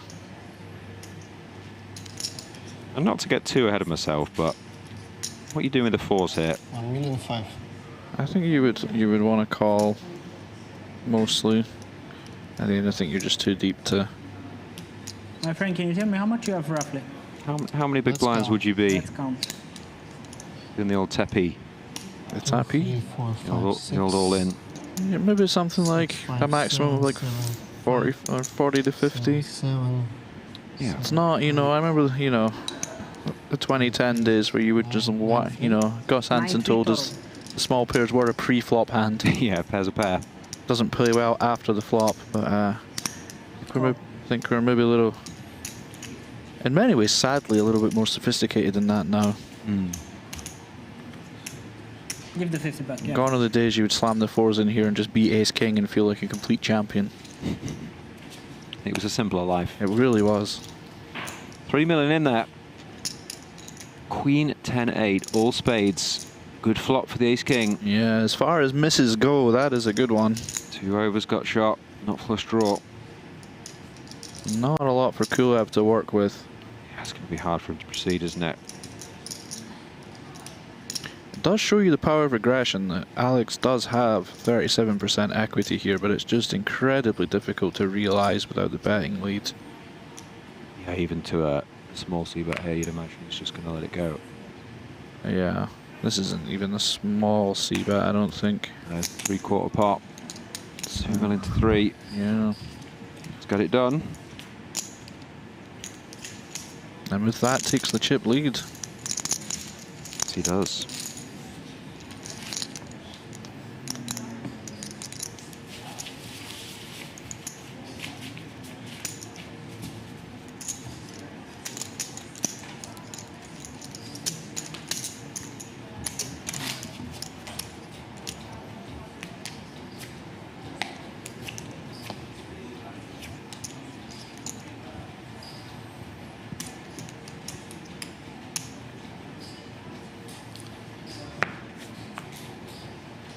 pass. Just fold the 8-3 off. Did you not limp the 8-deuce off, or was that? That was Alex. Oh, that yeah, was it was Alex. yeah. Okay, yeah.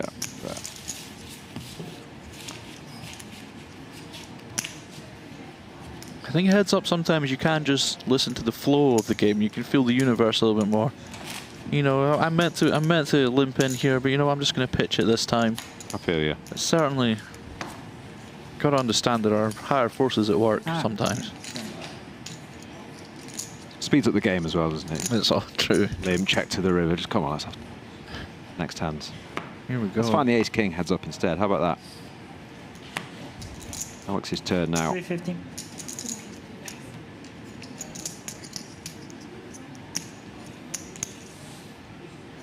He's going to get some action. This time in the form of the 7-5 off.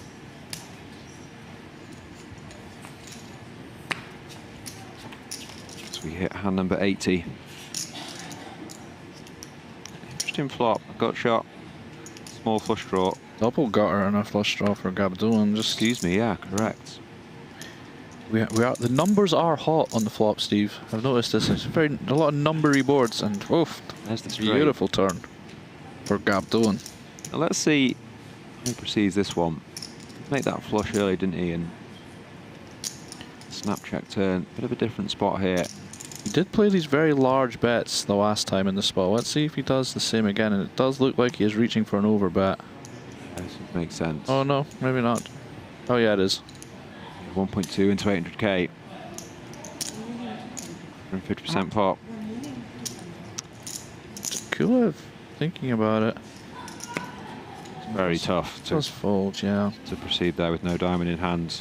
You've seen this kind of overbets in the pro blind. So when flop goes check check, there's a lot of turnover bets coming. So perhaps, you know, if you're in this situation, maybe I'll do some little cheeky, some trap check backs, you know.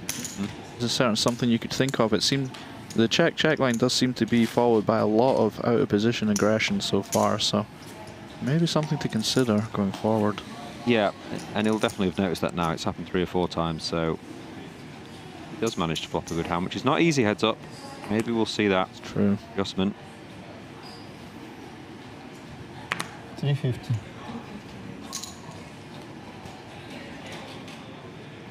Perhaps.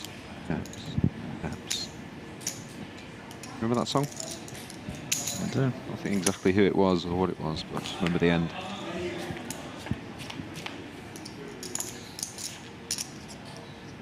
We're off here, fighting it out against the 7-5 off.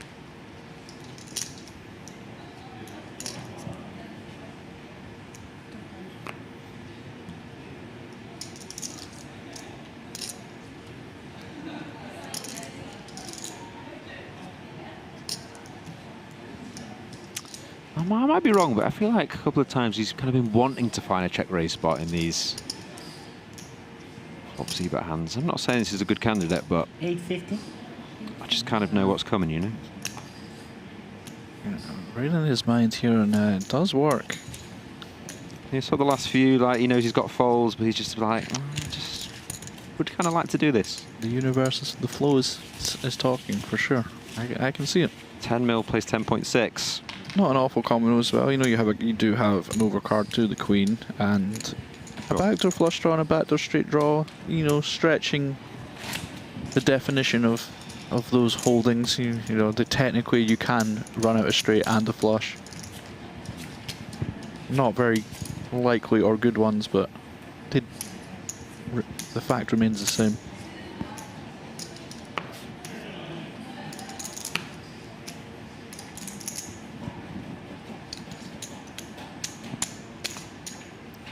And now we've got the Dolly Parton.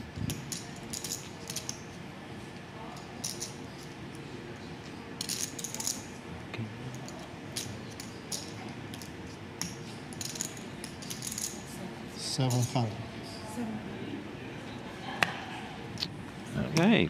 We'll get it through. Going for it there versus the limp. Let's go for the 5x. Gets it done.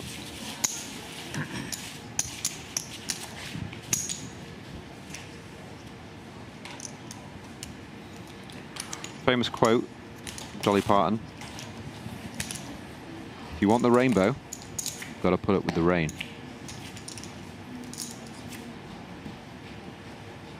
Enjoy that? That was very uplifting. Yeah, I think it is. Queen Jack off here. Gabdullin. Continuing the strategy. Effects on the button. Look with the ace-deuce off. Does defend. I've kind of noticed that the limping and the raising strategy does seem to be along the lines of raise good hands and limp the bad ones so far. We've not seen many hands there. There's not been many traps. Yeah. Nice flop for Gabdullin here. Not a huge sample, but I know what you're saying, yeah. That's definitely what we've seen so far. I think, in fairness, there hasn't been a lot of attacking of the limps. We did see the 9-5 suited just there, but... Yeah, it's probably the first one, right, isn't it? Yeah, so I think, you know, if you're just getting let in for cheap with your bad hands, and if you have a good hand, your opponent's not putting money into the pot anyway, I think it's a fairly reasonable adjustment to make to just play that strategy. So let's see how it develops.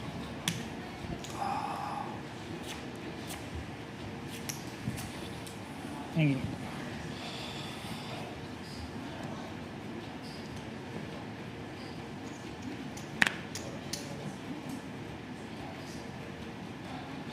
$350.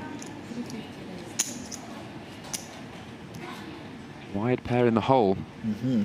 The walking sticks. This is good because we've seen this pot. We've seen the pot earlier for a similar stack depth in big blinds where Gabdullin had the jacks versus Kulev's 8s.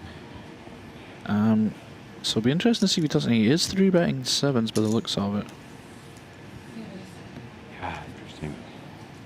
Perhaps with that knowledge, that Alex may have elected to play the 8s a bit faster. Although just you maybe want to see it with 5s or 6s before you make that adjustment. That did make it 11 big blinds. Takes it down enough to get the king high to fold.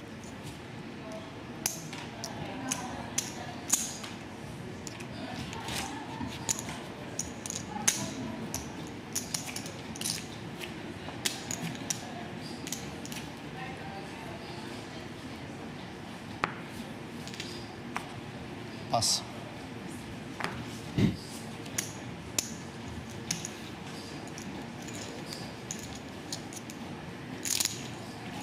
It's annoying when you fold a button and it's up. You almost want to show, if you like. You know, if you fold like maybe 3 in a row and it maybe looks like you're tighter than you are. You don't want to get a reputation as a nit. Too late. Flor, how is it possible that it has been twice on my big blind? How is it possible that the blinds have gone up twice on my big blind? 16. Okay. So they should alternate, right? No, it's correct. Every time you are both.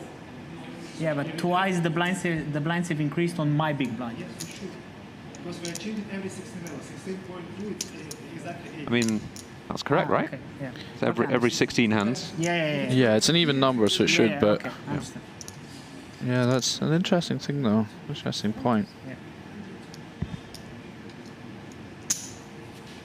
I mean, however many hands you do, it's not going to be, you're not going to do it every 17 hands, are you? Well, yeah, maybe there's something to be said for changing it heads up. You could do, yeah. So just to avoid that going forward. Want to chat about over a beer later? Oh, yes. Should we have an odd number of hands heads up, so it's not always the same big blind increases. Same player's big blind increases, all right?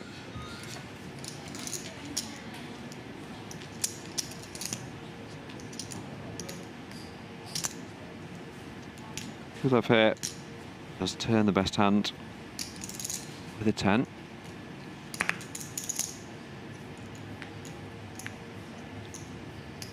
Might just check this one back.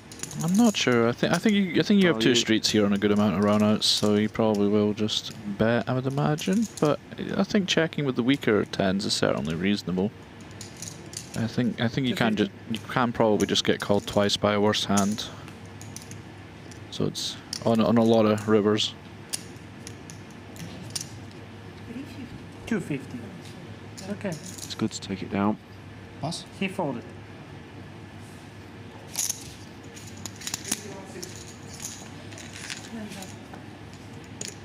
Lines are up, I believe.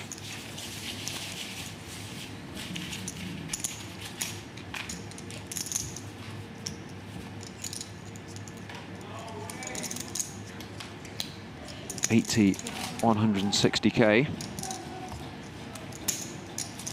Might get things moving a bit faster. Possibly, yeah, I mean, a little bit extra to win there, but you know, we're still getting about 35 big blinds average or so. Yeah, a little bit less. So very nice hand here. Gabdullin, but no action. Not 35 big blinds average, excuse me. A lot more than that. I knew what you meant. I was looking at the average stack and thinking they had half of that each, but that is not what average means, Steve. I knew what you meant, my friend. Just didn't have the heart to tell you.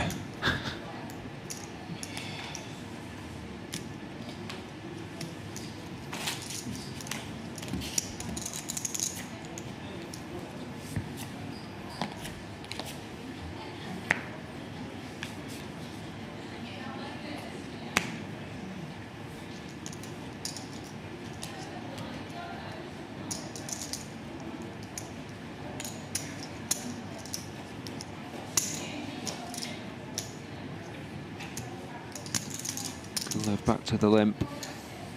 Jack 10 off.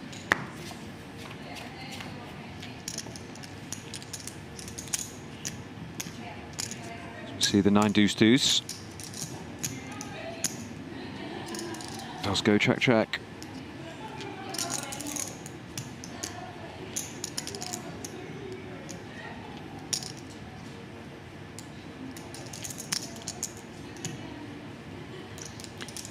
Always interesting in this spot here. You feel when you have a lot of, like, you know, queen 8 and stuff like that, you just wonder if a lot of hands that just feel too good to bluff but never seem to show down and win very often. I'm always kind of curious how the top players construct their ranges here. Yeah, I think especially as well when you might be check folding them. You know, like on the turn, check fold into a bet. But also, as you say, you can't really get a showdown. Should you start bluffing that? Incidentally, he does just improve, make a pair of 8s, and leave that to the river. It's pretty big again, full pot. And Alex hasn't folded yet, but yes, you know, jack high. Thinking about the hero call, but it does make the way down.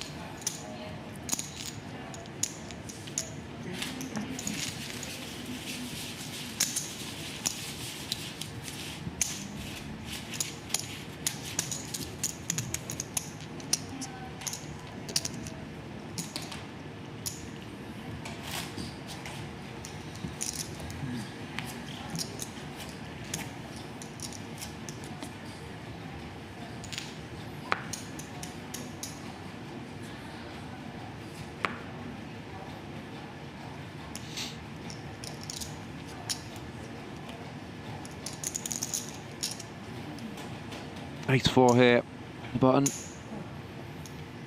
Let's go for a limp this time. 7-3 off is one of these trash hands that does get thrown into the big raise. Yeah, we'll see. Quite frequently. We'll see it.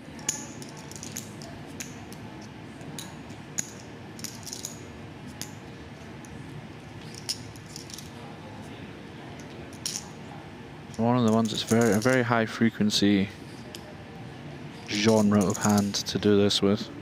Now, do you like call here, or do you like the 3? Oh wow, okay. Wow. I didn't see that coming, to be honest. Just lays the hammer down. He just kind of knew what was going on. Yeah, I thought maybe he might use it as a bluff and 3-bet folds.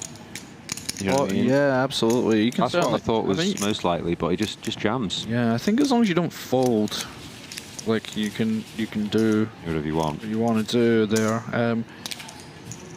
I think some of the track, like maybe having the 4 isn't ideal, but it's never going to be super ideal. You know, you're dealt the hands that you're dealt, and but then, you know, there he just kind of he maybe just had, you know, the. It's just a pretty big rip, isn't it? It's over 60 big blinds. Yeah, it's a lot. It is a big ISO. I mean, that is the one thing that this you can induce. The problem is it's very polar, right? So yeah, ripping it in, you know, you're just gonna, you know, if you run into complete trash, that would have folded to a smaller 3-bet anyway. Yeah. Yeah. It's not like it's like in a linear range where you're gonna fold out some stronger hands anyway. And when you get called, you are pretty screwed. Yeah, exactly. Yeah. Two big hands here. Yep. We are getting to the stack depths now where 8s is quite happy just to try and get it in. It's a big old 3-bet as well. I think Alex will be calling, you know, he's not gonna. It's not that big a 3-bet actually, sorry. He does have more than 40 big blinds, so he does his call. A very fair fight going to the flop here. Yeah, this could be a good hand. Just under 2 SPR as well, so we could see some action for sure.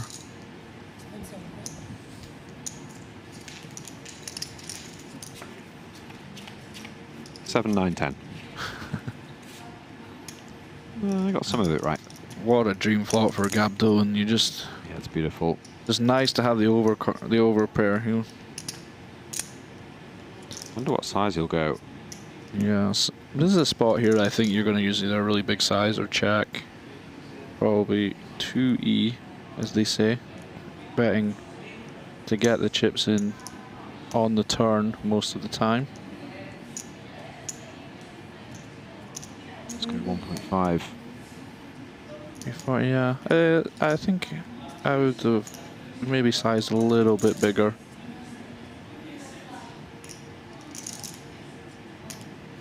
You're not really deep enough to peel here, right? Even with backdoor hearts, 2 overs.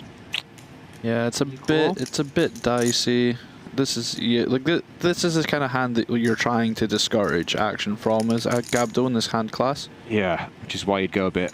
Because obviously Alex is mostly deficient in overpairs here. He may have aces as a trap, for example, but you know, like 9s, 10s, jacks, etc. would already be in. So. And he doesn't have too much of, like, you know, there's not a lot of 2-pair either, like maybe 7-5 suited, that's it. So you can just you do get to bet quite large here. But this is, I mean, if this is enough to get Alex to full Queen 10 of hearts here, then it's maybe just the sweet spot. Okay, makes sense. Because this is exactly what you want to not allowed to play, right? Yeah. Or you wanted to force him to, you know, if he has a 7, just to play for it now, before the board gets a bit dodgier. Yeah, and that makes sense to me why you want to go a little bit bigger on the flop. You don't want the king, jack, king, queen, 10, queen 10. Yeah. Tends to call. And your range supports it, right? It's not just a case of, oh, my hand wants to bet big here, so I'm going to bet big. Like, you do have this massive overpair advantage. Yeah. So you are able to leverage that into a big sizing. Some daylight now between the two of them. Yeah. Gabdullin goes over 14 million. Kulev down to 6. For Kulev. I think I do like it. I think I do like it. I think it's just, yeah, you're a little bit too shallow to.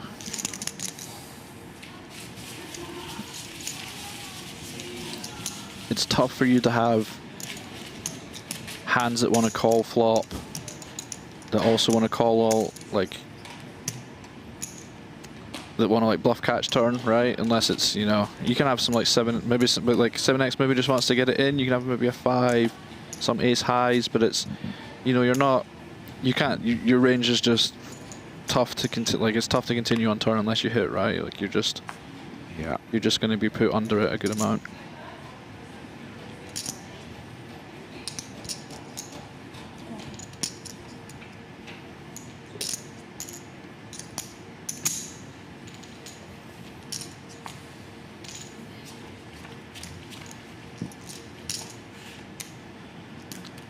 On we go.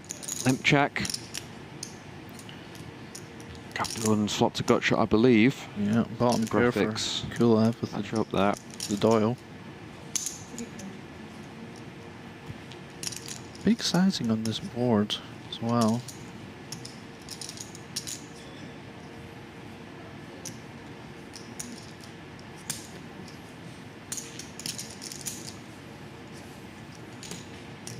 Does go 300k in a call. Second card does pair the 5. Interesting spot for Alex.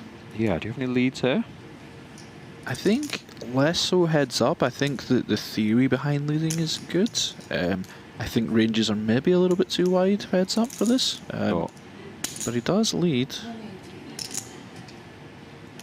I can understand the theory behind it, like when Gabdullin elects for the big sizing on the flop, it, you know, he no longer has the thinner value bets of a 5, which does leverage the 5 advantage in Alex's favour, but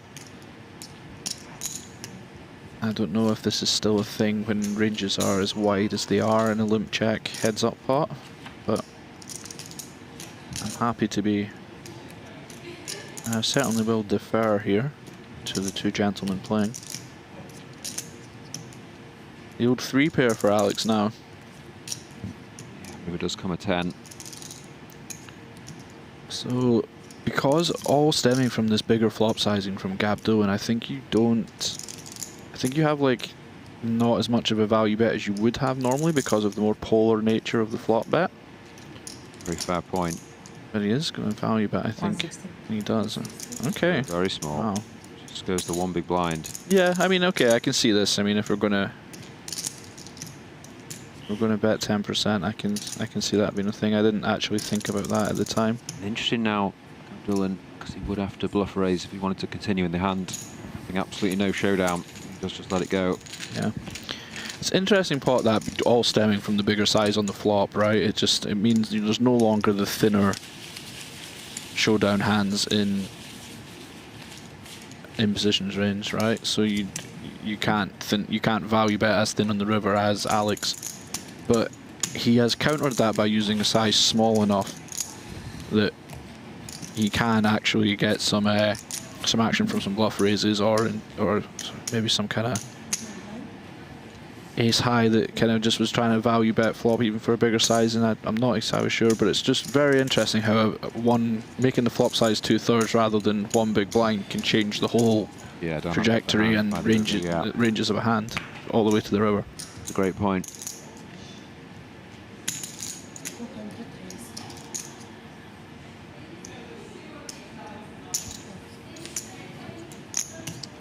Понятно, что хедзап.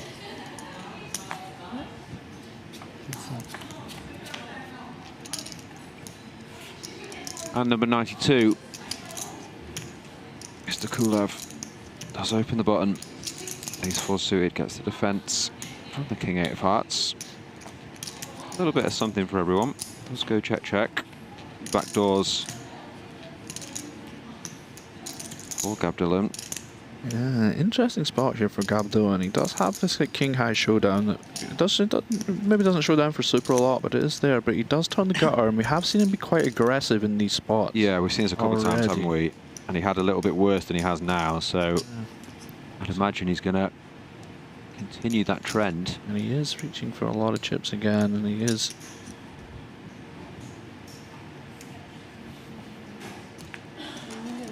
Goes big again. 1.4 mil to 1 mil. I wonder if Alex has just sick seen of this too many times now and might. It's tough though, isn't it? I mean, you call here. I mean, king high, you know, like if we're into like any 8 territory, any 7 territory, any 3 territory, that, you know, that's a lot of hands that could be over bluffing.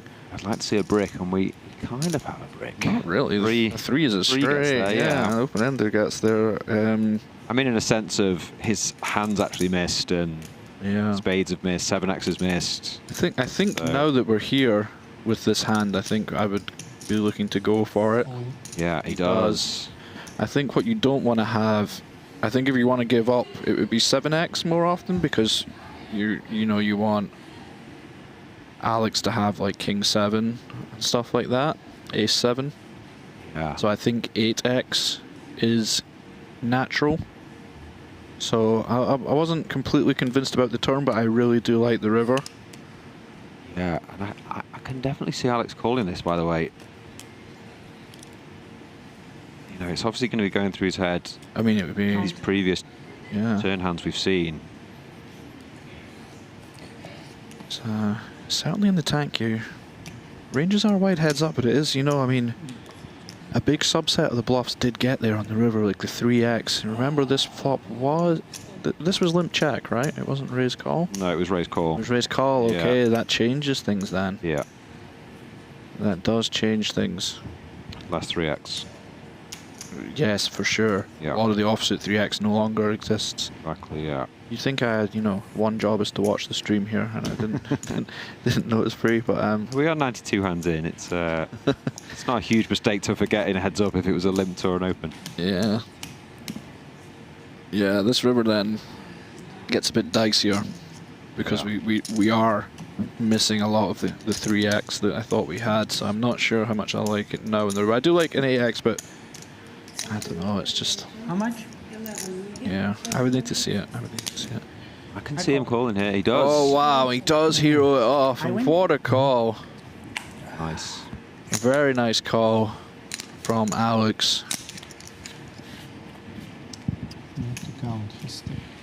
Looks like a big genius, because he's folded every time that he's been behind, and the one time he does have the it's always a nice feeling. Fourth pair, he's in there. I mean, it's all very well and good and saying, like, breaking down the hands and saying there could be an over bluff or whatever, but the difference between sitting here and talking about it and just actually executing in a very big heads up match is it's quite different. So yeah, a very impressive call from Alex. It was a pretty big river shove as well. It was over pot on the river.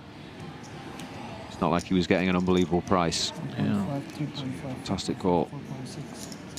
Puts him right back in it. Oh yeah, that's it. We swap places now, right? Alex is 2-1 chip lead or so, I would imagine. Got to be loving that. There's the nature of heads up. You can kind of just simmer away, and you can see how the previous hands before with the turnover bets when the pro blinds really high frequency, and it kind of all, you know, when these hands happen, they both players will take note of it, and the knowledge will build, and then it can lead to just a big hand like this where we play an all-in with king high versus bottom pair, you know? Yeah. So it's really interesting to see that play out. Those hands have definitely played into his decision there. Thank you. There you have it, flippity flop. Mr. Kulev now 2-1 chip lead, 85 big blinds. Sorry to ask now, my friend, but how much you have roughly? Plays 44 as he asks him once again. How much are you playing? 4, 5, 6, 5, 6, 8, 6, 7. Nice to check though, as you said before, Fahredin. This guy's been playing all day. It's a long day. Do make it to heads up. And they've been battling for quite a while now. Oh yeah, I mean, it's tiring stuff. It's very draining playing live heads up for sure. Definitely, you're just in every single hand, aren't you? You don't want to make a mistake that will cost you everything. Yeah, and it's not even like you're online. You know, you're playing a tournament online where you can just sit and you can chill, and you don't have to keep a poker face. You know, if you hit top set, you can do a little dance. Yeah, like you know, it's not. This you're full on the whole time. Your opponent's staring you down across the table for the entire match. Yeah, you want to stay even more stoic than you normally are in live poker. You don't want to check too fast on flops and things. Exactly. You know, you want to stay zen. Very draining.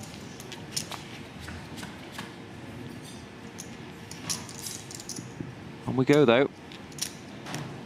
Draining but worth it. Take down that 425k first prize. Absolutely, you will take it, of course. Let's go check on the flop here. Kulev turns the best hand. Gabdullin happy to take his queen high showdown. Let's see a value bet here, Kulev.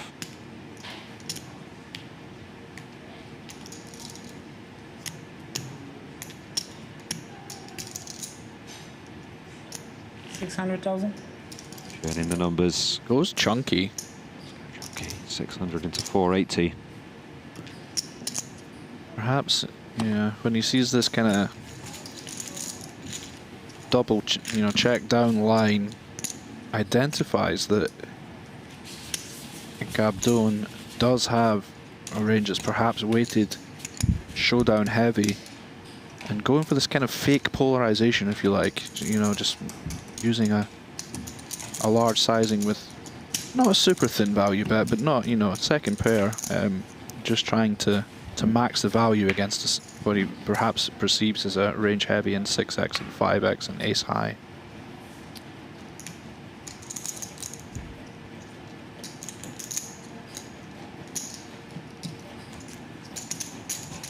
And check this time. Jack 10 dominating the 10-6. Hello. That's pretty nice. And this is one of these spots where you're like, well, I have the nuts, but I'm probably going to win the pot immediately. Yeah. Although I do think we are not probably, I was going to say 10 high should probably not fold here yet.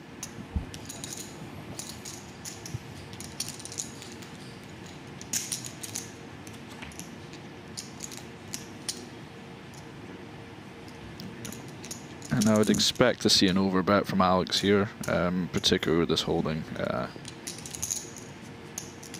You are going to have, a lot of Gabdullin's range is going to be quite weak. So I would expect to see maybe 1.2 million or something. 6. Or not.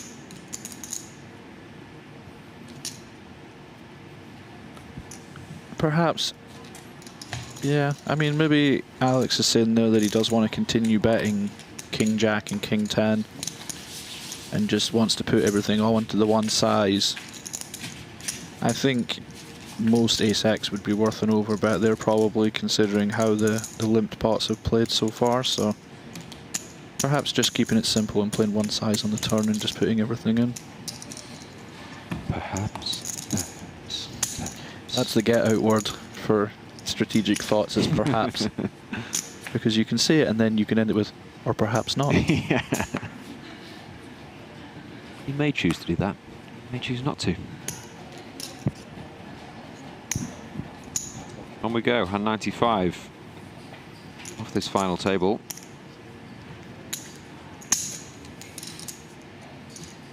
Sorry. Limp check once again. Queen high versus Jack high.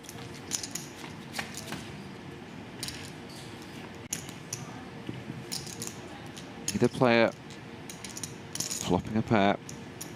Queen high still good. You are just seeing how often both players just have 0 heads up, right? There's been a lot of this air versus air. It really has, yeah. I mean, I know it's hard to connect, but it feels less than normal.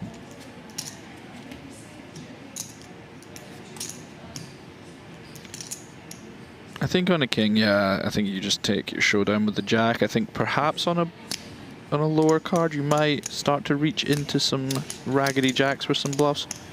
It's the kind of same thing I was talking about before, where it's like static keyboard like 8, 9, 3, 8, and then like a random corner where just kind of seem very under bluffed by out of position. In general.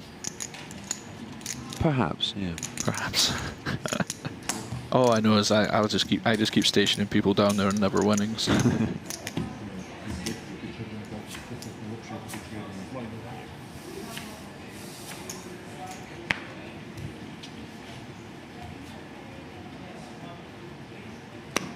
Suited ace on the button. Or Mr. Kulev. Does make it 400k. 2.5x. Nice hand. Gabdullin. Queen 10-0.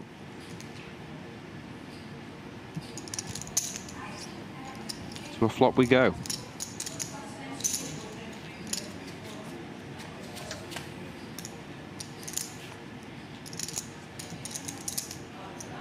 Did you order another low and numbery flop, Steve? I did call that earlier. I've been looking out for it. Check from both. So this will be interesting if Gabdullin does. He's been very aggressive on these boards in the check line. Yeah, he's been using combos that have a little bit going. I'd be very surprised if... Does he just find the savage queen 10 off here? Like... Yeah, you're right. He does. So he's perhaps over-bluffing these spots. He is going to take the queen 10 here. Smaller sizing than before. It's actually, yeah. 750, yep. 3/4 pot. It's kind of a strange sizing. It is based on what we've seen previous, isn't it? And yeah, it's more, you know, like it's kind of a 2-pairy sizing, but I don't think you really want to carve out a sizing that's specifically for 2-pair. This could get really interesting. Bunch of rivers. Well, that's a very interesting one. Yeah.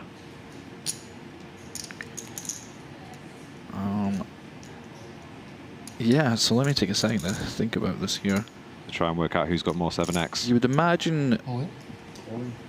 Wow, okay. I was going to say, Gabdullin, a lot, like... Go for the double pot. A lot of his ideal bluffs have a 7, right? Mm-hmm. But I feel like a lot of Alex's check back and calls can have a 7 as well. Like, you can have some 5-7.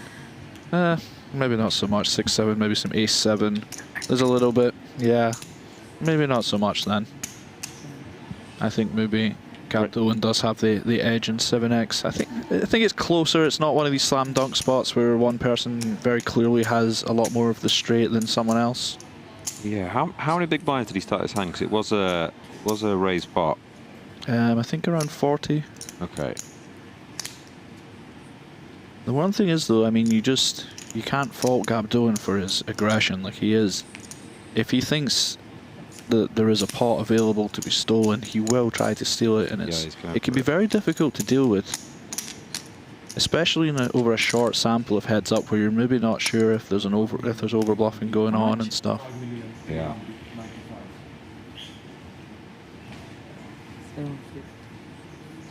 Okay. Fault. Yeah, and Alex does recognize that. I think, you know, if Alex was aware that queen 10 off is in the turn range, that I think he probably would call, but it's tough to, as I said at the time, it's tough to find the savage queen 10 high, nothing bluff, right? And it was more than double pot, so it's not a good price, is it? No, I mean exactly. The risk reward is not great. Nice pickup from Gabdullin. Yeah, I was kind of hoping for a different brick and the same bluff, and maybe we'd call him again with just fourth pair. It was kind of an interesting one. You know, it's not a spot that you encounter super often, so you can find yourself a little bit unpolished on it sometimes if you're prioritizing improvement in more common areas. But I kind of like those spots though, because then you get to see top players try to figure out, not on the fly, but use, you know, the way we used to play poker, just kind of deduction and logic and... Yeah, rather than just knowing what to do and just snap forward. Yeah, just understanding a concept and taking it from there. It was more just trying to, you know, work it out on the fly almost. Yeah, have to actually think rather than use your memory. Not like, yeah. You know what I mean? It's like... Back when the game was the game. Yeah.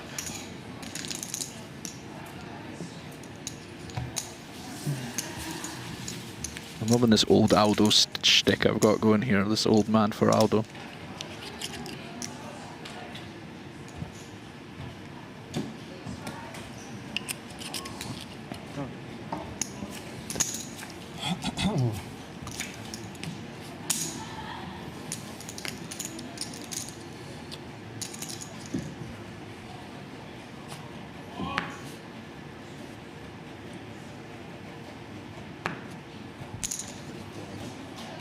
How much? See, 2.5x open here with a 10 deuce off. Kulev defends the king 6. R.I.P. Doyle. The Brunson itself.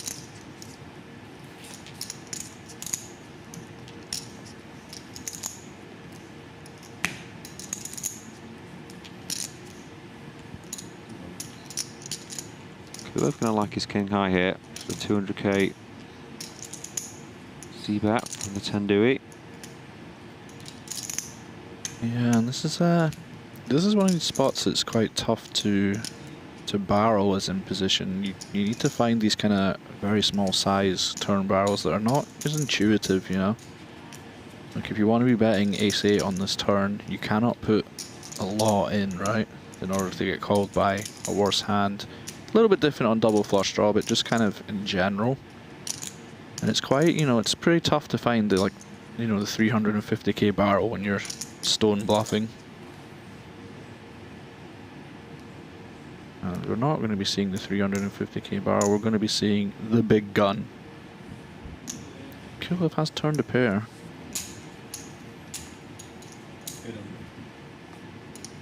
Okay, it's not massive.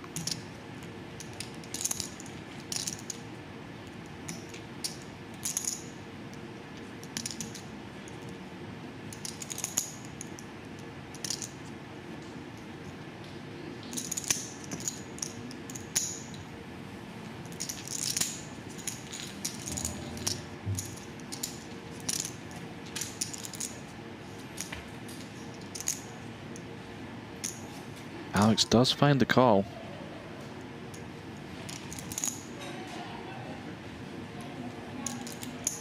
It is a kind of, you know, we can't always have top pair. It is kind of a cozy call, this one. You know, you unblock straight draws, you unblock flush draws. You have king high, you have a king that shouldn't be bluffing. If you know, if Gabdullin had king high. Question is now, will we see the river follow through? And deuce of spades somewhat relevant. You would, of course, in a perfect world, prefer a higher spade. But part of me thinks that you probably have to go here, and he has perhaps getting called before playing on the mind. As I said, it's very easy to say when you can see Kulev has just a 6 there, but I think I would have liked to have seen some river regression there.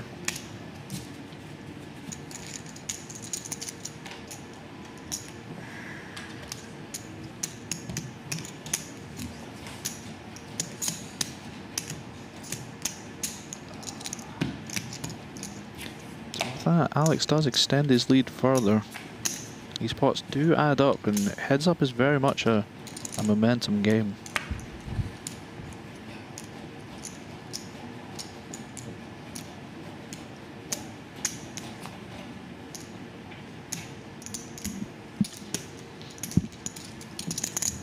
And as we are getting shallower, we can see the limp strategy will become more prevalent.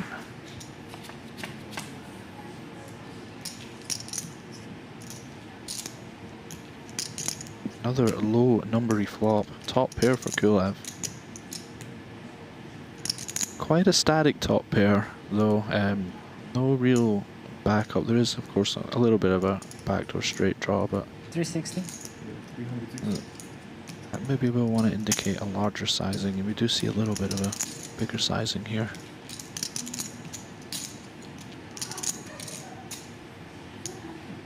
Ace high and a gut shot for Gabdullin. It is kind of the rough end of the gut shot. It is kind of tough to, especially versus the bigger size continue. I don't fault the fold there at all. Yeah, nearly a 3-to-1 chip lead now for Alex.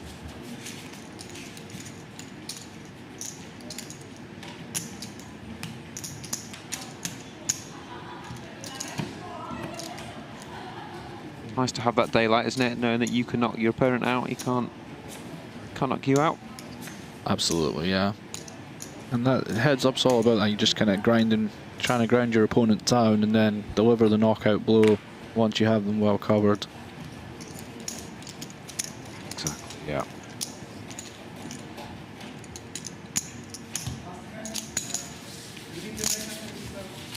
Yeah, we take a break.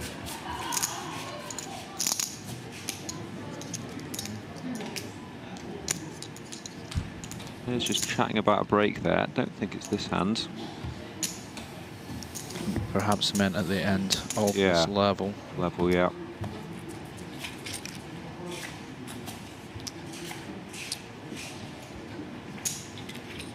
Been at it for quite a while.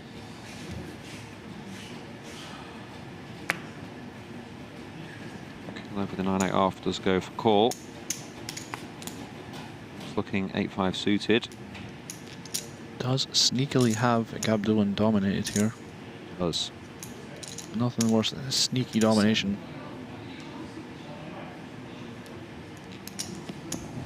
It's going to open versus the limp. He has gone with the aggressive option with his hand here. 4.5x looks like.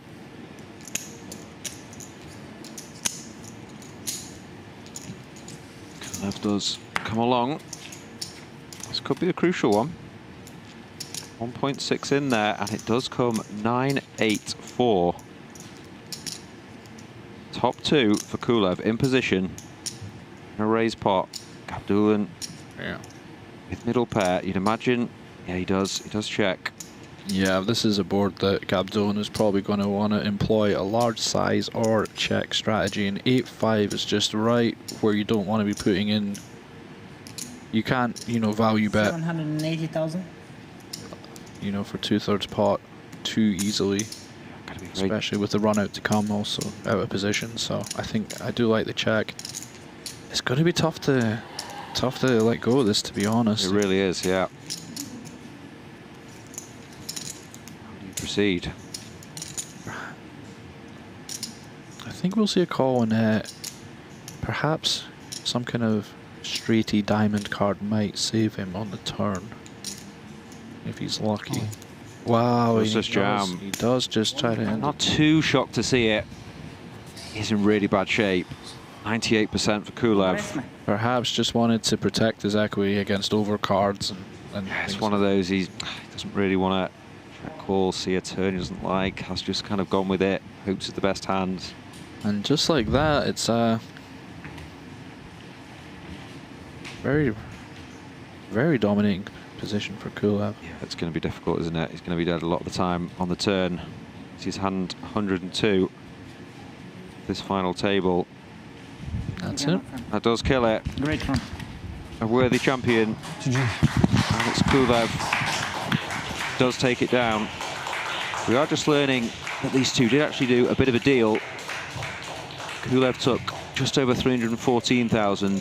Tamir took 315,000. They played on for an extra 70,000, which has been won by Alex. I think both players played really well, Fahredin. What do you think? I thought it was fantastic. Yeah, Alex played excellently, as did Damir? Yes, Damir, sorry. I was using his surname the whole night. I didn't want to use it for that. Very enjoyable heads up to see two high-level players going at it. So I leave the booth a happy man.